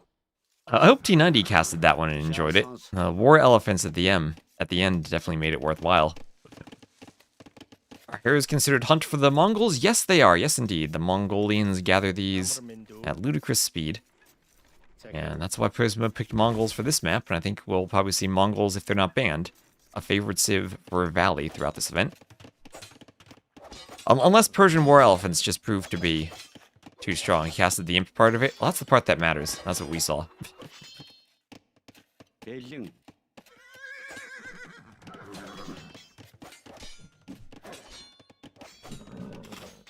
And the Vil killed by the scout. Yeah, the movie where Tuvok was combing the desert.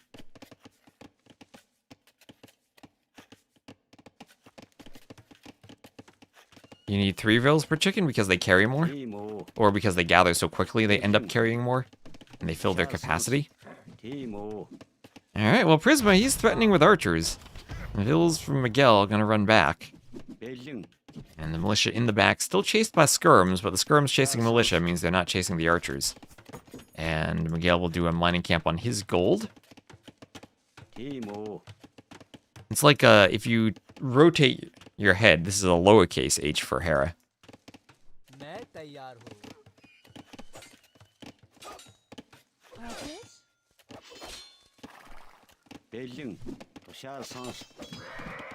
And scout hit by skirms as the Vil runs away from militia. That goes down. Skirm still hitting the other militia.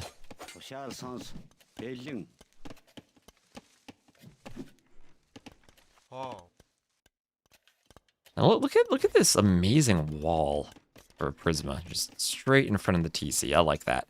Bit of wall in here, and he's fully safe for the most part. So now we're at 3-0 Eco KD in favor of Prisma, and he's up to the Castle Age. And as the Mongols, he's feeling really good in this position with all the middle hunt. I did get paid for NAC, yes. I also got paid for the map scripting I did for the Cookout Quintessential thing over the summer. I have heard of other people not getting paid from GL though. I know Viper's been having problems for a while. I know Ellie took like over a year to get paid for the, what was it, the Order of the Sheep thing. The Nilly Joke tournament, what was that called? The Grand Melee. So, I don't know if anyone else is having problems, but... yeah, I've heard some drama behind the scenes. I don't know all the details, though. I've been paid for everything I've done, though.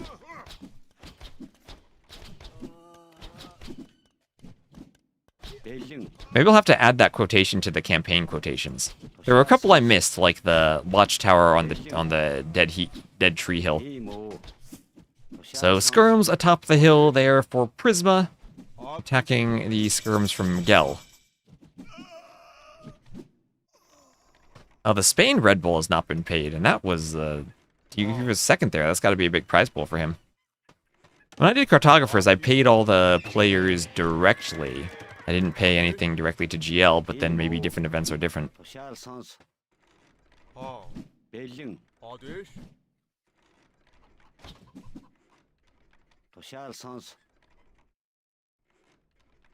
And skirms are hitting other skirms.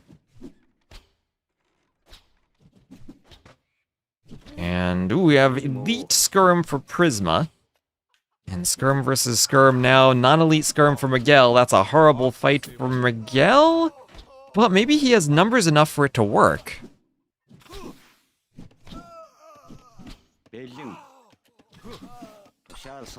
Skirm's all going down as the spears poke them. Yeah, I was going to do map scripting and also cast at the last. That was that LAN in Berlin. It was supposed to be last December before that was canceled. So I've wasn't surprised to see it canceled because I had heard of the Viper not being paid thing before. But I don't know many details beyond that. As Miguel calls the GG, and Prisma will go up 2-1 and win the set. And I don't know if there's much to be said about that other than Mongols had the hunt and were not denied. So if you're on the right side of the draft board, you probably do have to ban Mongols if Valley is chosen as the home map. There might be some situation that develops in TTL where we find that one map has a super strong Civ advantage, and players pick that as their home map hoping to get the Civ. Maybe that Civ just gets banned, though, as a counterplay to that. But, yeah, it's super open and aggressive. The Mongol player took the hunt. And the Drush from Miguel didn't do enough damage. Prisma did a bit more with his, killing those 3 Vils early on. And then Skirm versus Skirm, faster castle from the hunt, and Elite Skirm pays off.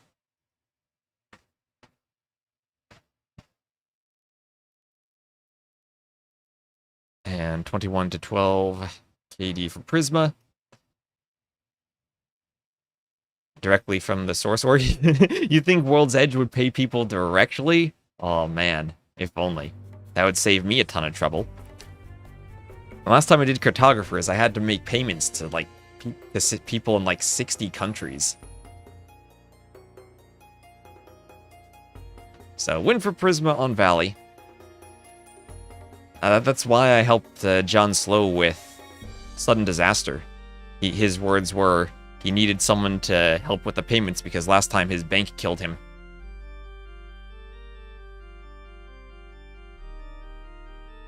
When you script the map, keep all the boars and sheep out of the map? Like currently you have to scout freaking whole map to find them? That's annoying. What do you mean? Boars and sheep are far closer than they ever were in the AOC days. Had to send PayPal your passport? Yeah, PayPal can sometimes not work. So what else do we have here? We have KingstoNe versus Uzzi in 41 minutes. Should I stay on to cast that? Maybe I should. It's close. Maybe I shouldn't have sped up the Dark Age on Stranded. Yeah, let's cast that KingstoNe Uzzi. You guys want to see that, chat? Will you stick around for it?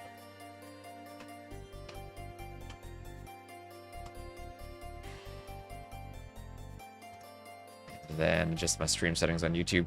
Have I ever imagined what AoE2 would look like if there was another Age after Imp? I have played games with a 5th Age mod. I know the Portuguese Civ mod did that years ago. So I've seen that before. I've never really gotten too involved into playing multiplayer on those mods, though. Definitely a fun thing to try out every so often. There was one time there was this mod where when you got Imp and there was like another Age after it, or you could do a Wonder, and every Civ had some type of special power when they had a Wonder or a unique tech or got to the 5th Age or whatever. There's like this ultimate power for Civs. And for the Saracens, it was the most OP bonus I've ever heard of in AoE 2. Okay, are you ready for this? I don't know if you're ready for this, but monks. We all know monks, our favorite unit. We all love the monks. And they can convert. Block printing gives them 12 range. But if they convert buildings, they have to have redemption, and they need to be adjacent to the building. They cannot convert from distance. Well, this bonus gave the monks +4 range, so they got to 16 range, and they could convert buildings from a distance. So your monks could convert buildings from 16 range. That is crazy. That is absolutely crazy. That is Treb range, right? And they were converting the buildings from Treb range.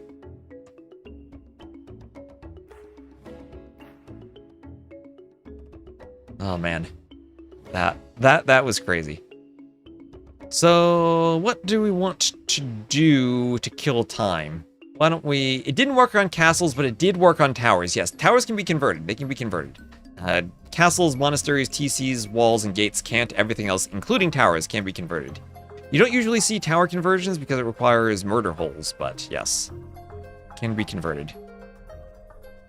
Map room, where am I getting tagged?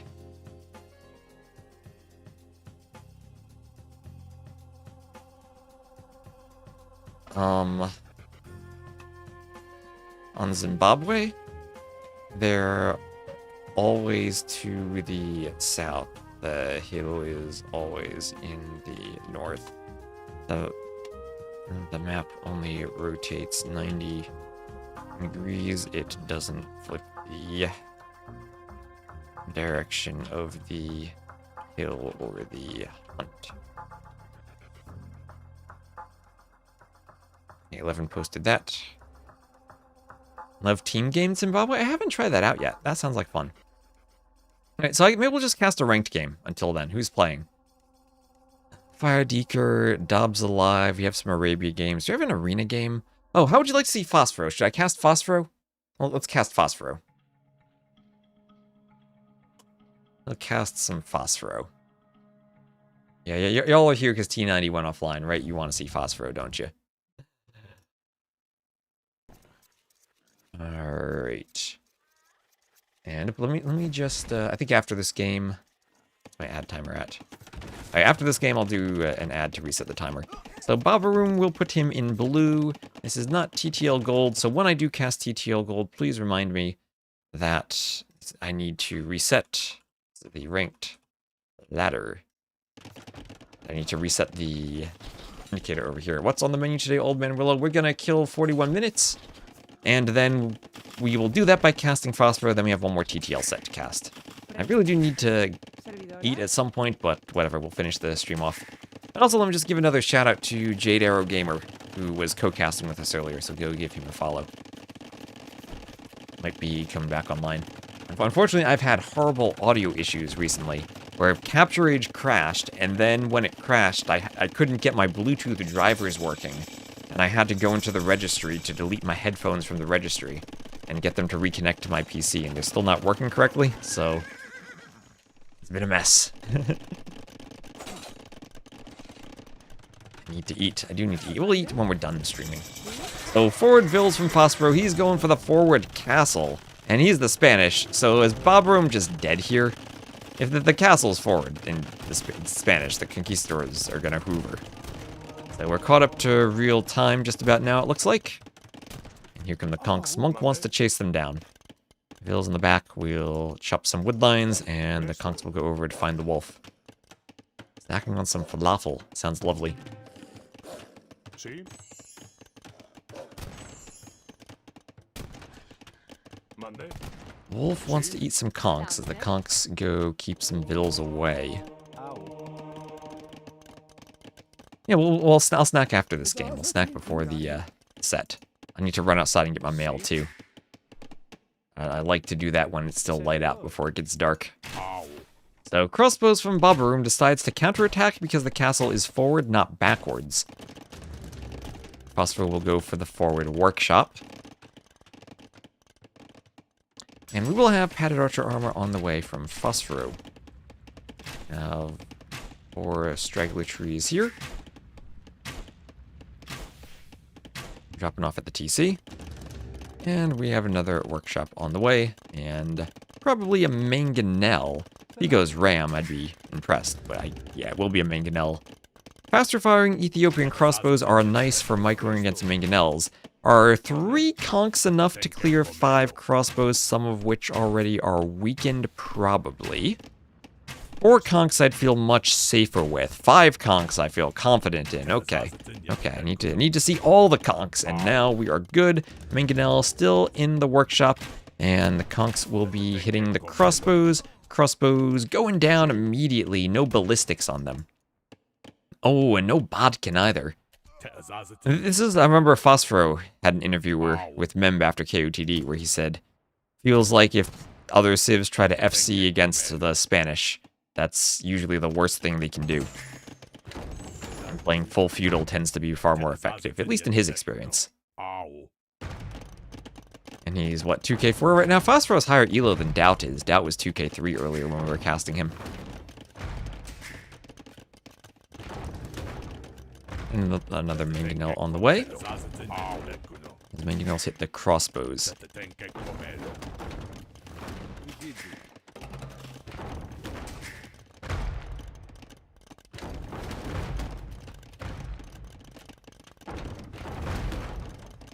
And DauT 2k3.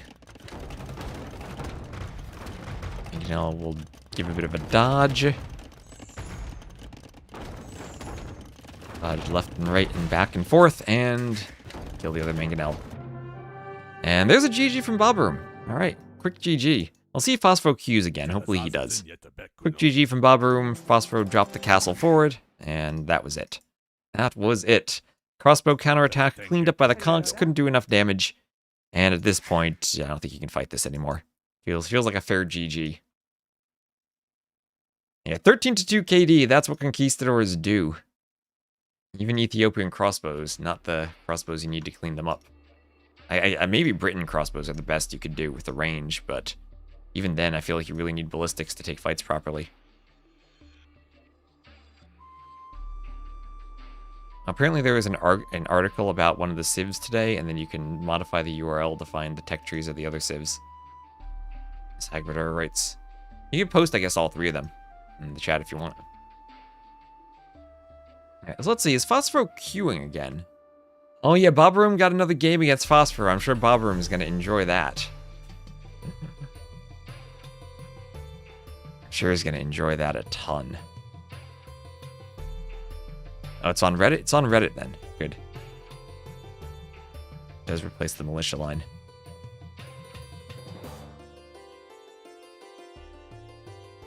You're thinking something more historical? More historical than extra powerful Saracen monks.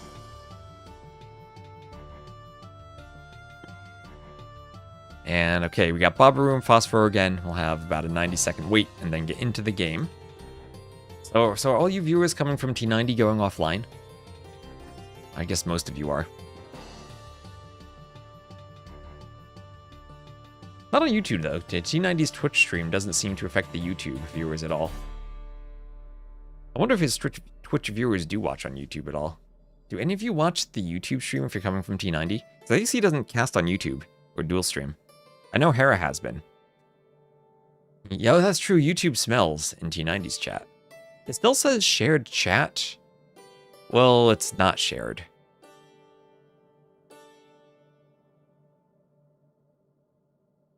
You mostly watch YouTube. Interesting.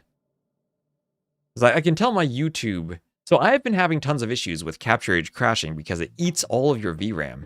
And 16 gigabytes of VRAM isn't enough for Capture Age. But Hera also has been having that problem. So maybe if Hera's having it, they might actually fix it. But I can tell my YouTube viewership spikes and peaks because I gain tons of viewers whenever Hera crashes. And you watched Gianni, but didn't specifically come from him today. Oh, and you're on YouTube too. Interesting. G'day, Soxy. Good morning. Reduce the resolution. The problem is, I don't think that's going to matter because I know people on lower resolution still have had problems. It might be that the 4K resolution is making it worse. My mitigation tactic is simply to turn the VRAM slider all the way down, then close and reopen Capture Age every game. And we'll put Bobroom in the blue again, and he is Mongols counterpicking, force-picking Mongols against F1Re. And this is what F1Re said, people force-pick Mongols against him to try to counter his rushes. So we'll see how well that works. Where is that Vil going? Not finishing the house. See? Sounds like a bit of a memory leak, a bit of a VRAM leak. Now, there was something I was going to try. There are two VRAM sliders, and the one for the normal graphics is grayed out, while the enhanced graphics isn't. Oh, and there is a lame. I think there are stats on the dashboard. F1Re is probably one of the most lamed players there is, and he was going forward to lure that boar 1 minute into the game. That's not like he even waited for that. He's just lamed right away. But there are big hills in the middle of the map. He's chasing with the villager, and he will be blocking with his scout. He finds it, and blocking on the hill is extra effective because the boar will do more damage. And now stopping the lame, it's a combination of blocking the boar, blocking the scout, and oh, he has the house trick there. He can just let the boar walk back, though, now. It'll walk back by itself, and the scout lost HP, so it won't lame again. And Bobroom can try to fight, but with all that HP, he's already taken enough damage. I can't blame people for laming him. That you cannot. See? Ooh, bit of a awkward cow there. Outside the TC. He'll just lure the boar now, where it's safe. Yeah, boar is much closer to the TC than they used to be. So, very safe to lure without loom. Even when it's in a somewhat awkward location. Oh, I don't like that killing it out there, though. I would have brought it in just a bit more. And yeah, red F1Re did well to save it there. And still has HP on his scout. So we'll force the fight on Bobroom's scout right next to that boar lore. And then be there to harass the boar lore again to steal a cow. Oh my gosh, this laming, his loom is on the way. Loom, maybe had mismanaged his food a bit.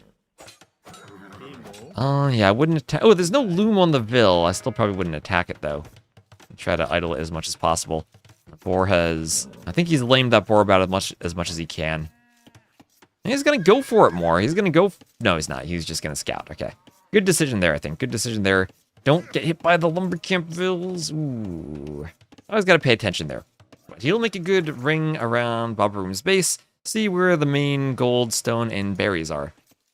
And then come out to the front, where there is a stone and a gold. And also lure in his second boar. So, Bobroom tried to lame right at the start. Did not work out for him.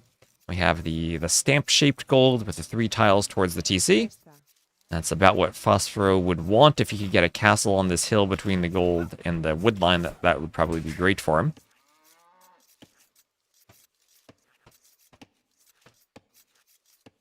Don't think there's much overlap with Twitch stream watchers. I don't think so either. I think it's really hitting a different group of people. There definitely will be people who would watch on Twitch or like chat on Twitch and watch on YouTube because they have it on a TV or on the phone. And the YouTube app simply works better there. YouTube's video player definitely is better than Twitch's. But the chat experience on Twitch is certainly better. So, F1Re still scouting around and laming the deer push from Bobroom. Not wanting him to push in all those deer easily, Bobroom will move out to the berries. And the question then is, does Bobroom go FC here? Does he go FC Mangadai? I don't think FC Step Lancers counters conks. F1Re will be long distance hunting the deer. Watch gaming on Twitch and other stuff on YouTube. Interesting. That's probably a profile too, where Twitch is still more gaming based than YouTube. Monday?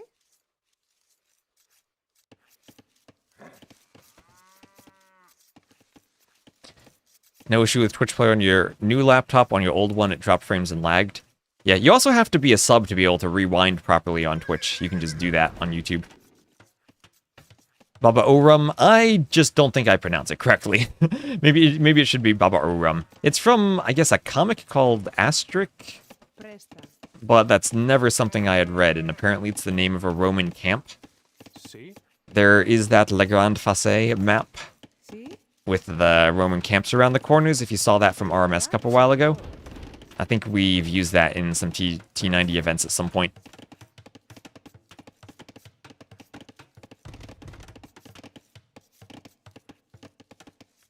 I don't even know how to say that. Asterisk?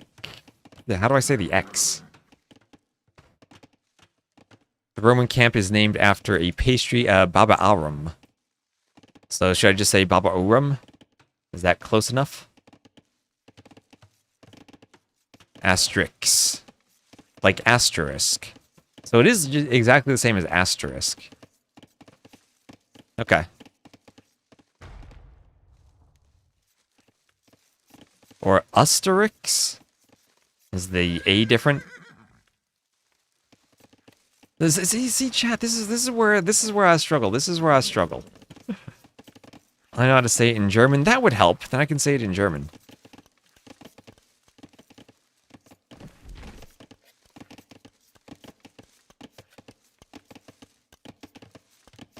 Asterix and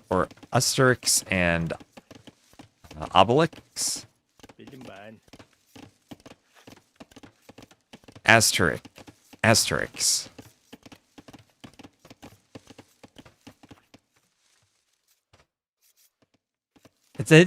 We don't have X's at the end of words in English.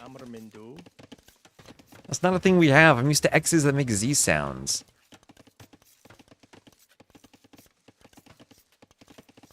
Asterix and Obelix. Oh my gosh. Now I don't know if chat is trolling or not. O is in the French ox. Linux. There's a word I can pronounce. Linux. Thank you. Unknowns knows where it's at. Anyway, F1Re doing the cuts to wall his base. He calls these cuts like you're taking a pizza cutter and cutting a pizza. Those of us in Jersey, New York know how to do that. He'll be mining stone, so it looks like it will indeed be conquistadors. He's up on 24 vills, and he does have loom. 24 vills, looks like it's only 1 in feudal, so he can go up. Might have to sell stone and then do an exodus over to the stone to collect it. Wouldn't have bet on X, tripping up English speakers? X's are very rare.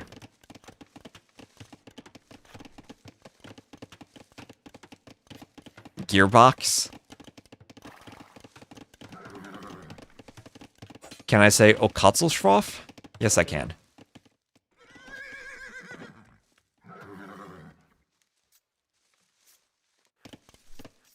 Not perfectly, but I can get close.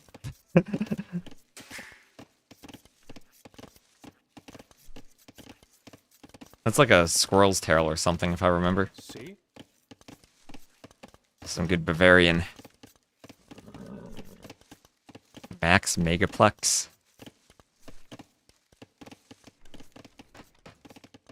So, here we have the Archer. Archer from Baba Uram as he's up to the Castle Age doing fletching and also adding in a bit of an aggressive stance against F1Re, who looks to be going Conquistadors. So Cav Archers can work against Conquistadors. I think the problem is Conquistador itself is very good against the Mangonel line. So if you start adding in skirms from both players, then the Spanish can go Mangonels and the Mongols really can't. So you end up with 3 useful units against 2 units, and you still counter them. Monday?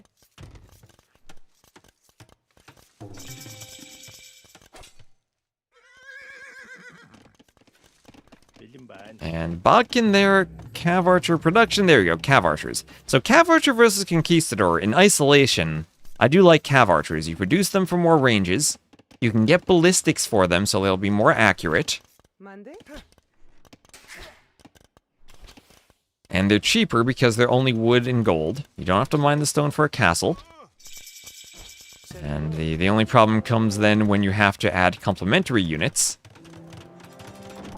And the Spanish with skirms and mangonels are almost unstoppable. In low numbers, Conks still win, no doubt about that. In low numbers, they still win.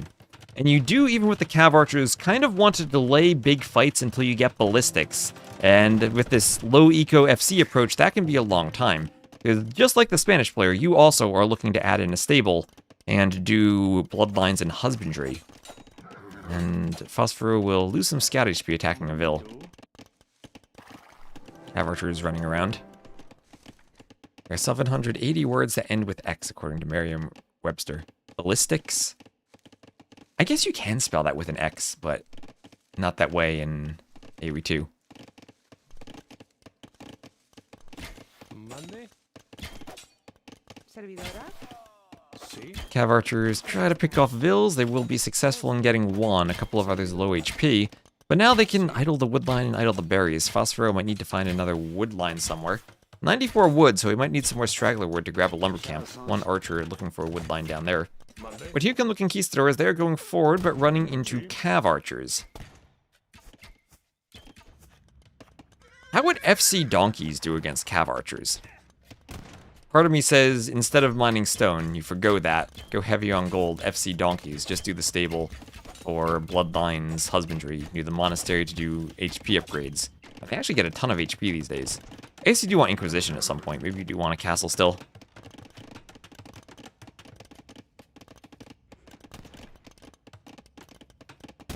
You're back. I don't think that set is starting for another 20 minutes. So I'm gonna eat some lunch in between, I think.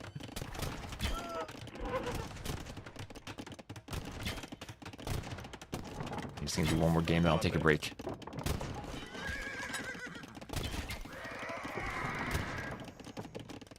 Yeah, ring around the archery range.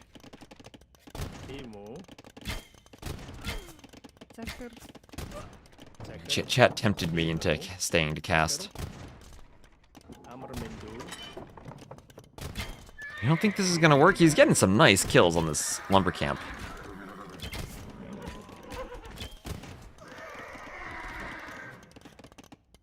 Yeah, JDO, can you look at your chat and see if we're still connected somehow? Because someone said it looked like we still were. Maybe we are somehow. I thought we had ended that. And then Baba Urwam will call the GG. Alright, so I think it's time for me to take a quick break and eat. Think skirms would have worked better? I don't know. I don't know. That felt like just wasn't in the right position there for that game. The shared chat is still up. That's crazy.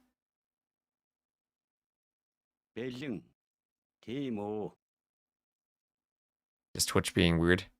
What are we eating today? Probably just a quick snack, like a couple protein bars, as I run out to get my mail.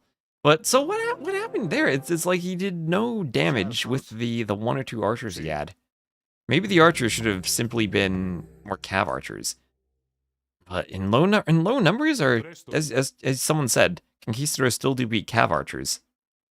But the trick is getting the numbers up more from 2 ranges. That didn't happen. Let me. What are the production times here? Maybe to cav archer.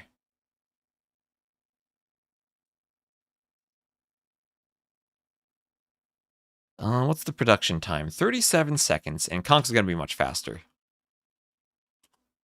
What's the production time of a Conch? It is 24 seconds. So, we're 13 seconds faster versus doing cav archers from 2 ranges. So, it actually just takes some effort to get the cav archers trained to get a bigger mass to fight the conquistadors with how much stronger the conquistador attack is.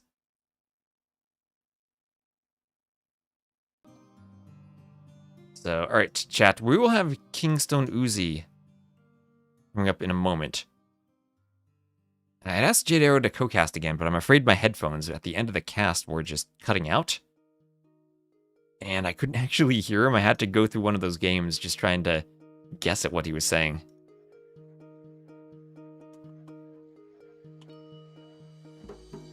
Just message him.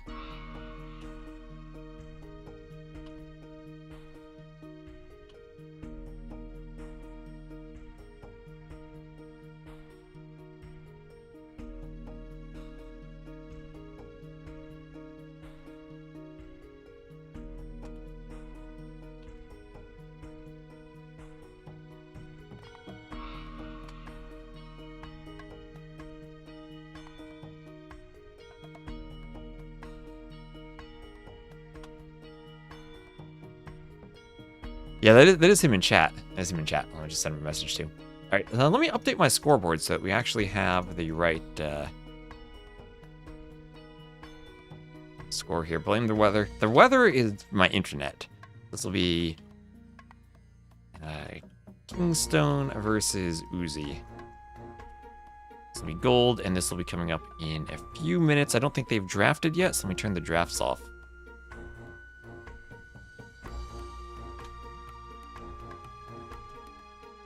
Conspiring in the DMs. It was like playing commie games, right? Y'all have played enough P90 community games. You know how people message each other secretly. That's what you got to do when you're co-casting. Reach. So I'm gonna take a quick break, get my mail, and I'll be back in a few minutes. Stay tuned, and in about 15 minutes, we should have KingstoNe versus Uzzi starting. So enjoy the break ARE2 music.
Alright, chat, I have braved the outside to grab my mail, and also grabbed a protein bar. Oh, looks like T90's back. Did T90 do the good old take lunch and come back to stream thing? Anyway, thank you for sticking around. And we've got one more set of TTL we're going to cast today. Phospho's in another game, but I think we'll just wait for this next set.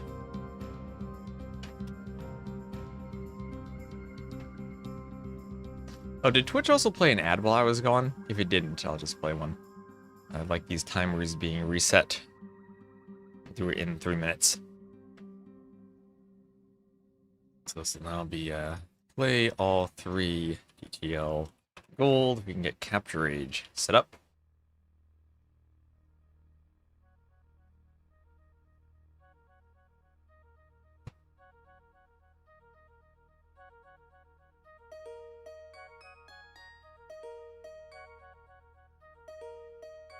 So how's everyone doing in the chat? Are you taking a break too? Are you finding food to eat? I just munched on some protein bars. Oh, wonderful. Look at this. We now have a wonderful click to extend button. Hamden Hardovest coming back. Chilling programming, nice. Let me show you. Happy Leaves was here earlier and asking for some feedback. This is wonderful. Why is there one player in a lobby? That's great. Yeah, so now, before, there was on hover. This, like, extended it and covered the entire screen. Now you click it. And it's, maybe it'd be nice if that were, like, pinned and you had to click to dismiss it. But that's much better. Much better. Yeah. Still, let's see, you have to scroll down to see it a bit. So I guess maybe there's still some, like, anchor positioning things that could help out. But much better than it was. Much more usable, and I'm liking the new UI. You're in another room full of blasting nostalgic AoE music, and then my voice was super loud. Happy Leaves is here. Yeah, this is really nice. That is much nicer than what we than just hovering over all of it. I love this. And the schedule's pretty nice too. I like the lines.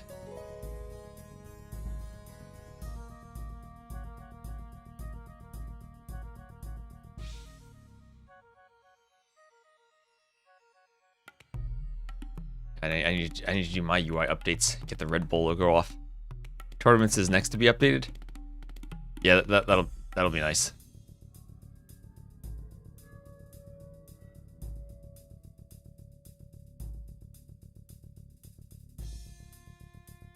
Yeah, right now it is kind of. I have had some people asking like, where are the drafts on the tournament screen? On the current one. It is maybe a bit unintuitive that you have to hover over the icon to see them after they're done. But hey, I'm looking forward to the new one anyway.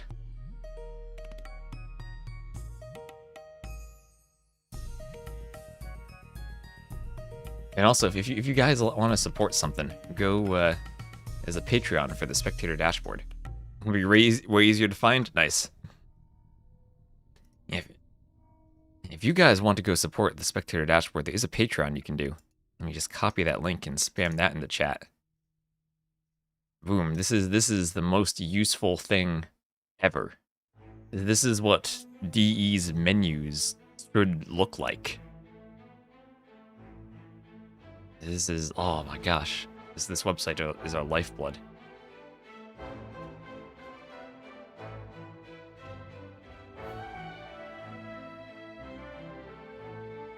Also, the Arabia out of sync has been, that's been fixed. That has been fixed. Or will be fixed, or at least they've identified actually what the issue is, I've been told. So, I don't know, Happy, if you have any stats on incomplete Arabia games, but I had heard that there are quite a lot of them.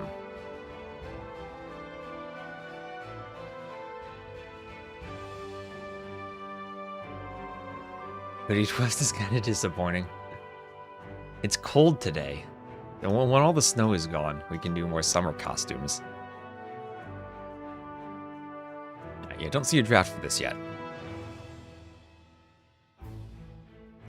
Although I can use the dashboard, I can check up on T90. I can check up on T90. Did he go off and play any games? 'Cause yesterday he went off stream, then he played games. Yeah, nope, nothing since that Golly game from yesterday. Teutonic Knight costume can be pretty snug. It can be a bit too snug, though. The helmet is difficult.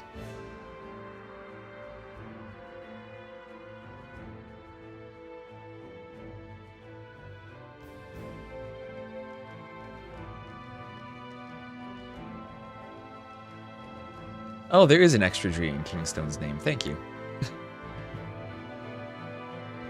Let's fix that.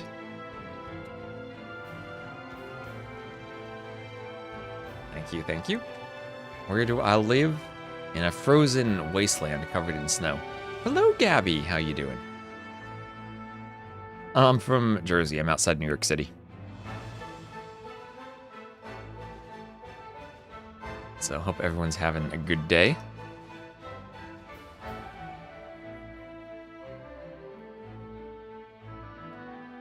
We're gonna see Gabby winning TTL silver. Not today though. She's waiting for monos for next week.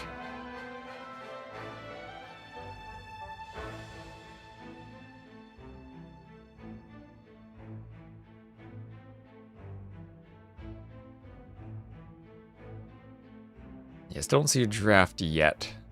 They're only 3 minutes late. That's fine though. It happens.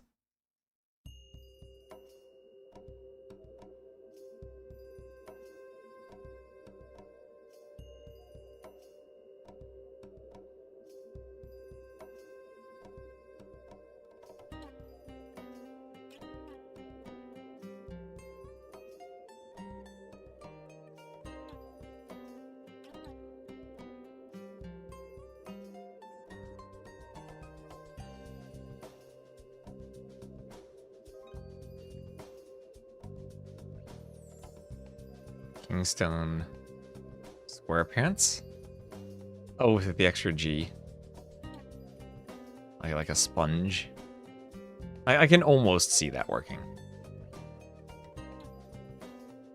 Okay, Hagrider is going to be there. I need to plan out my vacation still. I want to take a bit more of a trip around Europe at the time. Hopefully April will be not too cold. At the very least, hopefully not snowy like we have today.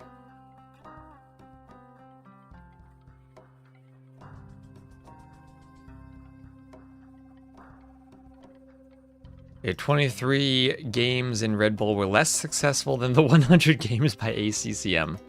Well, ACCM's a good player.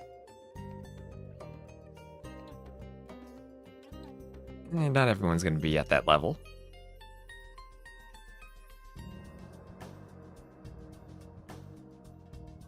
Yeah, still looking for Kingstone and Uzzi. Is there anything in our Discord about this?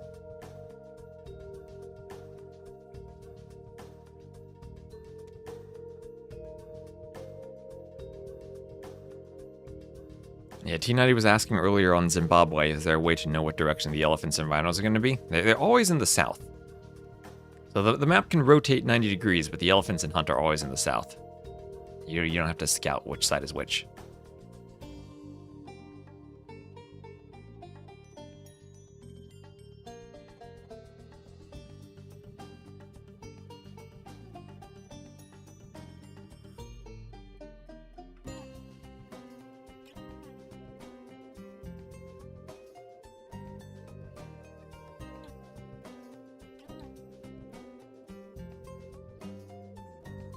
So still gotta find. This is the fun part of AoE 2 tournaments, when we wait and try to find the drafts. This is even much better than it was in the old days, when everything was done through AoE Zone, and you were in, or AOC Zone back then, and you had all the TeamSpeak channels.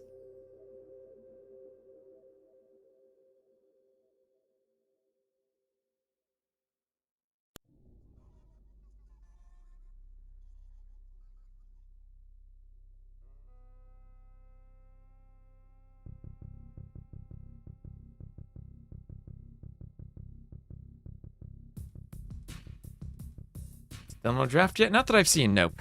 No draft. Sometimes it takes them a few minutes. I don't think you can see the scheduling channels of the players in the channel. I think that's a...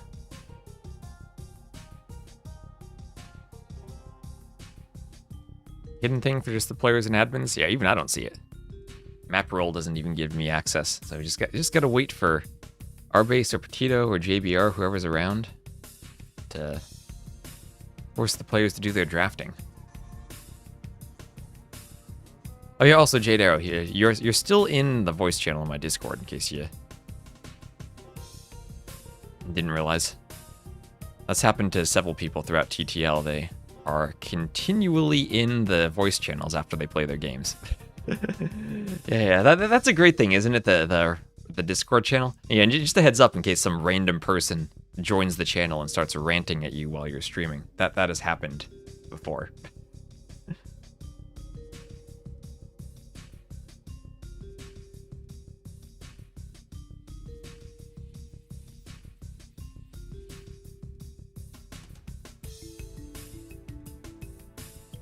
So yeah, still no draft.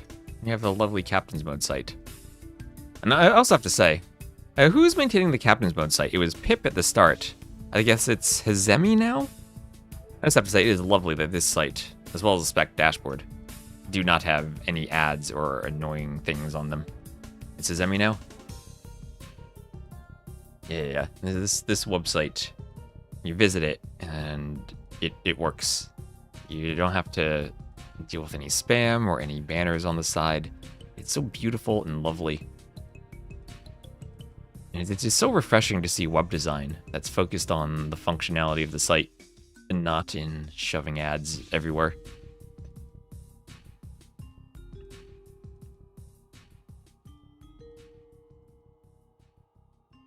So yeah, as you can see, still waiting for the players. Clean and simple. It gets the job done. Code to find a draft if you need it. You click the button to watch a draft. Drafts appear here with an auto update. That does exactly what it needs to do.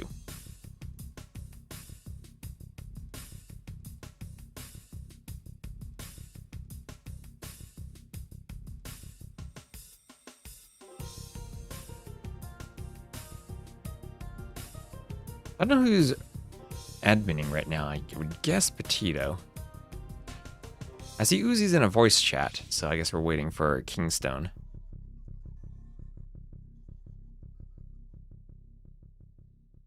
I know Uzzi had been practicing for a long time because people practicing with him had messaged me about map bugs even over a month ago, so I'm expecting Uzzi to be well prepared. Don't know what map he's going to pick, but if he picks High Tides, I wouldn't be too surprised because he always played Duden Springs on Red Bull. But I also hope he gets something less standard.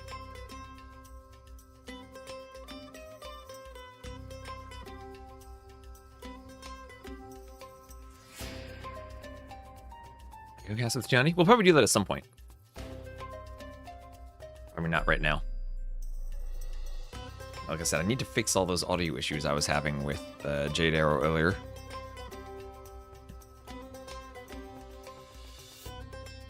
It was I don't have any idea what happened, but yesterday Capture Age did the thing. If you've been watching Hera's stream, you probably saw this too. But it basically Capture Age ate all my VRAM and crashed my PC. And when it did that, for some reason my Bluetooth drivers were messed up and I could not connect my headphones to my PC anymore.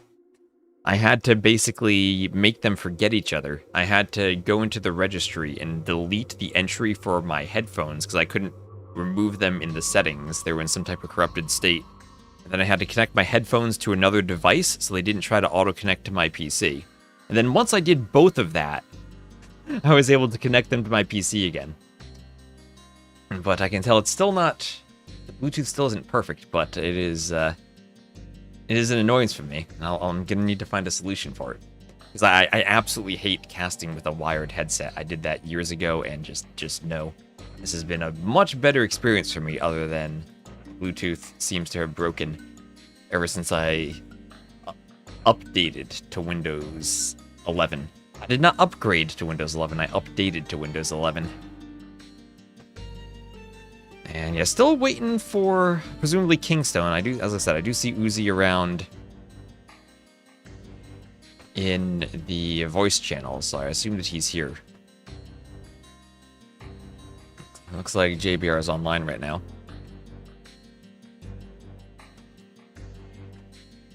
Everything now is always better, safer, and more reliable. If only. If only. Just like pathfinding, right? That's better than it was in the past, right?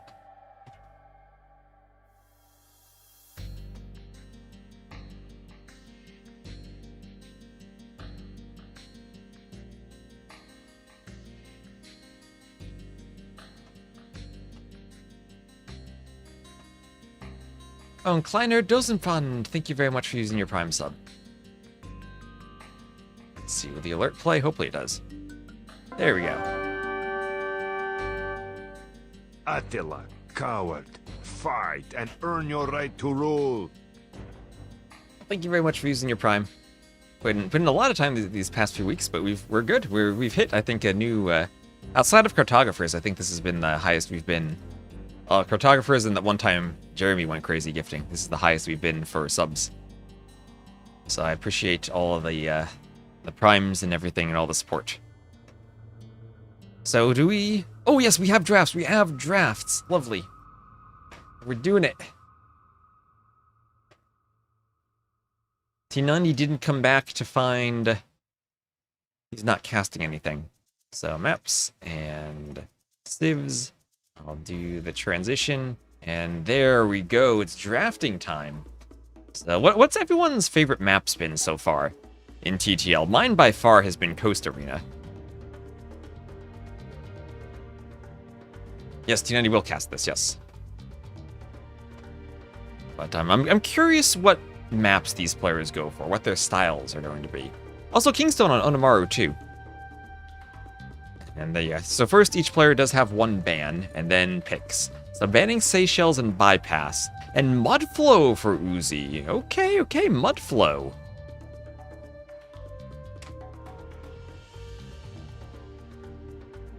Let's see what KingstoNe goes with.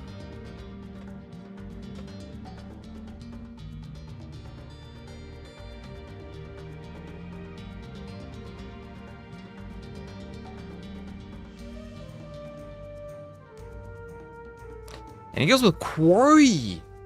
Oh, yes. Yes, I made a very slight fix to Quarry. There was some cracked terrain around the outside of the quarry that I cleaned up. And Ola, Berlin, how you doing? Let me know how to pronounce your name, because my instinct seeing a V at the beginning of a word is to pronounce it in a German way and say Ferlin, but because you said Ola, I'm guessing that's very much not how I pronounce it. And then, oh, what is Uzzi doing? Look at all the clown maps he's banning. Bypassed, Coast Arena, Tulo, Zimbabwe. Why in some events the casters aren't controlling the camera themselves?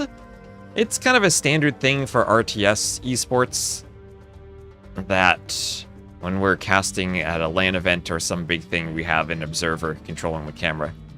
Personally, I'm not really a fan of it, even though it works. And reverse acropolis will be game 1. We have, I think Vodka is the one who does it, both for AoE 2 and 4 for the most part. There are a couple of other people who do it. But that's kind of how StarCraft casting usually worked. And I think T90, Dave, and I all don't really like it. Memb has started doing it for KOTD in his events. He basically has some complicated Discord share with Vodka, where Vodka is basically doing the stream part. Feels like casting with extra steps. You really need to get used to it and stay in sync with the observer, because sometimes there's stuff you want to talk about, and we're so used to casting by ourselves. And I remember someone asked this question to Dash once, and I had talked about it a bit, that if you watch baseball or some other sport, there's a difference between a radio broadcast and a TV broadcast, where when you're on the TV broadcast, there are things that you can point out and assume that the audience is watching with you. You know, maybe someone's in the kitchen getting a snack and not watching, but you're using the visual medium while communicating. In esport, when we're sitting here casting ourselves, we take that a step farther because we always have the mouse cursor when we're in game, and the mouse cursor to prompt to stuff, and we're the ones doing all the interaction with it. And when you get to a big esports event and suddenly you're not doing that, it takes a big step to be able to swap over. When you have two people sitting next to each other co-casting, it is sometimes easier in some ways to have that observer because you two are staying more in sync with each other, even if there is sometimes the desync with the observer or what the observer is looking at. And I'm sure there's still ways that we can improve it. There's also like the picture-in-picture thing that Vodka does now for a lot of esports, where they have or for a lot of events where we have the instant replay thing that pops up, which is pretty nice to have. But again, that's something that as the caster you don't have control over. And then it integrates with the entire broadcast because you have the production team who's controlling the stream, swapping all of the scenes, throwing you to ad breaks, and going to interviews and whatnot when there are a whole bunch of people involved. It's mostly for larger esports events it lands. I don't think, other than Mem, I don't think any of us would really want to do that for our own events. I think we all like being able to control the camera and point to stuff ourselves and have that extra bit of interaction personally with it. Because I think part of the interaction is what we find fun about casting. It would be lovely if it were not my computer that crashes from capture age, but I would not wish that hell upon anyone else. So we have the Way first for Kingstone, then the Khmer and Romans for Uzzi for the civs. Khmer should be a pretty popular pick for Mudflow. Wouldn't be surprised if Uzzi goes for that civ for his first map. The Way have been OP. Dravidians then for Kingstone. Now Mudflow, even though it has mangrove shallows, does not have any fish. So you're not really picking the standard fishing civs for hybrid maps. It does have more opportunities for scout civs like Khmer or other types of feudal aggression. Armenians then for Kingstone for his third pick.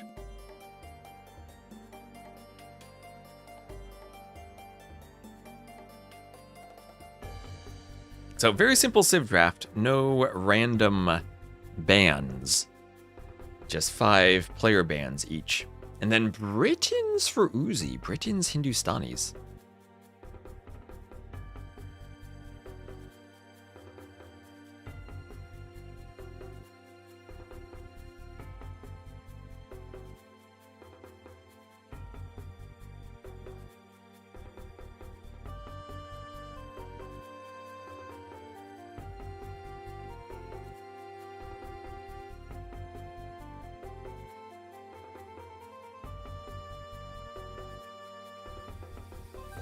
Some casters are chaotic and spastic about camera movement, so one consistent style of camera movement does fit a high production LAN.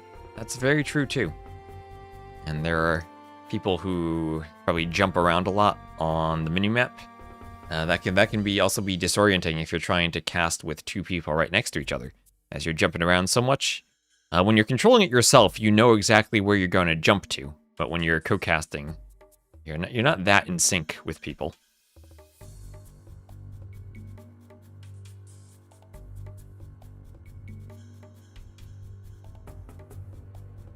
It also does make things a bit calmer, not to have to sit with a mouse and keyboard in front of your casting desk at an esports event and manually move stuff around when you're in front of a camera.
Observers are fantastic to watch and can catch other stuff a caster might miss while explaining or hype casting a fight. That's true. They can catch stuff like that. It's also what having a co-caster can do sometimes too. But that's also harder at a LAN event because then you need 2 separate computers, and if you have 2 separate computers, then you probably do stay a bit out of sync.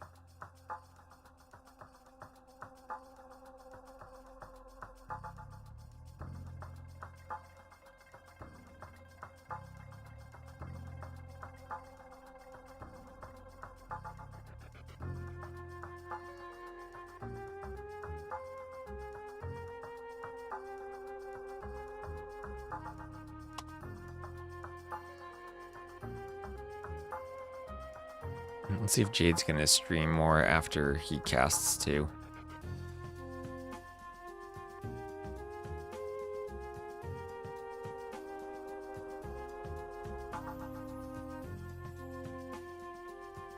I think there are also trade-offs for how interactive you want to be with the chat as your streamer.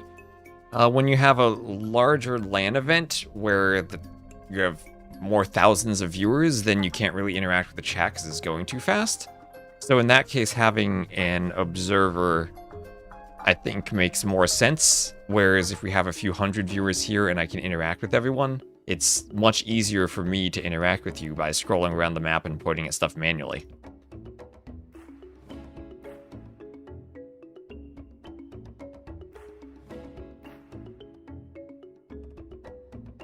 In other contexts, you're not quite doing that as much. There's a bit of a stylistic difference for it, too.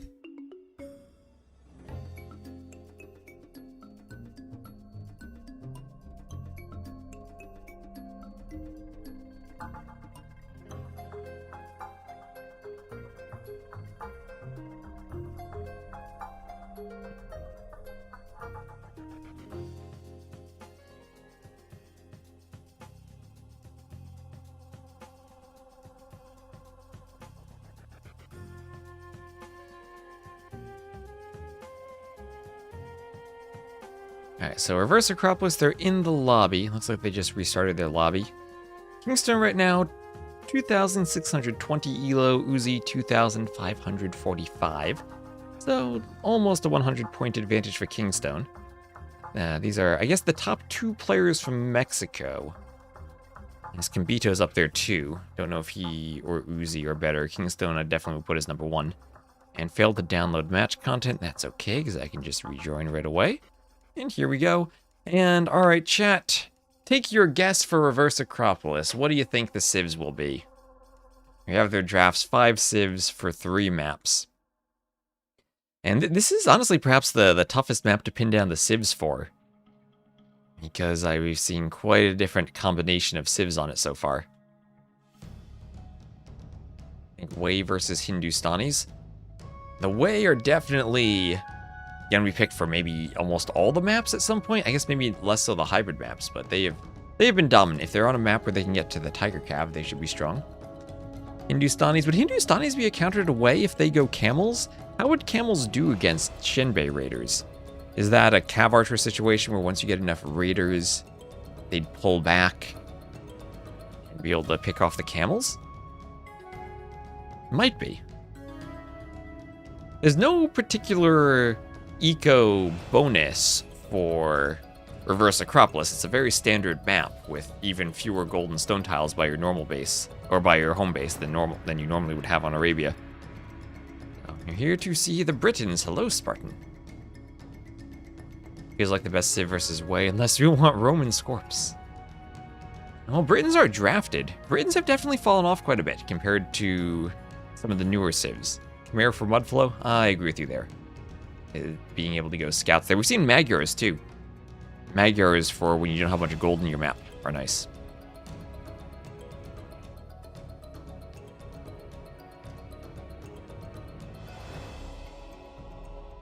Turs had a great scout rush where he went full light cav. 4+ stables. That was the thing of beauty. Armenians, though, for Cilician Fleet demos from Mudflow. I'd like to see that sometime.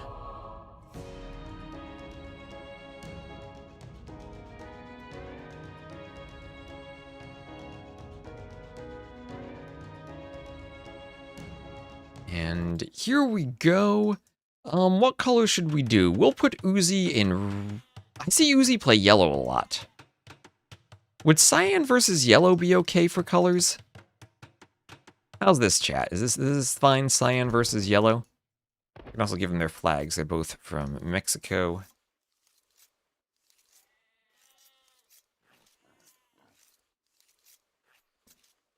I feel like Armenians are for quarry.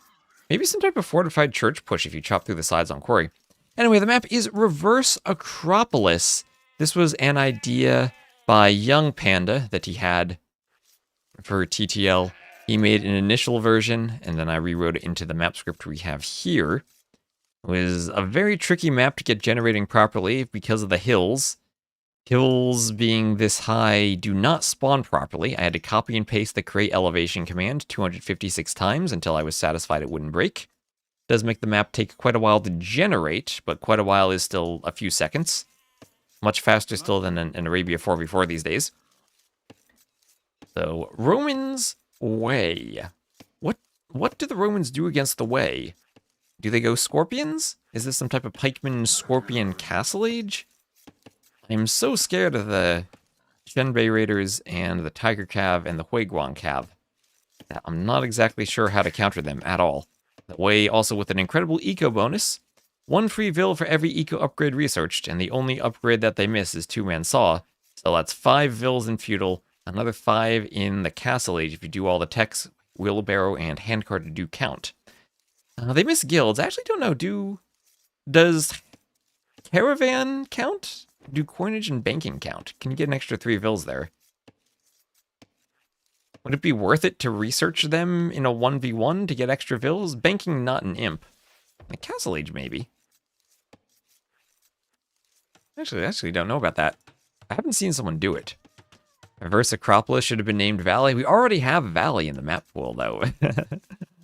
Yeah, the original Acropolis, of course, was made by Scripter of User Patch fame. I brought back the flowers that they had placed under the TCs. As I've seen some AI games on the original map. It is a thing of beauty. I was thinking of adding a couple more very small clumps of trees, like maybe 15 to 20 trees here and there to break up some of the monotony of the top of the map. Give them a different type of wood generation than everything else.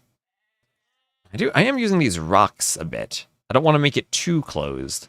I feel like maybe some different sized clumps of trees could make it a bit more interesting. Maybe in sudden disaster where you're limited to 1 TC. What about dips? The dips sounds like the name of a T90 map for sure. Dips. Instead of hills.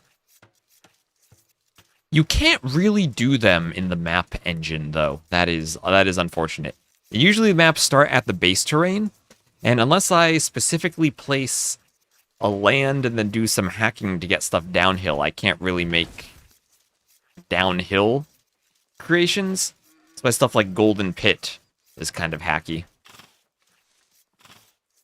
And the advantages of Reverse Acropolis as opposed to normal Acropolis.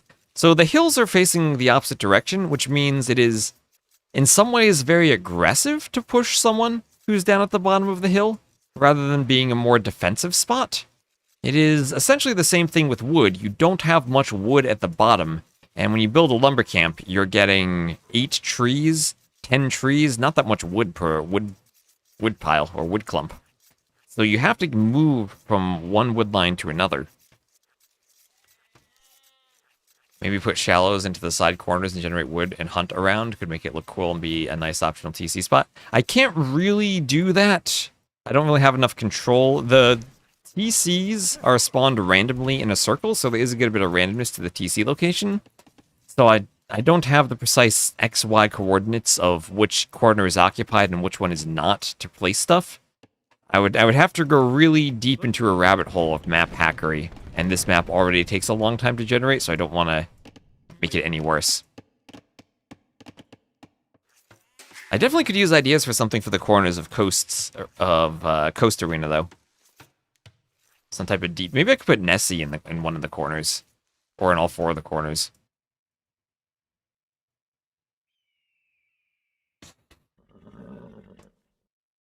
Yeah, but I look at this now and I think that the sides with a bit of rock and the foxes and the golds and stones, we did fill the map more nicely than I did for normal Acropolis. But I think we still need something else, and maybe a couple of different sized wood lines would do it. Kaya Harbor for trade. Yeah, not sure I like that idea. I think having the gold be limited the way it is right now is a good part of the map. Or Gaia Dock. Either way you can trade with it. I don't think it matters. They don't shoot at you.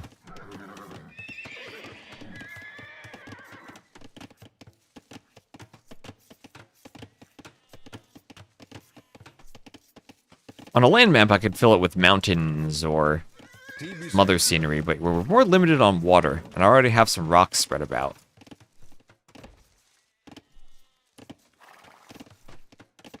So there's horse collar and a double bit axe. Both coming in. Are there yetis? I don't believe so. I think some yetis. There are polar bears. I think that's the closest we can get. So scouts opening from Uzzi. Scouts opening from KingstoNe. Nothing out of the ordinary there, and the way, of course, do double bit axe and horse collar right away because they want to get the extra vills. Now, there are wood lines in the middle of the map that are guaranteed to spawn there if you want to head to them. The ones on the side are more random. If you try to have a clandestine camp to the side, you do have to make sure that you hide it properly.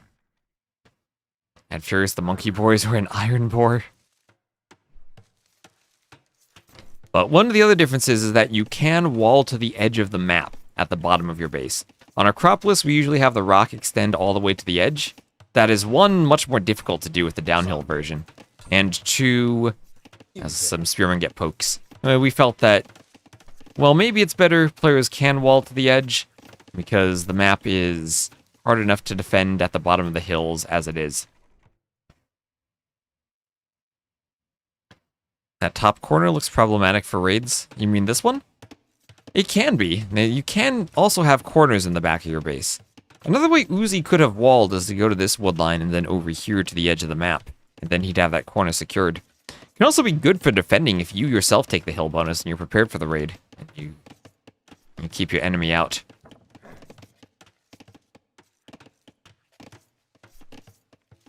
Definitely a bit of jank with some of the sharp corners on the hill generation. But I don't think there's a great way for me to smooth that out, because I have to place the lands and do the elevation before terrains. So I don't have much elevation control.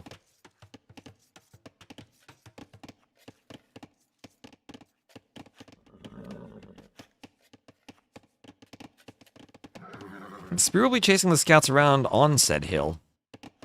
They won't have much to do with that spear. They will just run away. Do any maps use iron bores?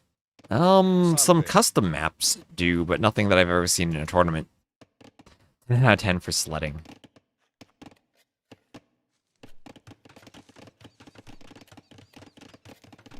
He's got to be careful about that wood line.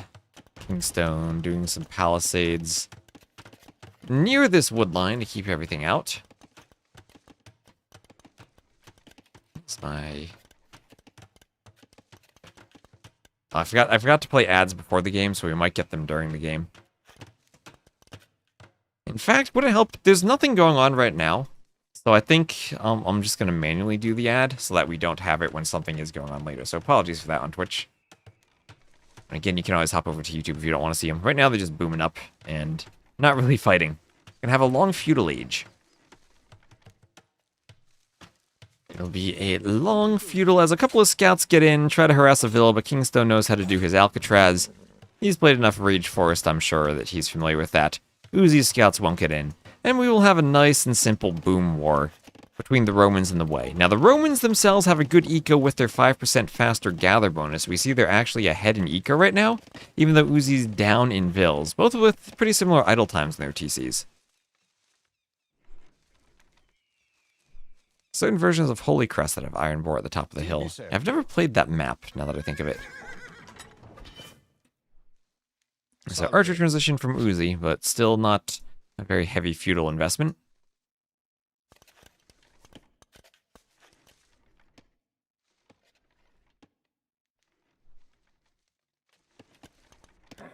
The scouts will come down.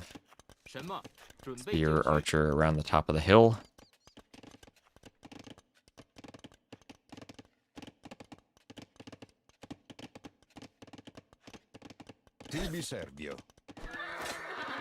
And ooh, archer kills the scout.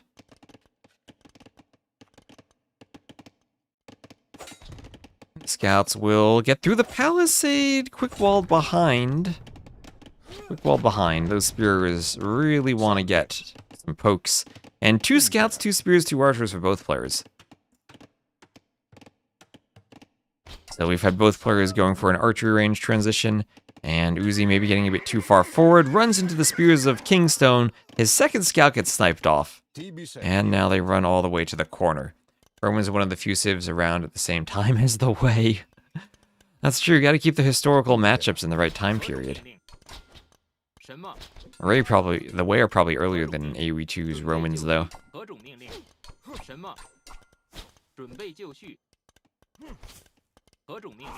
Archers kill the spears. And Castle Age for both players, slightly faster for Uzzi. Slightly faster for Uzzi, as the Romans still has a better eco. And gold mining now for Kingstone. Wants to start opening up that Vil lead. Wouldn't be surprised even to see stone mining on the way up for an extra Vil. Hola, Adam. Ironbore is the one from the Huns campaign? Yes. Yes, it is. It's the one that broke the Attila the Huns campaign. As will we have an archer fight here? Yes, we will. Just like Bleda's archers ambushing you in the wood, Uzzi's archers will ambush Kingstone as Kingstone's is trying to go forward. And let's see, Spear's just passing, but Uzzi will have Bodkin on the way, and this is forcing Kingstone to do a tower. So Kingstone won't immediately have the stone or TC, has to do a tower on the woodline to keep it safe. Bodkin crossbow on their way, but the crossbows might be able to harass Vils before the tower goes up. Can they get a Vil kill? Nope, the Vil's garrison. Not quite in time. And on the other side, it'll be a counterattack. This time, Kingstone there, but will he be able to fight the crossbows with his feudal archers? He's up, but Scalebarding and Bloodlines on the way for the Wei.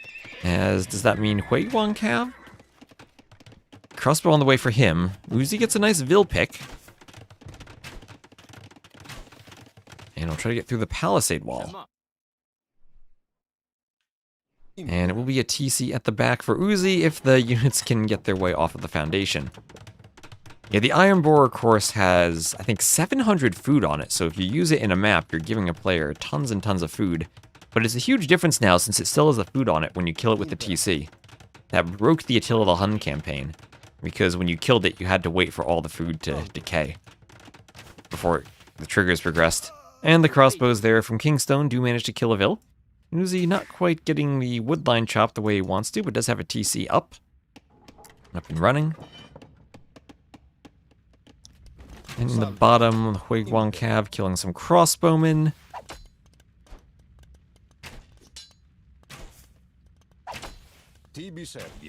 And all those crossbowmen being cleaned up. It's a nice use of the Hui Wang Cav for Pierce Armor. They have less HP than Knights, but more armor. But, however, the Wei are civ that get extra hit points, making up for the lack of hit points. There's a crazy map script that comes with a lot of Ironborers, Direwolves, and hero units. Learned how to deal with them. Yeah, the Direwolves used to be something with a tiny, like, 0 with hitbox. So those crossbowmen on the Joan of Arc campaign couldn't hit them properly. Had to kill them with melee units.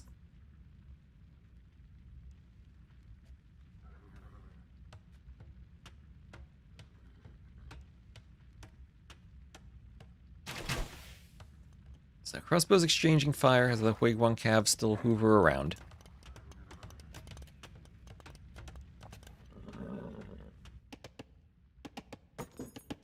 And we'll have a gold mine to the side for Kingstone, who still is on 1 TC. Uzzi with that second TC, taking advantage of the gold by the pond. The pond does have 2 gold piles, 1 for each player, in the middle.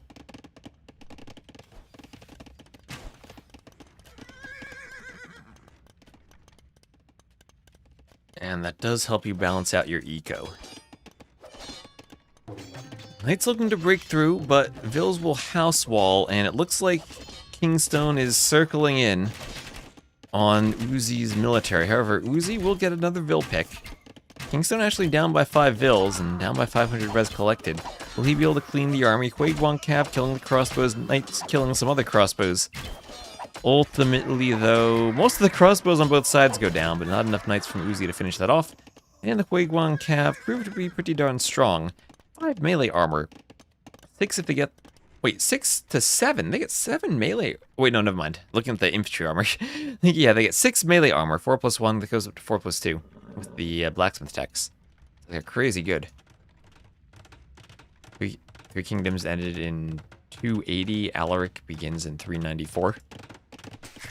Salve. So, Romans then, well, you could say Romans, maybe they're earlier, but yeah, bit of a, even with them, discrepancy. 6 to 7, I say? No, the 7 was a mistake. Only 6, only 6. Well, that is until you get Mingguang armor, and then it goes to 10. Mingguang armor is scary.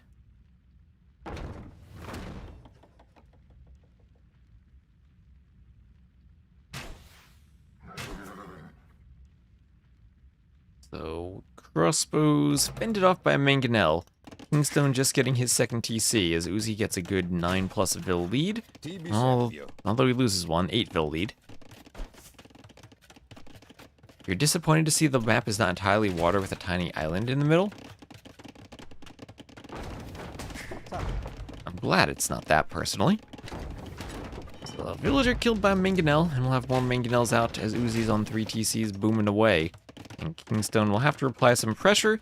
The downside of TCing the top is that you are wide open and exposed, and the woodlines don't last forever. Could dock the pond if you want demos or cannon galleons.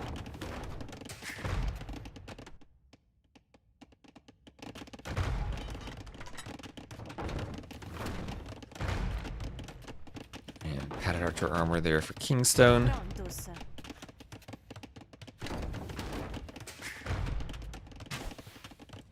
Deer shot by crossbows. Mangonel comes forward and will hit the other Mangonel, do a tiny bit of damage to it.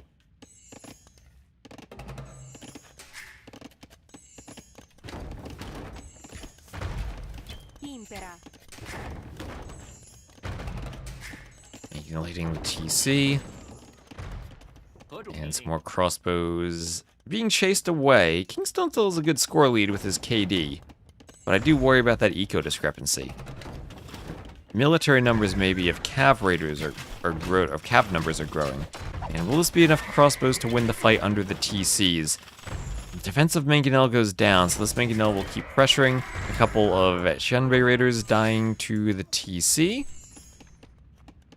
And the crossbows will chase the Quaguang Cav around, and this is the way now in their wheelhouse. Able to pressure with their unique units. 2 unique units, and a forward castle from KingstoNe. This is what makes these forward TCs so vulnerable. Since of those castles. Able to go forward and damage the TC. How big is the elevation bonus? 25%. Would it be dead if it's taking mangonel shots downhill? Yes. But then it might be repaired more. So trade-offs, just more wood spent. Oh, nice snipe. Snipe on the mangonel. And converted knights, though, being added to the Quaguang Cav numbers. This castle doesn't look like it'll be stopped with the mangonel to push the crossbows back. Uzzi may be starting to feel the heat a bit as that castle goes up. Might be able to lose 1 TC to his own castle, but he has 0 on stone right now. Adding in a market, and he does not have the food to go up anytime soon. He's going to have to be full castle age. And what do the Romans do then? Just spam knights, crossbow, scorpion?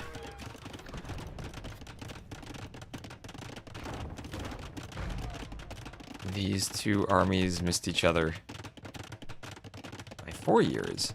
Oh, John Slow, thank you very much for the raid. We have here Uzzi as the Romans and KingstoNe as the way. We're playing some reverse acropolis. Hope you had a good stream. Oh, you're gonna be at Red Bull, by the way. Hello, Bloodless. Salve. I am still planning on traveling there. And I have a ticket, so I should be there. Hope so. Nice, nice. Still need to work out my travel plans, but I'm planning on being there. I bought the ticket for the arena. I saw the options for where they sold tickets, and it was called Arena, so I'm like, where else would I ever buy a ticket? This is the best one. I guess they knew that because they made it the most expensive.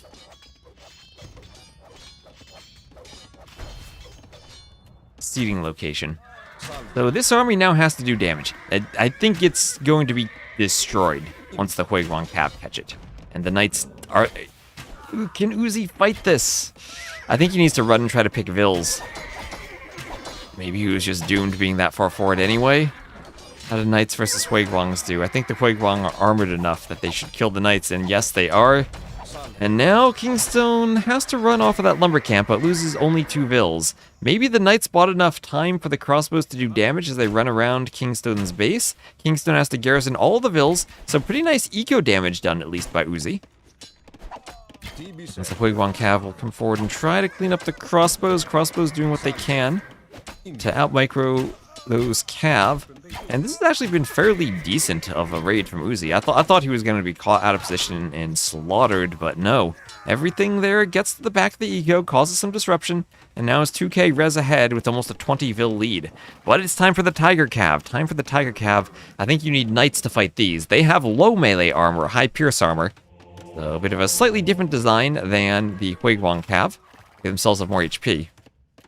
Another forward castle now? I mean, a forward castle... If KingstoNe could get a castle right here and hit both TCs, that would be amazing for him. He has 24 to 8 military, so maybe he can. Armor now coming in from Uzzi. KingstoNe trying to do another TC. I think Uzzi needs to focus on getting the army numbers up. He's been hurt by that castle. Zico is so much better, but needs to turn that into army now, and we see how incredible the Wei are. With Huiguang Cav, Tiger Cav, and Qianbei Raiders.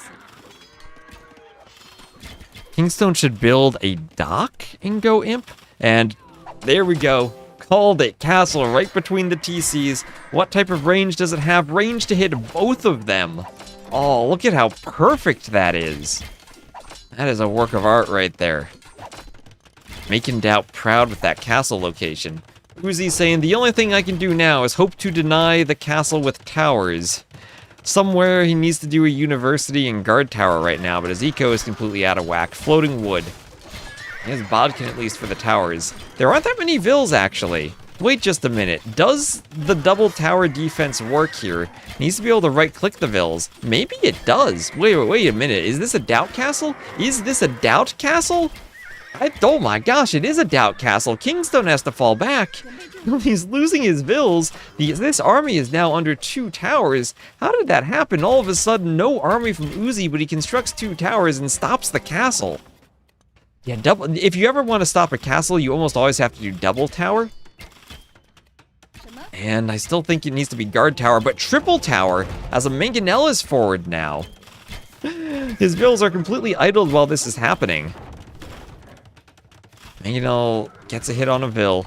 You always have to make sure you're right-clicking the Vils with the towers, but triple tower now. The towers have bodkin. If KingstoNe camps the Vils with his army, he makes them harder to right-click. Does this get stopped? 94%, 98, 99, and it is finished. KingstoNe down by 20 plus Vils, but he does get the castle up. So triple tower. Maybe they need to be guard towers. They do have ballistics. But too much military for KingstoNe. Uzzi wasn't able to stop that. KingstoNe with a slight score lead. 16 to 8 KD though, as the raids from Uzzi continue. A couple of knights looking for a place to do damage. And we'll have a now 1, 2, 3, 4, 5 TCs in total for Uzzi. Does his TC go up? So Tiger Cav will slaughter some Vils. He will garrison. Now it's only a 10 Vil lead. And that eco res collected has closed by 1,000, only 1,000 more. DauT said it is finished. And oh no, the other TC caught by the Qianbei Raiders.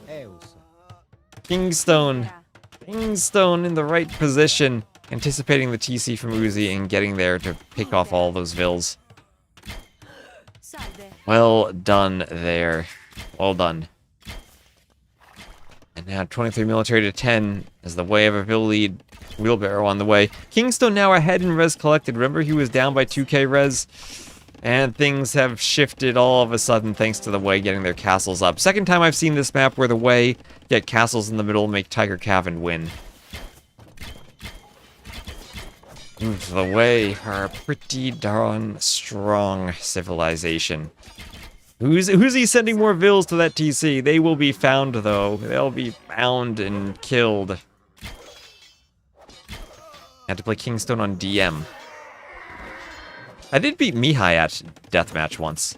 I've dabbled in deathmatch years ago. It was a practice game. We played a couple of practice games and I won. I did have a bit of a civ advantage, though. So there is a GG from Uzzi as KingstoNe holds on to win. The Roman eco, not quite enough to overcome the way everything, eco plus unique units. And we saw the combination of everything, the Huiguang Cav, the Shinbei Raider, and the Tiger Cav all used together and the castles ended it. Should have gone Hindustanis, maybe. Maybe a camel civ. Why does Twitch say my live stream is unstable? That makes no sense. I'm not even surpassing the bitrate limit. Oh, Twitch.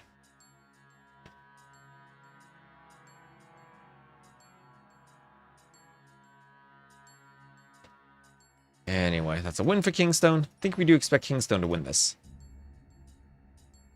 Give him a point on the scoreboard. And for civs, that's the first picked way over the Romans. Alright, and game number 2 will be on Mudflow, so home map for Uzzi. And did you think he picked the Khmer? No, he picked the Malians. Picked the Malians. Alright, they have a Spectralize. I'm going to run to the bathroom real quick.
Okay, that was quick. And on to Mudflow. So welcome to another wonderful map we have here, Mudflow. Mudflow. Yes, Britons were picked. We'll see if they're played, but they were picked. So Uzzi will put him in the yellow for this map. KingstoNe will be the Cyan Armenians to the north, and Uzzi the Yellow Malians to the southeast. We'll have a barracks on the way up for Uzzi. And Mudflow, mangrove shallows, you can dock, you can build, you can run, you can sail, but you cannot fish unless you build fish traps. There are no fish here. And the stone's a bit spread out this game. There's one per player, and then there's a stone out there. So kind of neutral. This one's kind of close between the two of them.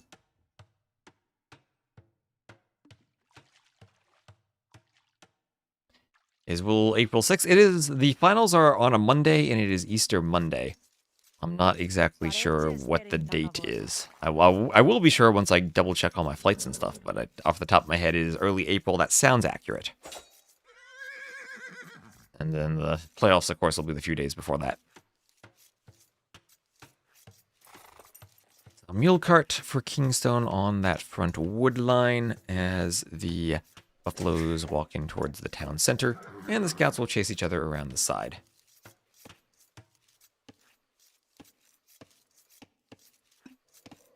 I want to see Britons. Spartan wanted to see Britons too in the Twitch chat. Everyone wants to see Britons played, right? We don't see them enough these days.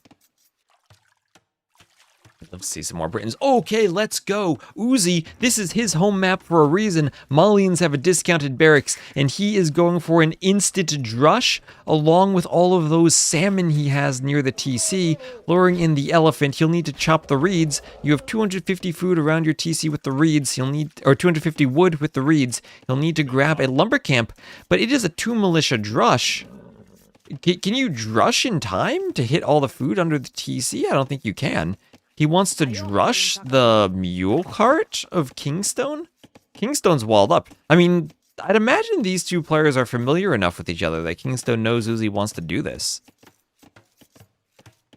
They should make pros force pick Britons at Londinium. We should have, if it goes to game 7 or game 9, however many games the finals will be. DauT versus Hera, of course. DauT didn't qualify, but he'll be in the finals. And it has to be Britons versus Celts.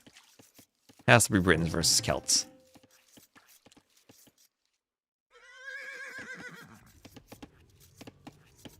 Imagine they get random banned. So this is what the drush can do. And because the TC is in a bit of a pit, there are houses that are downhill. So the militia, that scout, they will get the hill attack bonus, attacking downhill. I wish these Red Bull maps gave bonuses and special boosts for Britons and Celts. I mean, the Sims could have used some boosts these days. Fair enough. And, well, that will idle a Vil from KingstoNe, force him to repair, and spend some wood on said repairs. As on the wood line, he is still safe. Enough to do that with Men at Arms or Drush, keep housing the opponent. Great map to do it on, too. The Vil does out-repair the 2 militia drush, though. We'll have Loom on the way for Uzzi. Maybe we need Goths for this, for the extra attack bonus.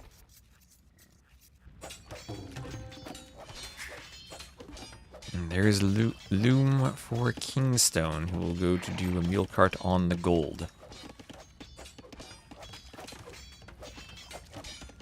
He did have Chimera, yes, but he picked Malians for this drush strat, and he'll save Chimera for Quarry then. Now, Uzzi does have Chimera. Should start with a longbow and a woad raider trapped in a pen until castle age in a pen. That would, if they're penned in together, that would give a distinct advantage to the woad raider. The longbow can't micro.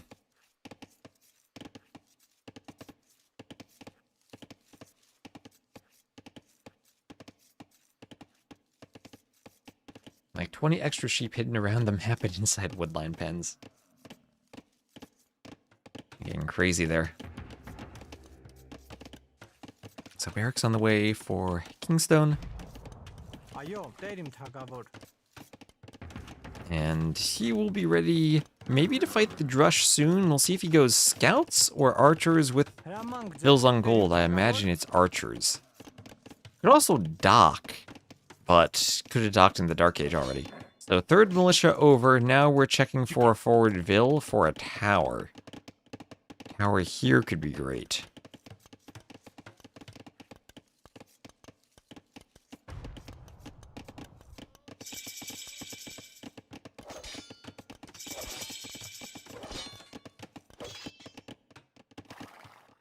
Scout attacking another scout. Where dock? Oh, there we go. There's that Vil for the tower. Where's the town watch for KingstoNe? He will scout the tower. So we need to do a counter tower right away, and there we go. Counter tower. As the militia into men-at-arms are fighting the backside of the woodline, again, hitting the palisade. I think they need to be up here to get the hill bonus. But that is a scout win for Uzzi.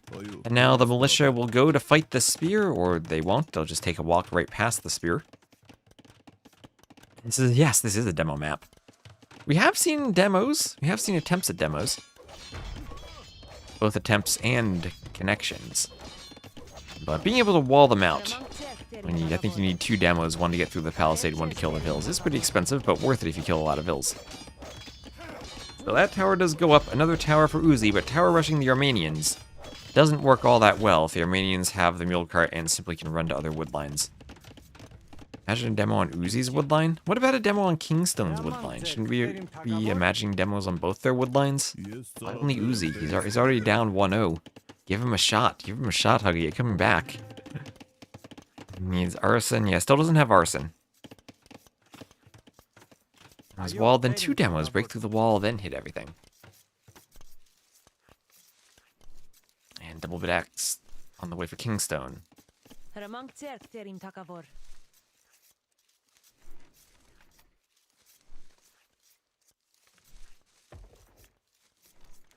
As we have Water Buffalo going down for KingstoNe. And a Vil wandering around as the men-at-arms come over. Spear might want a poke. The men-at-arms look like they're going to avoid that for the moment. They'll go for the Vil from KingstoNe, kill her. Keep coming around the back. We'll find another Vil. And they'll go for the Spear. Spear goes down. Archers come forward and hit the men-at-arms. They do both have sheep bonuses. For Britons and Celts, that's true. That's true. So, nice from Uzzi. Lost the scout, but the men-at-arms applying good pressure. Need to be followed with skirms. Well, Archer and Skirm queued both here for Uzzi, so that's what he's following up with. As the Archers downhill, another advantage to men-at-arms on this map. If you're not going to fight them directly and are just going to camp under the TC, you will be downhill. Hello, sirs. How you doing? How are you doing? Middle here on the berries. And KingstoNe continuing to wall up. If he walls enough, he can encircle the men-at-arms with walls and decrease their hoovering. Another house forward there for Uzzi's Vil. And we'll have stone at the back for Uzzi. Men-at-arms decide to turn to fight the archers. They are the same speed now. So whenever the archers turn to shoot, they are losing ground, but also doing damage. And cannon galleons range the edge of the map. I don't think the very edge, but they can range a lot. We have Turk cannon galleons with 17 range. They certainly could range a lot. Malians, no siege engineers, and only normal cannon galleons. And Armenians, of course, have dromans and no siege engineers, so not much range for them. I think 12 for the dromans and 13 for the cannon galleons. As the men-at-arms finally do get cleaned up, and we'll have now a market for Uzzi. And as Vil's on the woodline, keep chopping away. And we'll have a few archers and a skirm running around in the middle. And they will kill the tiger. Tiger goes down. And Fletching on the way for KingstoNe, who didn't finish walling. Could finish walling. Both players pretty far away from the castle age so far. This map, with all the shallows by your town center, does force you to do farms over to the side where they are more vulnerable. And you can go for huge walls to stay safe, but it's also a fairly open map, and we've seen scouts and heavy scout play be effective. What do I think about the naval update? We read the patch notes on stream the other day, if you want to check out the video at the end of the end of my first stream yesterday. In general, I didn't really like it during the Thalassocracy Cup, and the reworks don't seem like they will change that much. There were some slight balance changes, but I don't think enough to fix some of the problems with it.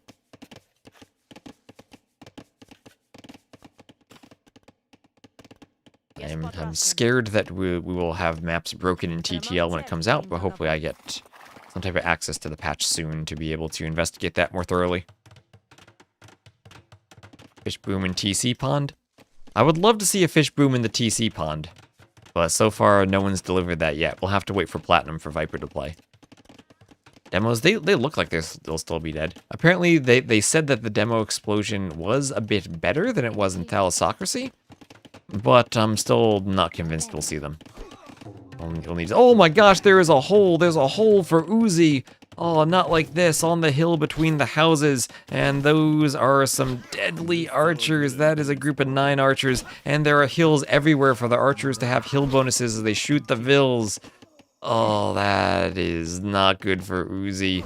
He only lost 4 Vils, but that feels awful. As I said, the farms are away from the TC. And here he's being punished for it. Didn't check for the hole between the walls. You had to take your palisade and drag it from house to house to check. But, oh, that is painful. You're banking on donjons being messed up. They broke them for the small maps. I had to get creative with how I fixed that. Oh, man. KingstoNe. Oh, I think KingstoNe just won the game. This is painful. This is Uzzi's home map. Uzzi played so well in game 1 for a while, too, before dealing with the overpowered way.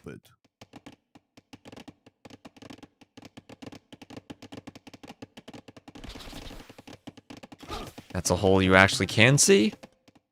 It's definitely tough to see, but if you're really paying attention, you can. If you kind of look at the right angle, you can see it. But if you look from the wrong angle, then it's more difficult, I think.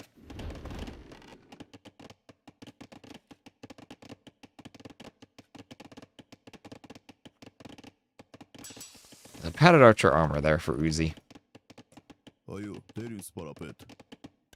I will be very excited when, like I said, I talked to someone the other day and helped with some Arabia investigation, and I am encouraged because they seem to have figured out the Arabia desync finally, so I will be happy when that gets fixed, and we can finally play multiplayer with significantly fewer desyncs. Obvious with the grid on? With the grid, perhaps. With the grid, perhaps. That definitely makes it easier.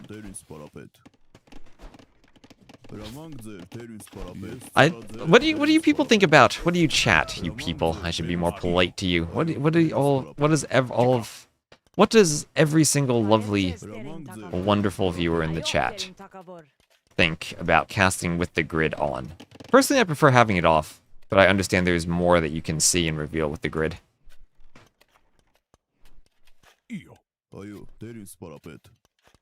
You also prefer it off? You chat wankers? I am not a Brit. I don't call people wankers. What is that? Even Automod knows we need to be American here.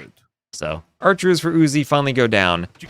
His incursion was not as successful, but does pick off another vill at the front. And it is a 4-4 eco KD. Uzzi actually has more res collected so far, despite those archers getting in on his farms earlier. And you know, we've been talking about this hole so much, he hasn't actually patched it. That hole is still there. Casts with big trees. Big no.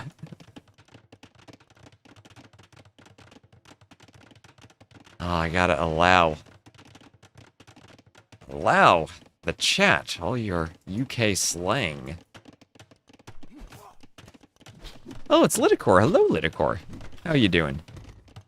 Hey, are you enjoying the snow, Lidicor? I'm sure you must have got a lot of snow, too.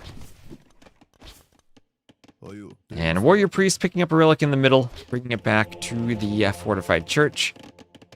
Archers on the outside for KingstoNe will be running around. This tower won't protect the woodline much longer because there won't be a woodline much longer. 8 inches or so? Nice. I've been doing some shoveling recently. Am I going to London? Yes. I have a ticket to be there. And docks! But docks, just as the archers come in to see the docks, and oh no, the Vill's going down to the archers again. KingstoNe has been there at the right timings to kill Vills. Ducks? Docks. Block mod it is then.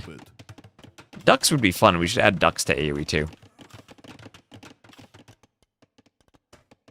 Can I reiterate tool 2 pools? You mean like you want a tournament with that drafting system? I mean, might be nice to do with all the power creep we've had to get some lower tier civs. Maybe we should just do a full-on reverse draft so that we don't see the best civs used all the time.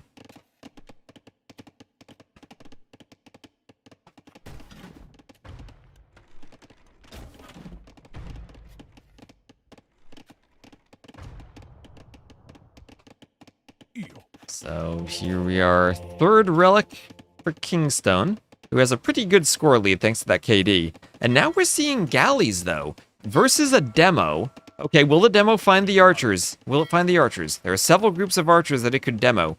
He sees one, he sees the other, and he gets them. He gets all 5 archers. Let's go. Finally a demo on this map. And Uzzi feels more pain. Oh, he was still feudal this whole time. So, yeah, with the second TC from KingstoNe, he is pretty far ahead in Vills. I thought he was castle, I didn't even realize he was still feudal. There's his second TC. Oh, if only the demo were coming in right now. Oh, what did I say? Can I speak this into existence? Surely Uzzi notices this and isn't microing the galleys too much by the forward TC, right? And he tries to quick wall out the demo. KingstoNe wants the demo, he's gonna get in. He gets another 3 Vills with the demo. Just in the nick of time, the quick walls were not there. And it's another fortified church for KingstoNe. Things are feeling pretty good for him, too. You are a 50-50 for London. Oh, nice. Do you have tickets for it? Do you think new water balance will be better than thalassocracy? I don't think, from the patch notes I saw, I don't think it'll change all that much. All in all, I did not like the thalassocracy balance.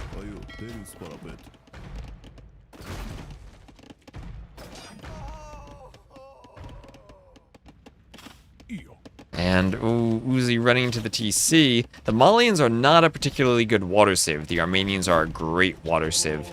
And now they can even build their fortified churches on the water.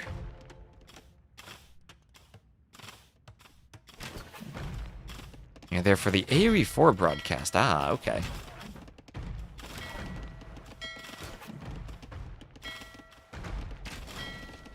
Then can you sneak me into the VIP area as a +1 then?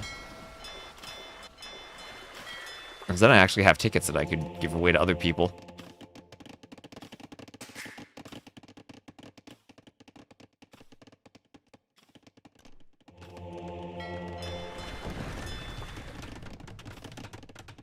Not even sure if you can sneak yourself in yet.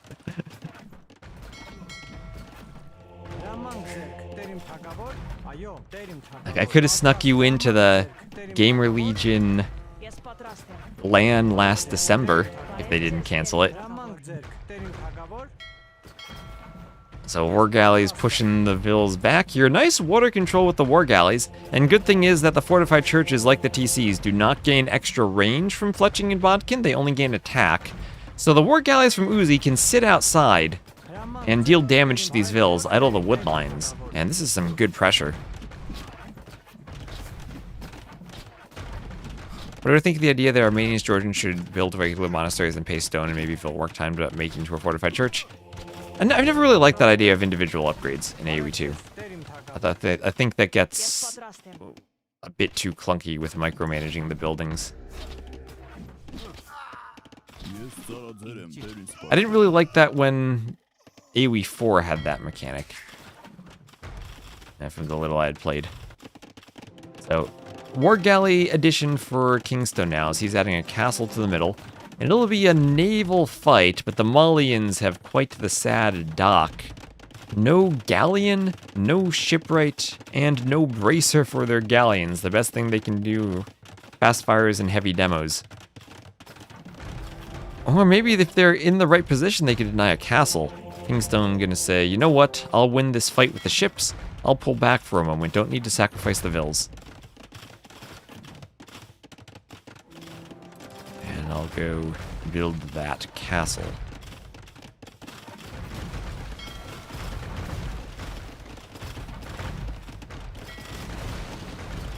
And even under the tower, this is a good fight for KingstoNe clearing the War Galleys. He does still have this TZ that's pressured very, very much by all the War Galleys here. He will try to repair it. With all the stone he has, maybe it'd be better simply to rebuild it back here and use the churches to defend. Maybe he could use some walling here or a church. Oh, there we go. He has the wall foundation to make sure the ships don't sail around. Or a gate there, even. Gates on shallows are nice. So Uzzi's still holding on, but he's down by 20 Vills. And KingstoNe has a much better eco, especially with the castle now. And he also could do Cilician Fleet if he wants, for a more demo ship blast radius. And extra range for the galleys. As, well, the galleys are certainly threatening enough right now. War Galley destroying Uzzi's fleet. Now, ballistics not in for either of them. But Uzzi's ships do go down. That is a TC. It is not finished. What is Cilician Fleet again? Is that range? Yeah, +1 range. Which for War Galley is a pretty great upgrade when you have more of them shooting at the same time. And University in the back for KingstoNe, he is thinking maybe of ballistics, or maybe thinking of buildings to click up. With that in a church, he should be good for Imp. I don't think he's a workshop. Oh, he does have a workshop. Never mind, he has the buildings already. So just thinking of ballistics then. Oh, does heated shot not affect churches? That's probably a good thing then, they're strong enough. Now that you mention it, I don't know if it affects TCs. I'll have to look into that. The War Galley is going down there for Uzzi. Wind up making cav against ships, then you could add demos easily. If you get a good surround on War Galleys, you can destroy them, but that's more small numbers, because they are very fast. And then that's without demos. So Uzzi, recognizing he lost the water, will call the GG. And KingstoNe will go up 2-0. So military, it's 55 to 30 KD. Uzzi had a plan with the Malians' early drush, but KingstoNe, as the Armenians with the mule cart having it walled in early on, made that potentially just a civ counter with also a strategy counter.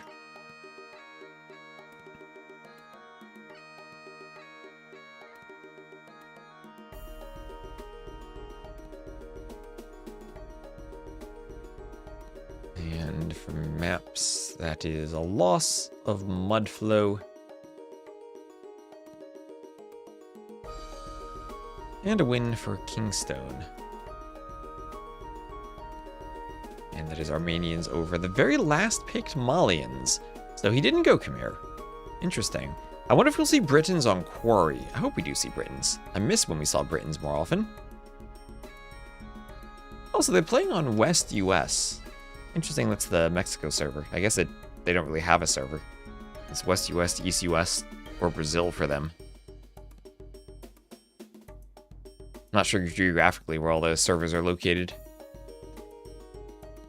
And I'd love to see Britons, but it will be Khmer for Uzzi and Shu for KingstoNe, so no Britons being played here.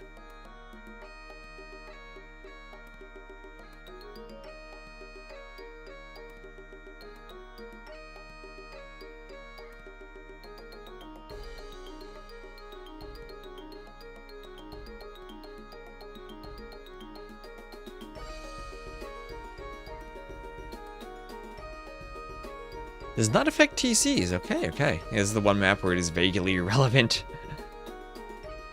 For sure.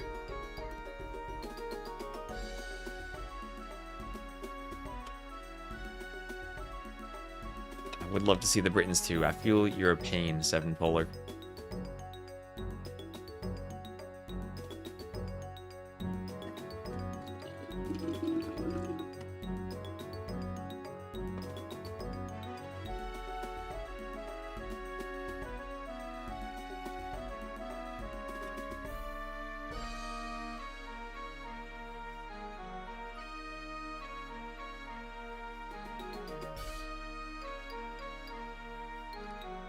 So Quarry, a map that we had played in Hidden Cup. We have 20 seconds to get in. Khmer and Shu. You don't need ballista elephants to cut through the reeds. It's only 50 wood. Bills do it just as well.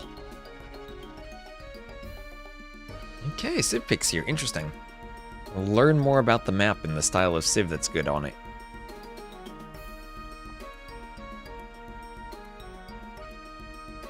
And once more, let's put Uzzi in the yellow. So we'll have Uzzi, he'll be the yellow Khmer to the northwest, and KingstoNe shall be the cyan Shu to the southeast.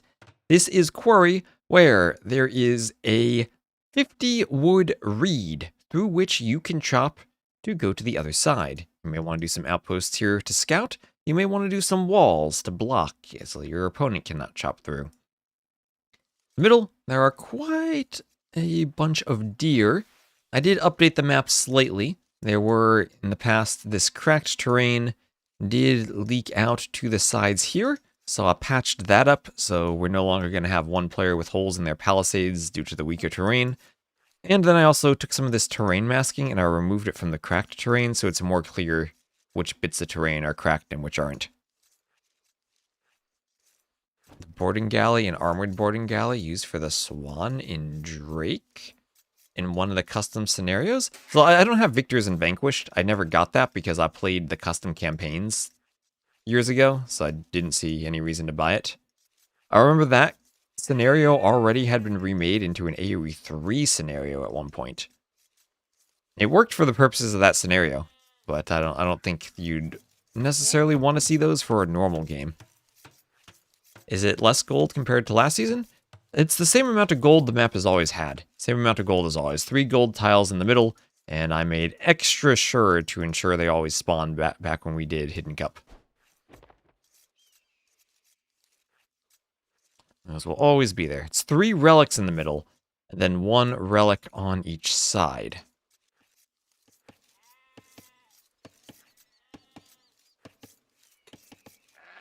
Sheeple heading towards the TC. Ethiopian should be great here. Good rush potential, good archer play, good FC option, outpost bonus, and an amazing late game comp for middle slugfest.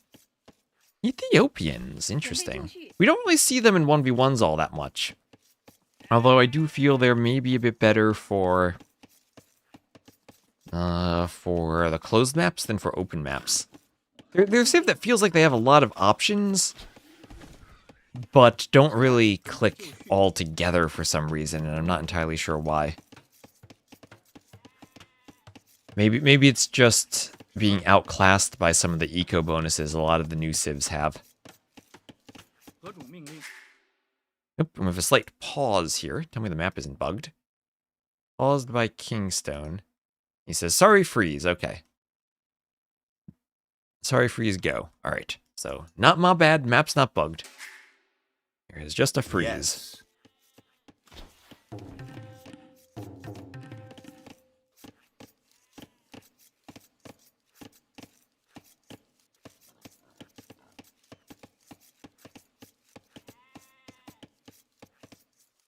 Problems with Ethiopians is the skirm meta. That too does counter the archers quite a bit, as you have some deer pushing.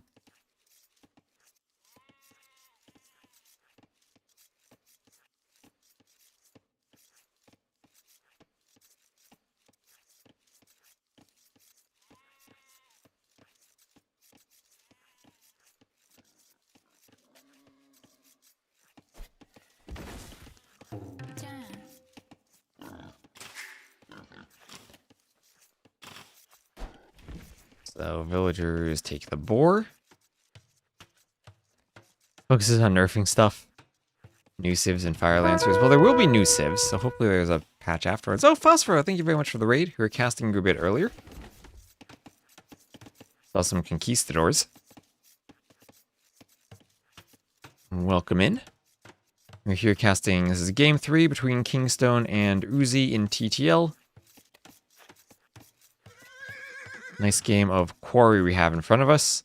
And Uzzi had a plan for Mudflow, went for a very quick drush that didn't quite work out. I'm wondering if either player has a plan for the reeds on the outside and chopping through with them. Once Ethiopians and Britons were top civs. I don't know if Ethiopians were ever top civs. They're still a great team game flank. Britons certainly were one of the best. But probably right after Aztecs, Maya, and Huns. You go maybe Britons and Celts in AOC. Is it possible to use these maps for team games? There might be some other versions of the maps out there that work for team games. For TTL, my focus was getting them working and bug-free for the 1v1 case. So, in all likelihood, they will break in team games, and the intention was not to support all settings. It is to get them working and to ensure that players had the right maps. I'd love to have more time to do them all for team games, but that's a bit beyond the scope of what I can do for 15 maps for one tournament. Gonna be a terrifying Vil fight civ. Regen Vils are back in Dark Age? Oh boy. They are back. Oh boy. I still have nightmares from those Inca Vils. The Inca, when they had their feudal age blacksmith upgrades, I think that was actually the strongest civ we've ever had in AoE 2. And we've had some broken things, like release Cumans, African kingdoms, Koreans, when they built their towers faster, when they built their castles faster. But I think those Inca Vil fighting you in the feudal age was the scariest thing once they got armor. You just couldn't kill them with anything. I have other things to do with my time? I do. I will be working on some map scripting tools that hopefully I'll be able to release publicly at some point that will be useful. Some static analysis and pre-processing tools. That's still very early in the processing right now.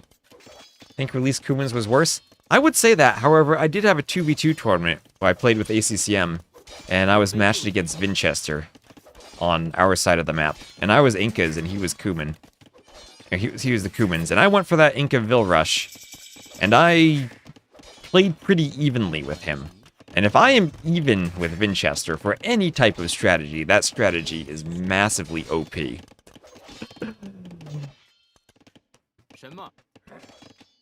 So Uzzi up to feudal, and we'll be right up to the castle age. Fast castle from Uzzi, whereas we have more standard feudal gameplay from KingstoNe. So different approaches here. The berries at the front are pretty exposed. Uzzi as the Chimera doesn't need the market or blacksmith to go up. He can go straight up. He's not taking any stones, so he doesn't have any type of ballista elephant chop strategy. And he will be doing a stable. So stable at home. We'll show the stable to KingstoNe.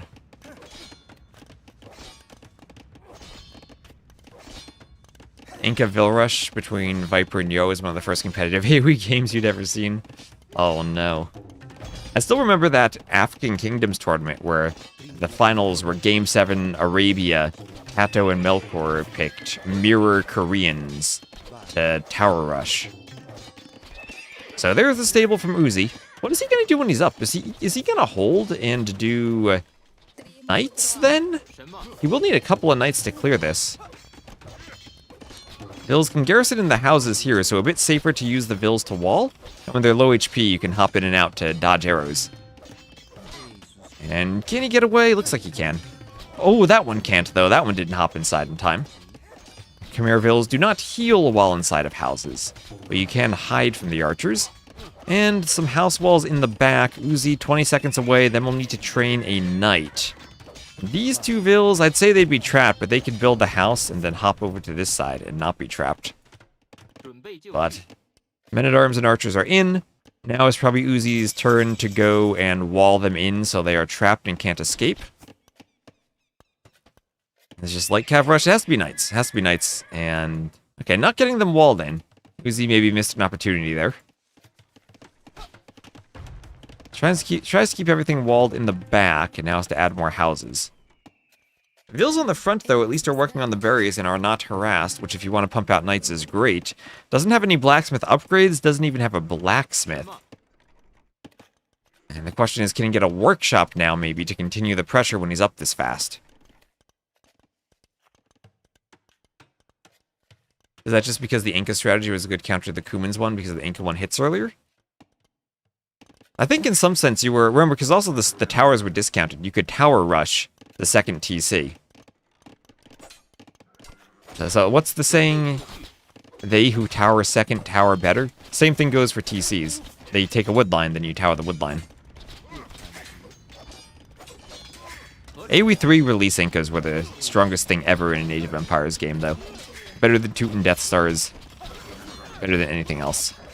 They defeated Ornlu within 3 minutes in a game we played once. It was absolutely crazy. So, house going up there for Uzzi, trying to repair the walls. Scout still on the inside, not going to find anything. He's gotten 4 knights, no upgrades at all on the knights, just has 4 of them. And he will focus on taking down spears. However, behind this, KingstoNe has been able to wall, and wall everything. He even walled the sides. He's even prepared for Uzzi to chop through the reeds and send the knights around the sides.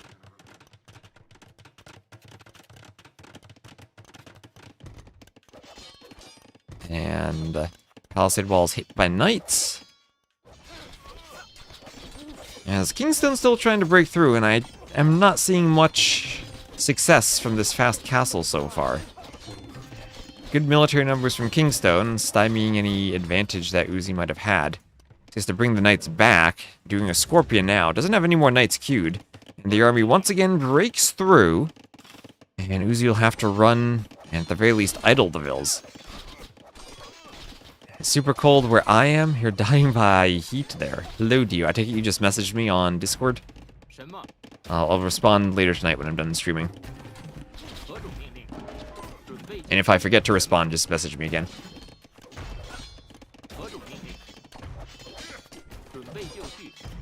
So Scorpion hitting some men-at-arms, hitting the archers. Knights poked by the spears. And the Scorpion fights the archers back. Bill goes down to the archers, and the Knights will kill some spears.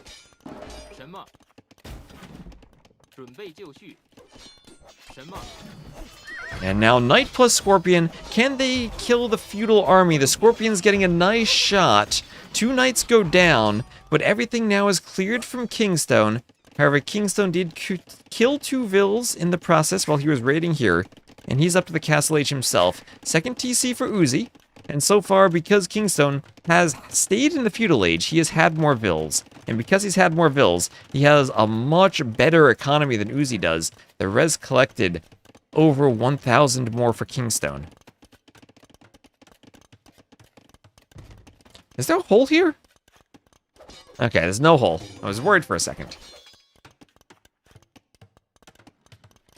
Forgot about Teuton Death Stars. If that was still in the game, would it not win before any of the Civ get going? I think the Teuton Death Star wouldn't stop you from reaching feudal, though. I think you could still reach feudal, and then you're in a douche versus Vil fight situation. Because, I mean, it's the same thing as Persians, kind of, right? Because they're always going to win the TC fight. And, well, Persian douche still can be a thing. It's not the most strong strategy in the game, like the Inca Vil Rush was.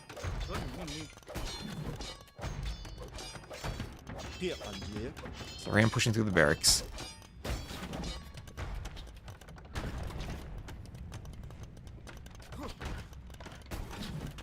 Yeah, Obsidian Arrows is still an imp tech, though.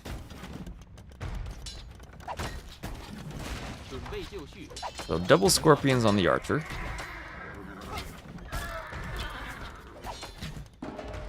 Scout goes down. Scorpion has to fight off the Huiguang Cav. Oh, that's true. In AOK, the douche didn't cost stone. And that's true. Maybe that was stronger if it didn't cost stone. Yeah, TC's costing stone was a Conqueror's expansion thing.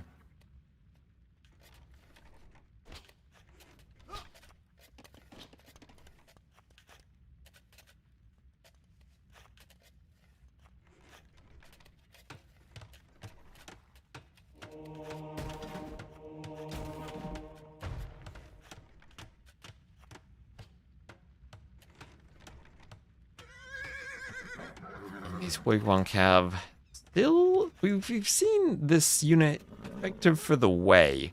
I don't think the Shu Cav are quite as good. They don't have an immediate bonus for it, right? Yeah, they don't have a bonus for their Huiguang Cav. They just have generic Huiguang Cav.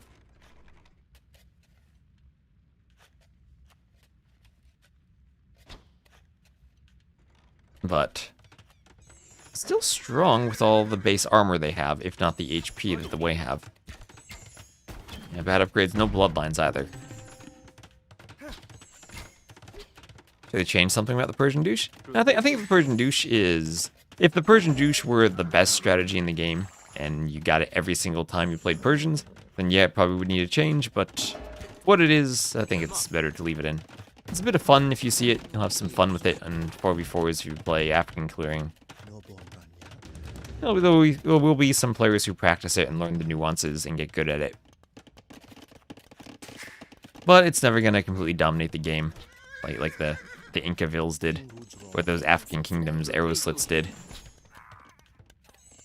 So, Scorpion picks off the Archer in forward workshop for KingstoNe on 2 TC, so he's going for a 2 TC push onto Uzzi, who is defending with Khmer Scorpions. They will have 8 range.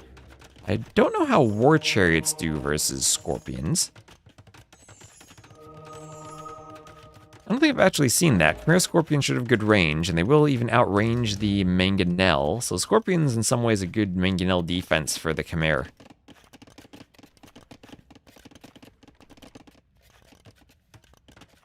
And third TC here for KingstoNe behind the push, so he will continue having a good eco. And with a just about 2k res lead, will not be too far behind in Vils. He's even in focus mode. Let's see how it is with like proper micro and unit compositions though. Defending against the push, where it looks like there will be a slight hill bonus here for KingstoNe able to get to the outside and push from atop that hill.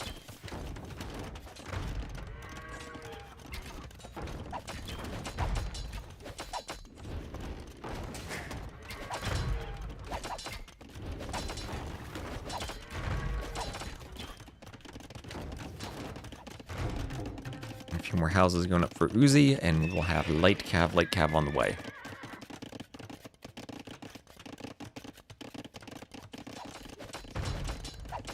Don't think Fast Castle was the right play here. KingstoNe did a great job of punishing it. He did a great job of punishing it. I have seen FC into Knights work with the Chimera, but I think with the ability to wall behind this so easily, the damage Uzzi wanted to do with the Knights wasn't there, and he would have needed a forward workshop early on to apply siege pressure. Fourth relic now for KingstoNe. Oh, he stole the relic from the opposite side. KingstoNe is going to have 5 relics. Oh, hello, 5th relic. We will build the outpost to see that you already see it. And he's going to go outpost by the reeds to make sure he has vision in case Uzzi somehow were to cut there. This map is kind of suffocating. Definitely can be. Definitely can be.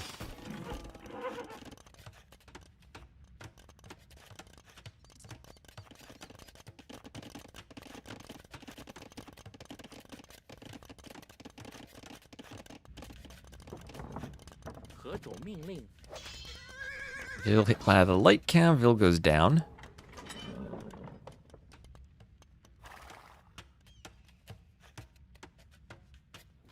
Loving this review. Hello, pig. So, wheelbarrow now for Uzzi. At least the Vil counts are similar for him. Maybe there's still a chance the Chimera have a great late game advantage, and the boom at least is somewhat equal. Not in res, but at least equal in Vils. Maybe you get a 4th TC and try to outboom a bit more. Chimera always a civ where I feel you want a good eco with them. And going for the extra TC versus the fast imp. You want to play cav can be nice. And they do no longer have Thumb Ring for their Arbalests, even though they still do have Arbs. Huge Huang and Phosphoro fan. Aren't we all? Monk wants some conversions for the Huiguang Cav. 1 in, 2 conversions. Well, if there's one way to turn the game around, it's with monks and conversions. But Imp now on the way for KingstoNe. We do have that 4th TC, as I said, added in for Uzzi. But Imp is in for KingstoNe. Feels ready to do some walling. They all fall off slightly in Imp. Other than the traction trebs, I think I agree with that. It's the traction trebs that are the menace. Every civ is devotion, yes. No civ forgoes devotion. And oh, what's this Vil doing? Is she just on the inside? Yeah, on the inside. Just gonna bounce off the wall, check for holes. Now, if you do take the middle, this is kind of like a gold rush map with the gold in the middle. But there's cracked terrain there, so you can take a treb fight, win the treb fight if there are castles at the bottom.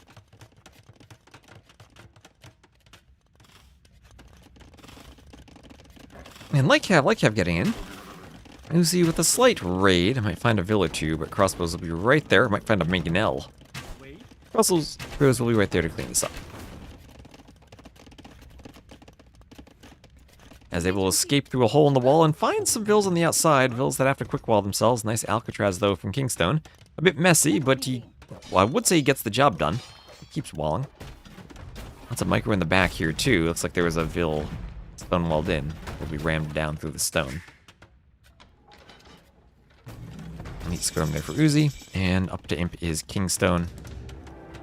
And we'll have another castle forward as this army of monks, workshops, and a castle. Oh, Kingstone's like, no, I can do the castle more forward. Let's not stop there. Let's go more forward.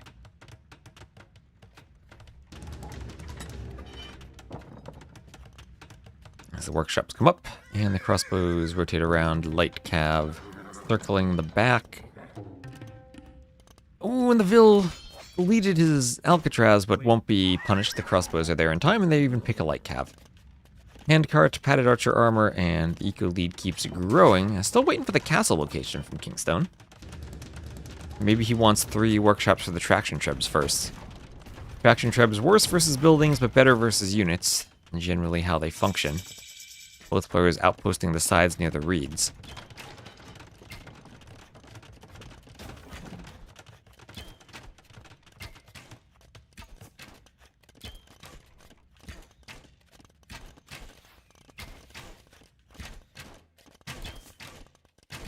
Crossbows killing the villager. And the monks will come forward. Ready for conversions in the houses. Crazy that the Shu are out economying the Chimera now. Well, I think a lot of that was due to the start and the opening of the feudal pressure from Kingstone, getting the Vil lead early on. And once you have that early eco lead, you can use it to outboom your opponent even if they're up faster. And when it's not that big of a timing difference as we had here, and the earlier TCs usually don't matter as much as the more res. But that's kind of why the tower rush on Arena is so effective, because you have more eco in feudal, and you can't be counterattacked, so your eco is completely safe. And it takes time if you're going to FC and add the TCs for your eco to pay off. If you're staying feudal, you're getting the eco boost right away. And alright, another castle forward for Kingstone. That will be right in the middle of Uzzi's economy. Bodkin and chemistry on the way for Uzzi. He's starting to get the trebs. I don't know what happens once the trebs are popping, so maybe he could snipe off this castle. Has to be careful, the monastery's at the front, but he only has 1 relic anyway. Oh, I thought Kingstone had all 5. Uzzi must have gotten 1 somehow then. Skirm's still trying to fend off the Vils and Arbs. That castle is on its way up. On its way up. And in come the traction trebs. For the Shu, what bonus do they have?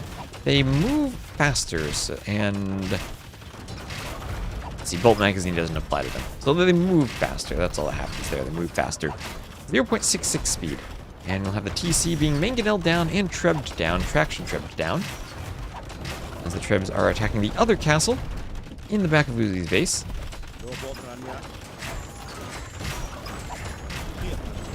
Also, try to pick off the treb. Look at how accurate those shots are. They are so good at destroying enemy trebs. It feels like they're even better than Bombard Cannon at it. Maybe because they're so cheap and easy to add in.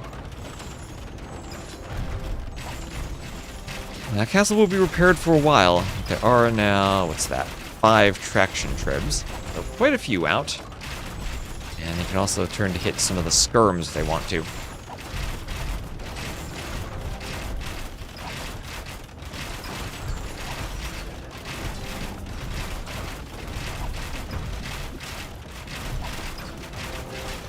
Hoardings now on the way for Kingstone, trying to get more castle HP. But the trebs might take down that forward castle, and they might do it before Hoardings comes in. Wait a minute. Uzzi might still have a chance here if he takes down that castle, and he will. So the forward castle is down, but the traction trebs continue the push. There'll likely be a trading of castles, but the skirms can push forward against the Arbs now. Is there anything that can push the traction trebs back, though? How many are there? There are now 7 traction trebs. And forward Vils going for more ranges. The castle crumbles for Uzzi. And the Chimeras still don't really have the eco they want. 129 Vils, but haven't had the time to collect the res. And about a 4k resource lead there for Kingstone. So the traction trebs flatten the Scorpion. The traction trebs going for the other treb. Time for some capital hymns, maybe. Maybe.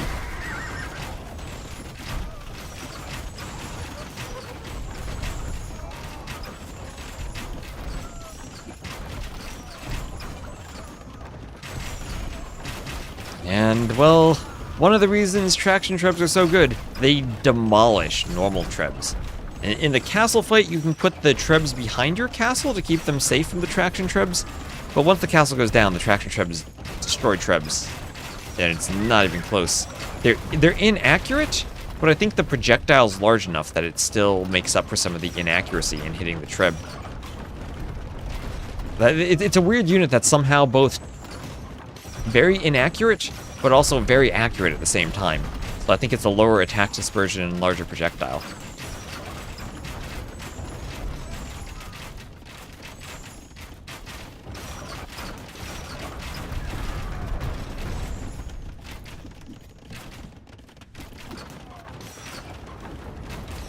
Treb sending shots forward towards the farm, towards the skirms, and Trebs will go for the castle, getting a couple of shots on the castle, getting some shots on the other Treb too. That Treb will go down. Even with the repair vills, down it goes. Treb versus Treb. Trebs are so inaccurate that they can be repaired. Against traction Trebs, no. And over here are some vills looking to chop through, but the arbalests find them. KingstoNe has the outpost over here, so he sees everything with all those outposts. Does he have town patrol? No, just town watch. Someday someone's gonna get town patrol, but there's a GG from Uzzi. Well done from KingstoNe to go up 3-0. And he will be victorious. Felt like the game was over after that feudal age transition. Look at the military numbers, KingstoNe. It was cleaned by the knights, but was doing damage well before that. Yeah, throw enough at them and you're bound to hit. That's true. But I think even individual traction trebs, I think. I'll need to look into the stats very carefully, because that's an interesting question. But they were so good versus trebs, while also being inaccurate enough that they're good against bombard cannon or spread units to hit them. Just get Byzantines for the free town patrol? Maybe. Anyway, that'll be it for me for tonight. We've been streaming for almost 7 hours, and thank you again to Jade Arrow Gamer for co-casting earlier. And again, my apologies that I've been having so many audio issues today. I'll need to fix them before doing more co-casts in the future. So go shout out to Jade Arrow Gamer. I would raid him, but he said he was going offline right afterwards. So again, thank you everyone for watching. We will have more TTL tomorrow. Might be taking a look at some map scripts tonight, and we'll find someone to raid. So thank you all, especially on YouTube. We're getting really good viewership on YouTube for this too. So thanks for the stream. Well, thanks for watching. Hello, Jace Madison. Unfortunately, it's also time for me to say goodbye. Thanks for watching. And we end on YouTube, then raid on Twitch, and I'll see you all tomorrow.